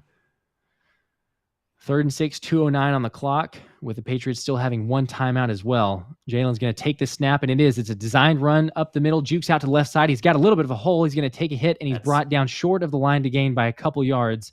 So it'll be a 4th down and 3, and it is at the 2-minute warning now. So 4th and 3, 2-minute warning. It's too obvious. It's too obvious. You go empty, you know he's going to run the football.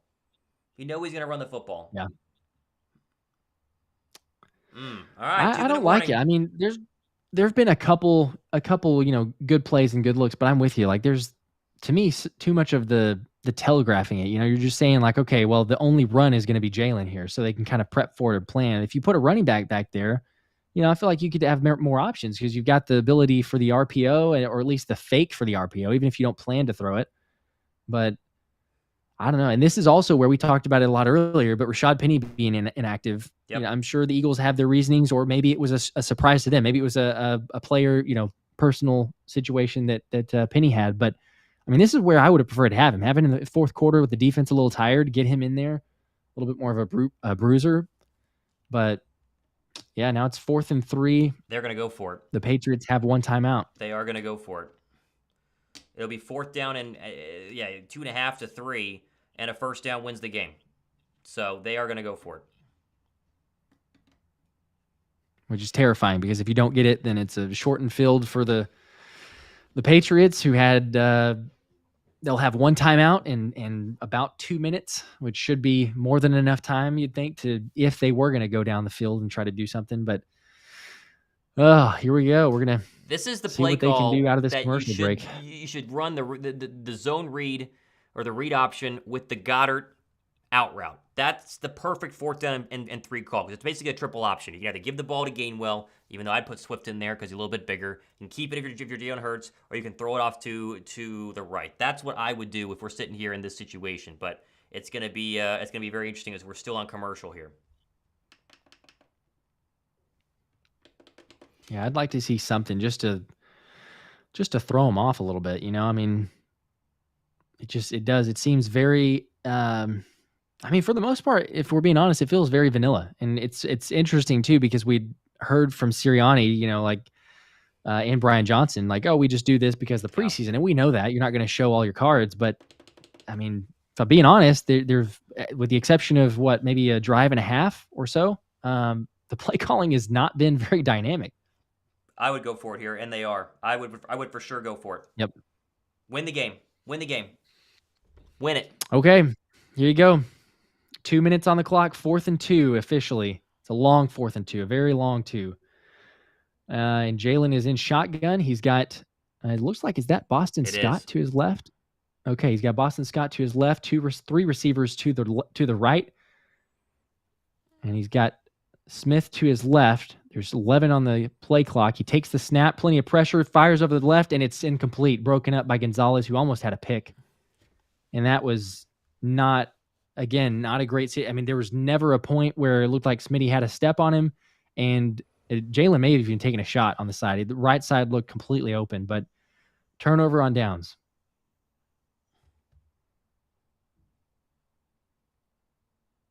Just a slant, huh? That's what you're going to do. You're going to go one-on-one and a slant. Boy, the play calling has been suspect. It's been really suspect. And now you have one timeout, 157, and a defense that's been reeling multiple times when the Patriots go hurry up. And a half a field. Yep. Who wants to make a play? Oh, Yep, here we go. Defense needs to make one. 1:57 on the clock. Patriots have one timeout. Mac Jones in the shotgun, drops back, four-man rush, fires to the left side. Bourne complete, a gain of 8, but he's in bounds. But maybe an injured Bradbury took a Eagles shot to player. the That may head stop there. the clock. Yeah, Yep. Bradbury just got concussed, so you're going to be down. He gets up, but he's going to have to at least hop out for a possession. He took a shot in the face. Yeah, he Looks has like a he's bleeding, bloody too. lip. Yeah, it's a bloody lip. So does Ringo come in here? This is going to be a Keely Ringo time, right? He's your third cornerback. Because they did not elevate Ricks. You put Job in, I would think. Let's see who it is. It is Job. You're right. I go with Job, yeah. Boy. Oh, man. And it stops the clock, too. I mean, I assume Bradbury will be okay. It was just a busted lip. Hopefully nothing more like a concussion. I mean, he did kind of grab his head, but it stops the clock for him. Your defensive line, Carter in for Fletcher Cox. It's Carter, Milton Williams, Reddick, and Sweat. Reddick has been completely irrelevant this game. Now is the time to do something. Yep. Time to make a play. Besides the one single pass rush pressure that he put on, he has been pretty much nothing. So Mac Jones in shotgun formation. He's got Stevenson to his left, a 2nd and 1. He drops back. Plenty of time, fires over to the right, and it's incomplete, broken up by Avonte Maddox. Very good coverage. If he was any taller, a little taller, he might have had a pick. He was in great position. Oh man, yeah, Maddox terrific is position. 3 inches too small. Now remember, New England's got to get a first down here, right? Because it's 3rd and 1. Yeah. You almost wonder if you run it here and just do a draw. You got another timeout. You have a lot of time. Make sure, yeah. And that's what they'll do. Hand off to Stevenson, picks up about 4 for a first down and brought down inside the Eagles' territory as it's at the 43, I believe, of Philly. So time is ticking. 1:21 left on the game clock. One timeout for New England. They're in Philly territory, down 25-20. Mac Jones takes the snap, rolls out to the left side, a little pressure. He picks up a block and able to step out of bounds before picking up about a gain of 8.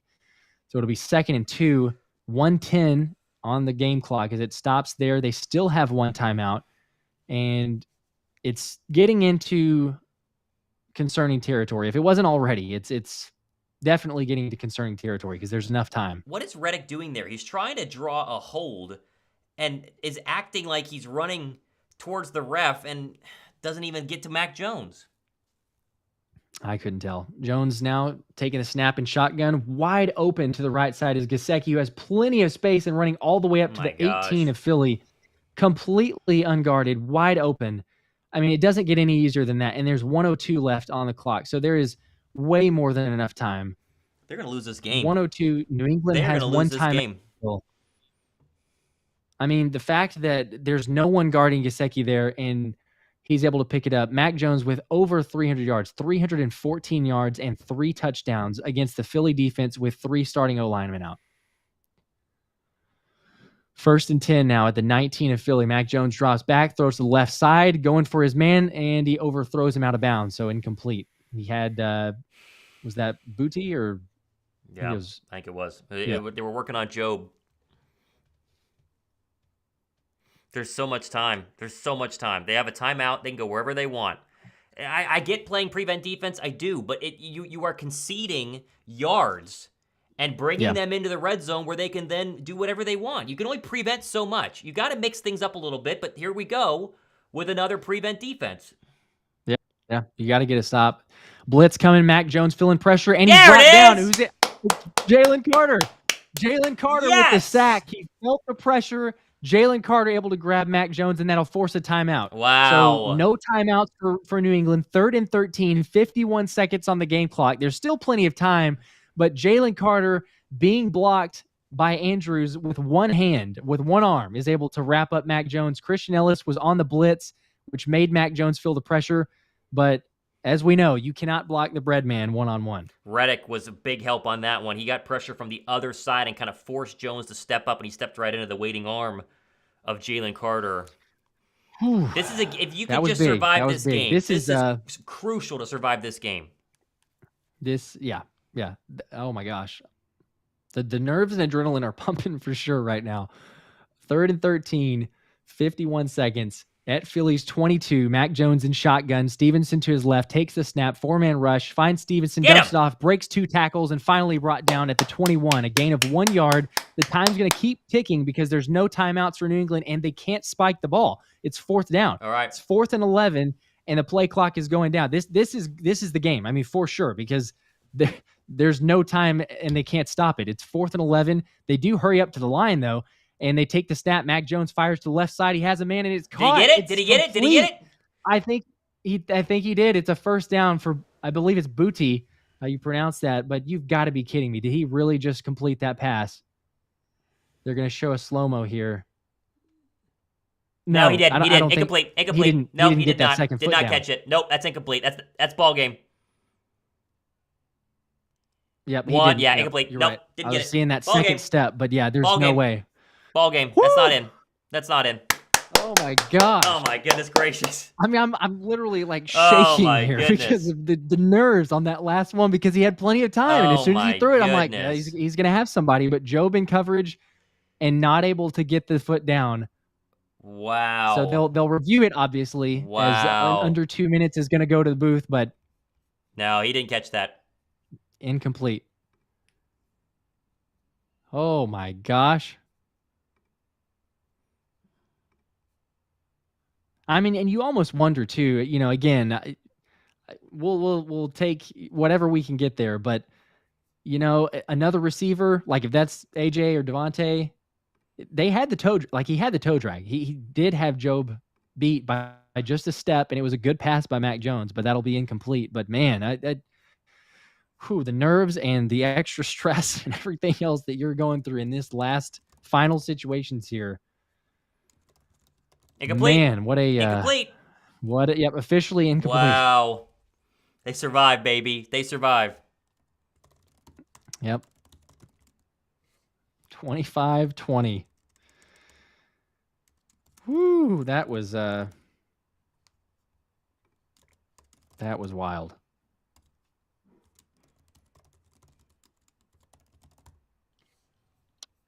Jalen in the offense will come out now and look to. That's a big win. That is a big win. Wow. Yeah, it's a moral victory, I think. But man, that was a lot more pressure situation, I feel like, than it needed to be. Wow. But it's a win's a win. You get it. A win is a win. Wow. That was okay. All right. Yeah, we got comments. Jalen Carter needs to be the starter. I mean, for real, like, you know, if you want to, his sack, you know, you needed to make some plays after that, but without that sack, that changed the entire part of that last final drive. That was wild. How about that? Boy, you want to talk about really making it close and really having a lot of film to look at for Philadelphia. This is going to be quite the week, I think, for the Eagles, who, listen, they played well at times, but it was few and far between. It was few and fleeting times, I would say. There were definitely way too many mistakes, way too many issues where you just sit back and go, what are we doing? Like what's actually going on right now? And in the end, thankfully, the defense was able to hold up, but the defense was the real issue here. Offense is one thing, right? I think you can make an argument, okay, offense, you get a little bit of rust in there. They didn't actually run the football that well, especially when they should have early. There were some issues, and maybe a little bit of timing with the offensive line, sure. Defense is the problem, and it's not because the players didn't play necessarily well. I didn't like the scheme. I mean, straight up, the scheme did not look good. If you want to play soft prevent defense the entire game and not make any adjustments, then you better be getting sacks. The whole Eagle defense is predicated, and this included Jonathan Gainwell last season, of playing very, very good with the front four, generating pressure and playing soft coverage. And when you generate pressure with the front four, think back to the Carson Wentz Redskins game or Commanders game in week 3, you're going to get 11 sacks and you're going to win the game big time. But if you have a game like today where you don't touch the quarterback till late in the fourth quarter, you can't keep only bringing 4. And you saw finally on that last possession, they brought Christian Ellis, a 5th man, and it caused a sack for Jalen Carter. They have got to have more adjustments, and that's on Desai. If Desai's seeing that they're not getting pressure early in this game, minimum by halftime, you have to go, okay, we need to generate pressure some way, somehow. And you can say they want to hide their secondary. It's ridiculous. This secondary should be good enough. You have 2 all-pro cornerbacks on the side, 2 Pro Bowl cornerbacks on the side. I don't think either of them played well today, but this should be a scenario where you should be able to trust them and bring a couple of extra players. It's an ugly win. It's a win nonetheless. And what did we talk about? For months going into this season, you've got to win these games early because it gets a lot harder after the bye week. And losing this one today would have been atrocious, absolutely atrocious for Philadelphia. So we can be upset, and rightfully so, but that is a nice win in the end by the Eagles to at least get to 1-0 on the season, which is going to go a long way towards their aspirations of hopefully, going further and further in the postseason this year. Yes, I totally agree. There's to your point, I mean, on both sides, you can take some positives from it. There's definitely some growing in some areas that we need to see improvement, but I agree. I mean, the scheme and the lack of, I don't know what it was, the dynamic part or the dynamic plays that you're calling, or just not being aggressive. Might not have been just flat out the aggressive part of it, but you have to see some changes. Thankfully, you get the win. That's never to discredit that. It's hard to win in the NFL, and we will take it. We will take the win for sure, but you play on a shortened week, this next upcoming week, and hopefully you can figure some things out. Hopefully you can be a little bit more aggressive, maybe with that play calling or some of the issues that you might have seen. I don't know. I don't know whether it was something that Brian Johnson didn't like, or he just wasn't comfortable calling, or if it was just the game in general of saying, okay, hey, you know what? This is something that a Bill Belichick is giving you a look. Now, again, we can't discredit the fact that it's a Belichick defense. It's having months for him to game plan and prep to how to stop Jalen, how to stop the offense of the Eagles or put them in difficult positions. But yeah, I mean, there's definitely some holes or some weaknesses or just some doubts in my mind. And I think a lot of people's mind coming away from this game. The silver lining is for sure you got the win. Hopefully there's no major injuries. We know Nakobe Dean went out with the foot injury, was questionable, obviously didn't end up returning. Hopefully that's nothing serious. And you need some more depth. I mean, we've talked about it in the linebacker position, but you have some guys on the practice squad. Nicholas Morrow will probably be elevated if Dean misses any time. But, I mean, from the linebacker play, let's be honest. I mean, it wasn't that solid. And you mentioned it with several of the different positions. There were some weaknesses or some areas, but a lot of missed tackles. Definitely once Dean went out, but Dean missed a couple as well. And, the dump off pass to the running back, the over the middle, and that's kind of predicated a lot of times on the linebackers. That was the area that the Patriots, you could tell from the very beginning of the game, said, hey, we're going to try to exploit that. And they did. And that was very successful to the tight ends, to the receivers.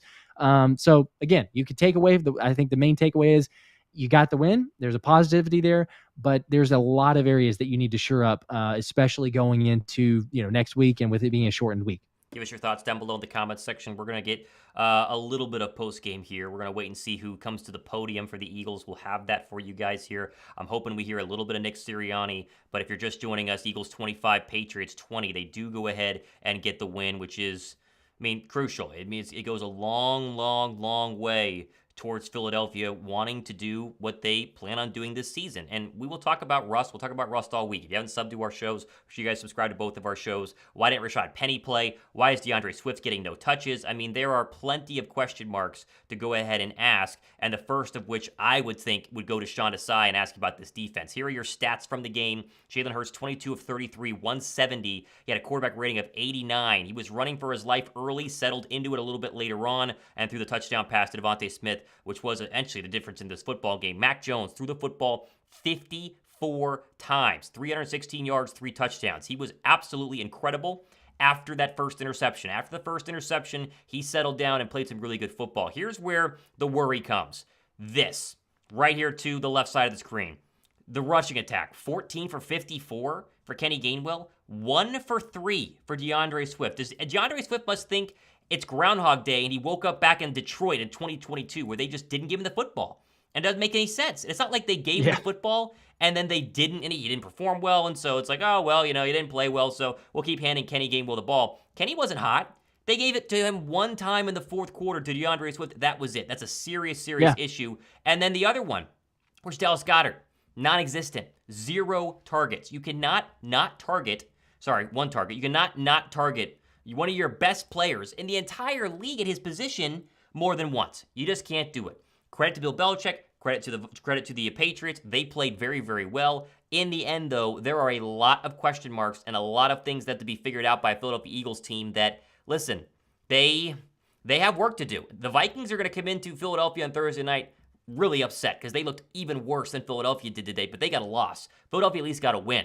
You got to turn around real quick and make sure you let the National Football League know that you're still a good football team. Because if I was to put this film on and I was one of the opposing 31 teams in the National Football League, this film says Philadelphia looks mediocre, at least for today. It's week 1. We're not going to overreact. We can only react to what we've seen so far, though, and what we've seen so far is mediocre football. And the hope now is that Philadelphia can turn this around quickly, learn from their mistakes, and make adjustments. We ripped Jonathan Gannon for not making adjustments. We ripped Nick Sirianni the first half of his rookie season for not making adjustments. Remember when they didn't run the football at all? It was Hurts throwing, where he clearly was not a good thrower of the football. They handed off to Shane Steichen. He starts to make adjustments, and the Eagles are more balanced. We have to see those kind of adjustments from both sides of the football field as soon as possible, or you're going to have a mediocre season. They're not good enough simply off of talent. No team in the NFL is. The Chiefs aren't, right? The Chiefs have all the talent in the world, and they had a couple of drops, couldn't overcome it. They lose their first game, right? You can have all the talent in the world. If you are unable to make adjustments in a National Football League game, it's going to be a lot longer of a season than people might want.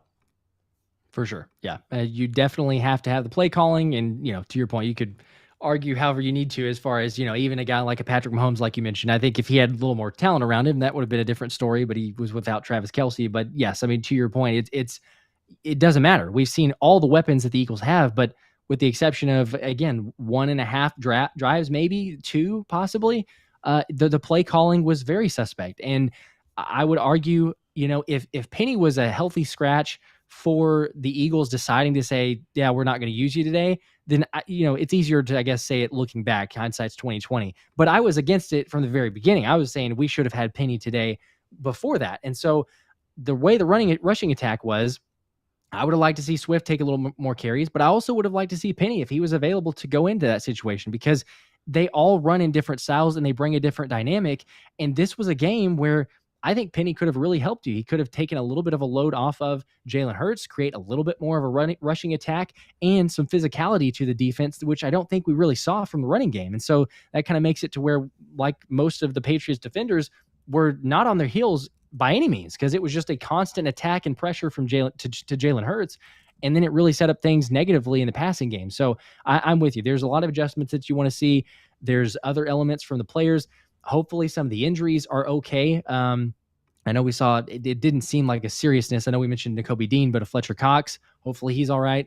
And then James Bradbury, I think maybe it was just the lip. Hopefully nothing like a concussion.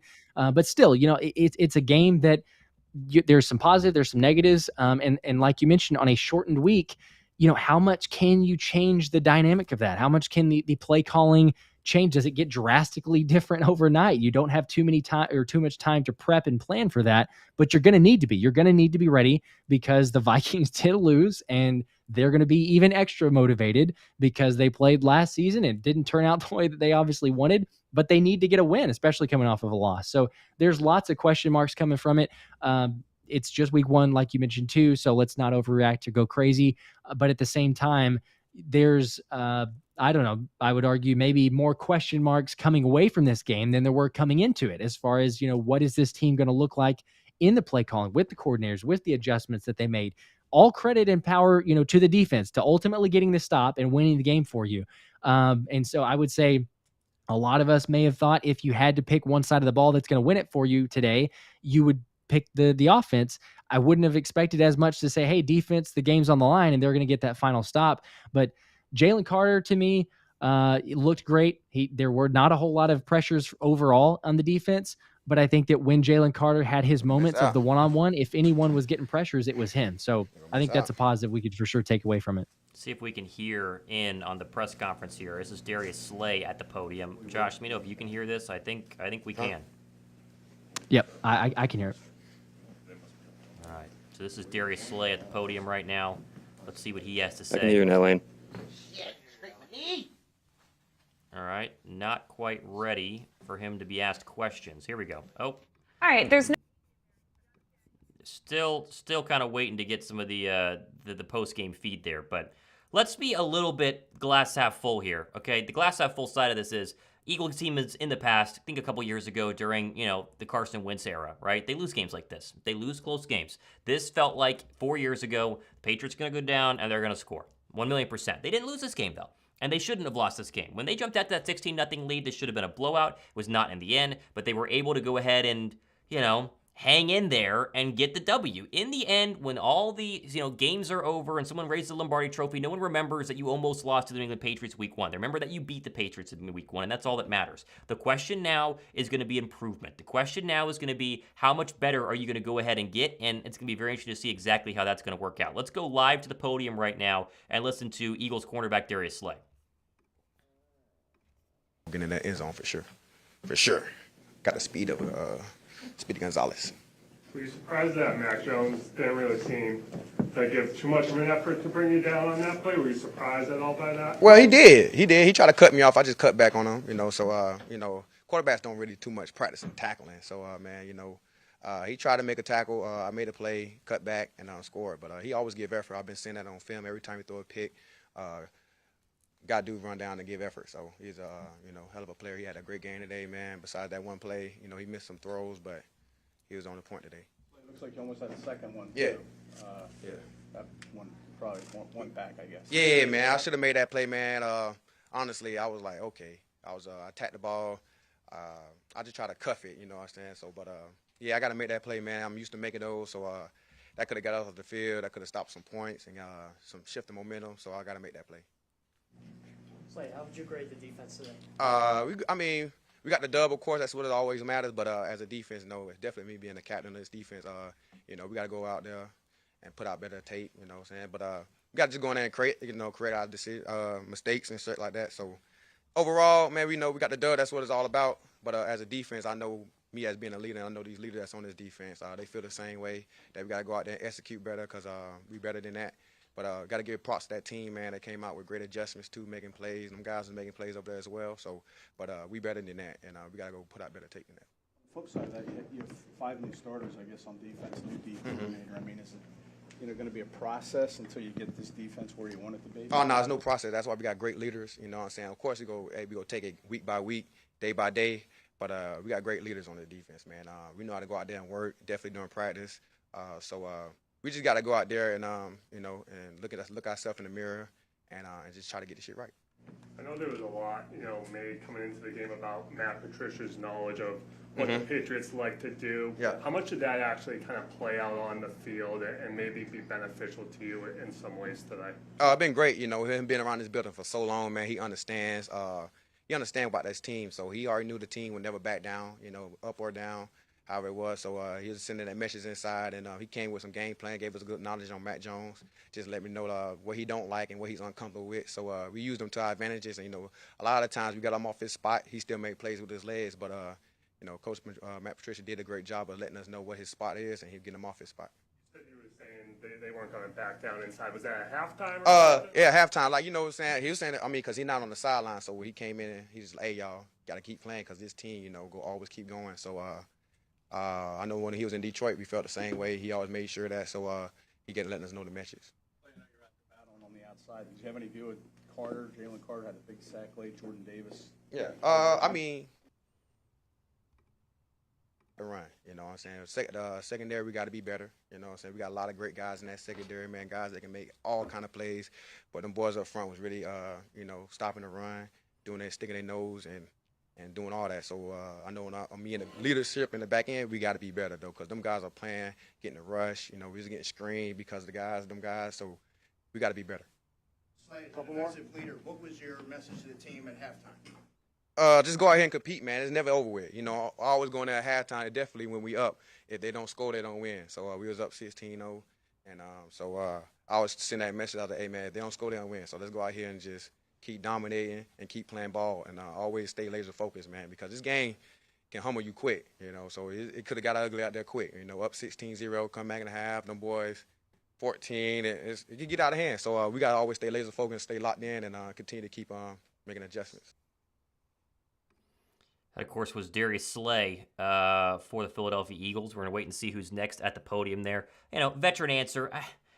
Slay's interesting with the fan base. A lot of the fan base gets a little, annoyed with him at times. He gave up a touchdown pass today, but he also makes the interception off the bad throw, almost had a second one. He's a leader. I mean, he's still a very, very good player. Is he the Darius Slay from 3 years ago when he was maybe the best cornerback in the National Football League? Probably not, but the hate for Darius Slay is a little bit, annoying in my opinion. I get it. But this was overall not the best performance by an Eagles defense, and the hope is now they can go ahead and kind of look at the film, turn it around quick, and try and figure things out. Yeah, and like you said there too, you're going to hear that from Slay, you're going to hear it from all the captains on the defense. They realize that the expectations what they were coming into the game and also what we saw were not up to par, and they're going to go look at some film, they're going to try to correct some things. But to your point, he had some mistakes, everyone had some mistakes. It's the first week of the regular season. But to me, it was like, Slay played pretty good. He was fair enough in my estimation for the week one. Overall, it's just the defense in general, and that's what he's saying is, go look at the film. But whenever you have a Mac Jones who goes out there and throws for 300 and I didn't actually have the stats right in front of me, but 330 yards or more, 54 passes, and looks, I was gonna say, and looked just really, really good considering that he doesn't have any starting or 3 starting O linemen out. That's not a good sign, and you're going to go up against a team in the Minnesota Vikings who, yes, it's a primetime game, and Cousins doesn't play well in those usually, but still, it's a better offense. They're going to have better players than what the Patriots do. So, to what you could say about the offense or the defense on that side versus the Patriots, it's going to be a challenge. And so hopefully they can get some things figured out. They're going to go back and look at it and review.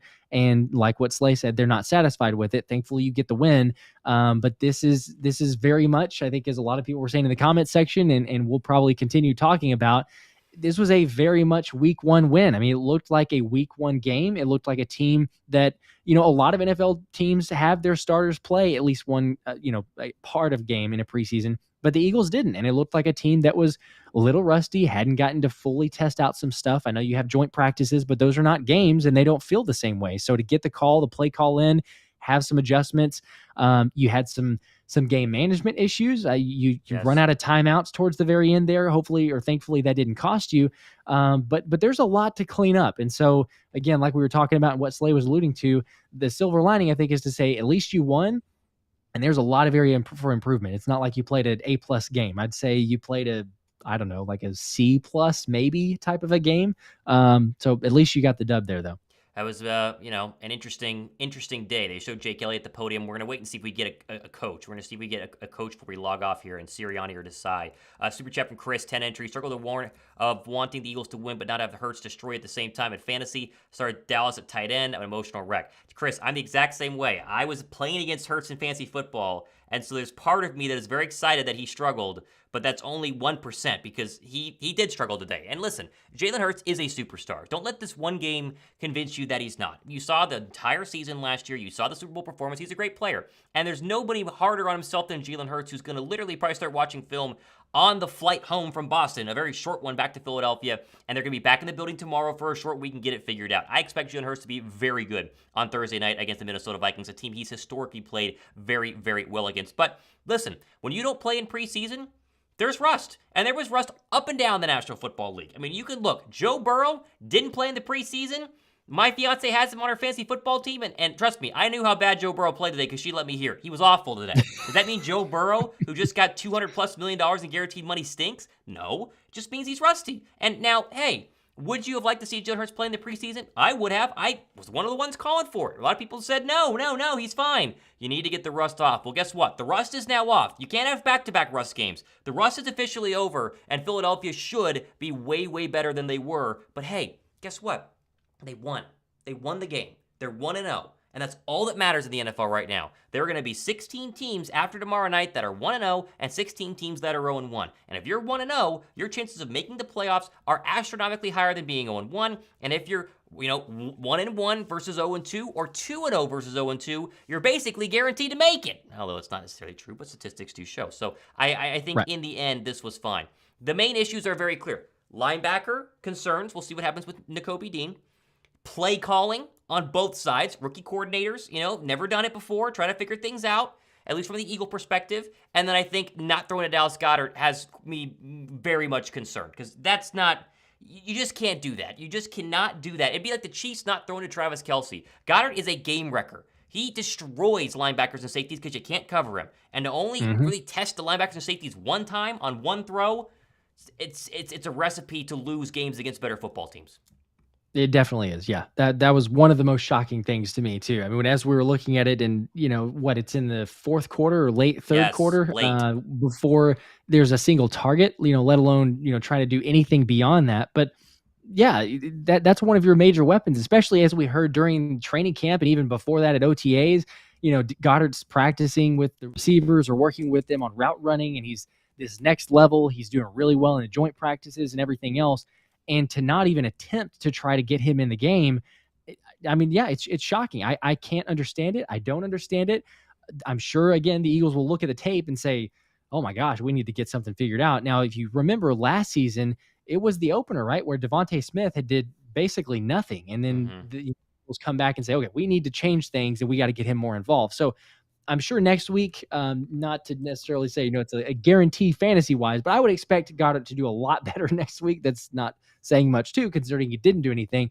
But I feel like the group will say, you know what, we need to do something, whether it's a scheme, run him open, or have some different routes assigned and actually look his way more often. But, yeah, that's a big surprise because he is a top 3 probably tight end in the league. And to say you're only going to attempt to throw to him once is not a recipe for success, but we saw a lot of that from the play calling, and hopefully they can get things figured out before the next game. We're going to go for a couple more minutes, see if they give us Sirianni. If they don't give us Sirianni in about 5 minutes, then we're going to go ahead and log off for the day. If you guys haven't subbed to both channels, make sure you do. We got daily content. We're going to break everything down tomorrow. Live show every Wednesday night, 7 p.m. We'll be live Thursday night. We'll be back and ready to go for the game. We're trying to give you guys the best play-by-play experience you could possibly have if you're out of market. I know a lot of people are, or don't even have Amazon Prime for Thursday night. So if you guys appreciate the channels, appreciate the shows, go ahead and hit that thumbs up button.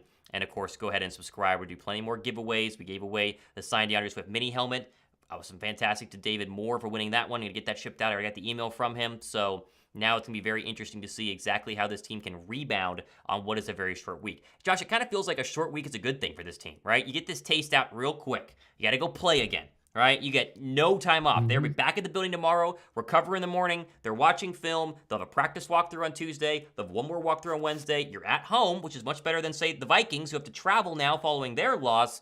But it's probably a good thing you're going to go on a short week and then get a nice extended bye before you go and take on Baker Mayfield and the 1-0 Tampa Bay Buccaneers. Yeah, which again, that's kind of surprising to say because we expected them to probably lose today. But yeah, it's a good sign to probably, as crazy as it sounds, you got the win, but to kind of, get it out of your head to say, okay, we can change things up. We can play a little better. We can be more efficient because you got the ultimate end result. But the way that you got there, I'm sure that a lot of players, lots of different positions and coaches as well are going to say that was sloppy. That was not good. Sirianni's going to say even more emphasis on ball security and game management and making sure that we're not having, stupid penalties in certain situations and, a holding call that pushes you back 10 yards and out of field goal. Like there's so many things that happened today that can definitely get cleaned up. And so I would say, you're looking at that. Thankfully, it is a shortened week. Most of the time, players don't really, admittedly, they've shared for the most part, they don't really love a Thursday game. But if there's any one to be had, I feel like it would be coming off of this one where you have a little bit of a bitter taste, even though it is a win, to say, yeah, that was not really our brand of football. Like we can be much better. So at least we'll thankfully get to see that here in a couple days. And then, maybe they can look a little bit more clean and efficient because I think you're going to need to be, even though it's a home game and I think the crowd's going to be rocking. I think you will need to be because there's an extra emphasis and motivation coming from the Vikings for sure. Let's go to Nick Sirianni live at the podium. There's a couple that I've seen Smitty, little throws on the sideline where I've seen Smitty get out of those and spin out of those, and they made really good tackles. That team, Bill Belichick coach team, it's going to be well coached, and I thought that's exactly what it was. Now, was it our cleanest performance offensively? No. We have a lot of mistakes to clean up, and we got a short time to do so. But I thought that we just did some drives. We got in a rut a little bit in the second quarter, pardon me, and then didn't finish some drives late in the game. But and Jake did a really good job of, we had a lot of confidence in Jake to kick the field goals to put us up a couple scores. But I just ton of respect. There's a lot of good players on that Patriot defense also. Starting with Judon and they all play really solid football. I got a lot of respect for that team. You mentioned the rut there in the second quarter. It seemed pretty run heavy at that time. Was that part of the rut? What was the thing that we ran? Just that was. It was hard. It was hard to get. It was just hard. We weren't winning on first down, and we were getting ourselves into second down, and that's on everybody, right? That's on the us putting in the play. First and foremost, us putting the players in position to succeed, and then us being able to execute. And so the rut was just that we weren't winning on first and second down. And getting ourselves in the third down and not manageable. And so, again, some of it was, the run game and some of it was the pass game. And it was I think it was equally, I got to look at the game, obviously, to have a better answer for you. But I thought it was a little bit of both, that we struggled in both parts of that game right there. And again, like I said, it starts with us, myself and Brian, putting them in the right positions to succeed. What was behind the decision to sit down and make Shotgunny inactive today? There was just a number count. I mean, you saw that, I don't ever want to come out of a game where DeAndre Swift has only 2 touches either. And so, we were where we were with numbers and some of the things. Our first 3 guys through camp are those 3 guys that dressed. And so, like I said, with Boston, to have 4 backs up when Boston and DeAndre both only had 1 carry, we got to play that number game. You mentioned Swift.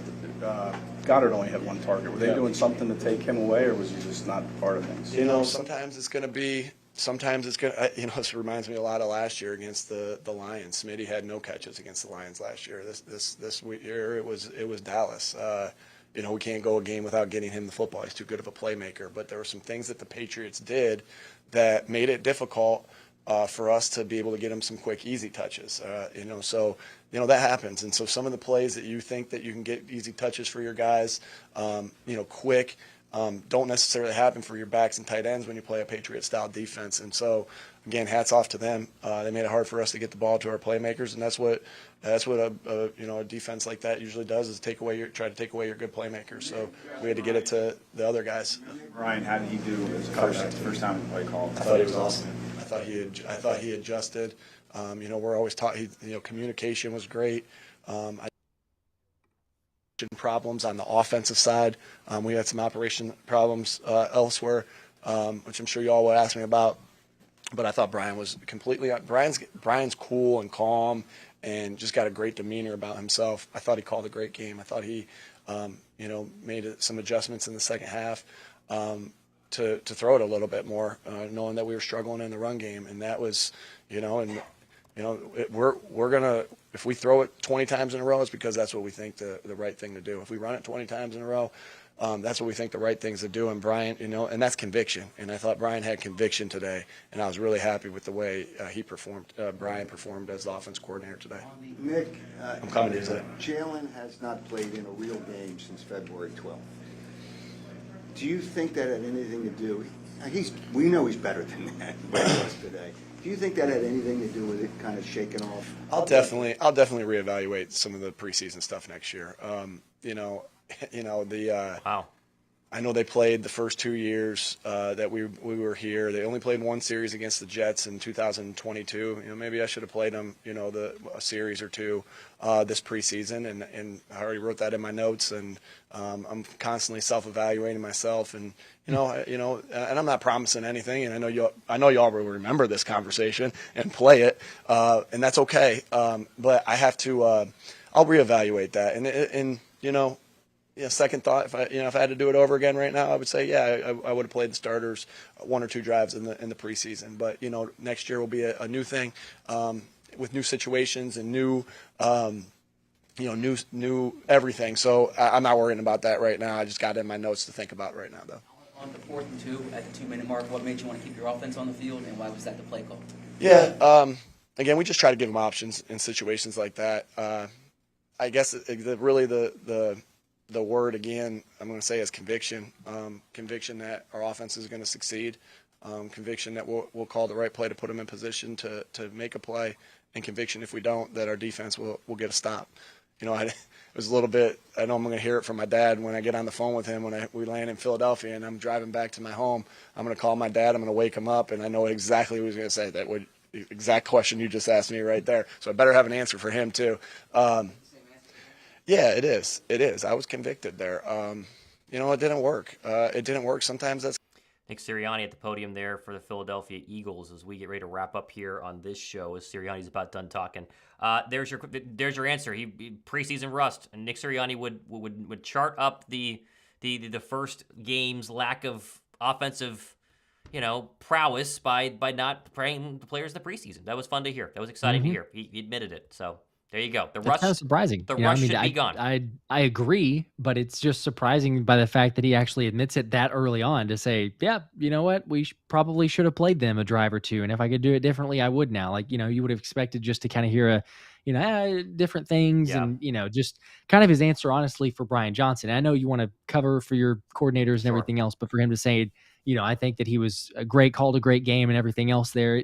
I don't know. There's some rust. You could chalk it up to a lot of different things, but it's surprising for him to just straight out admit that and say, yeah, I'd do it differently if I could.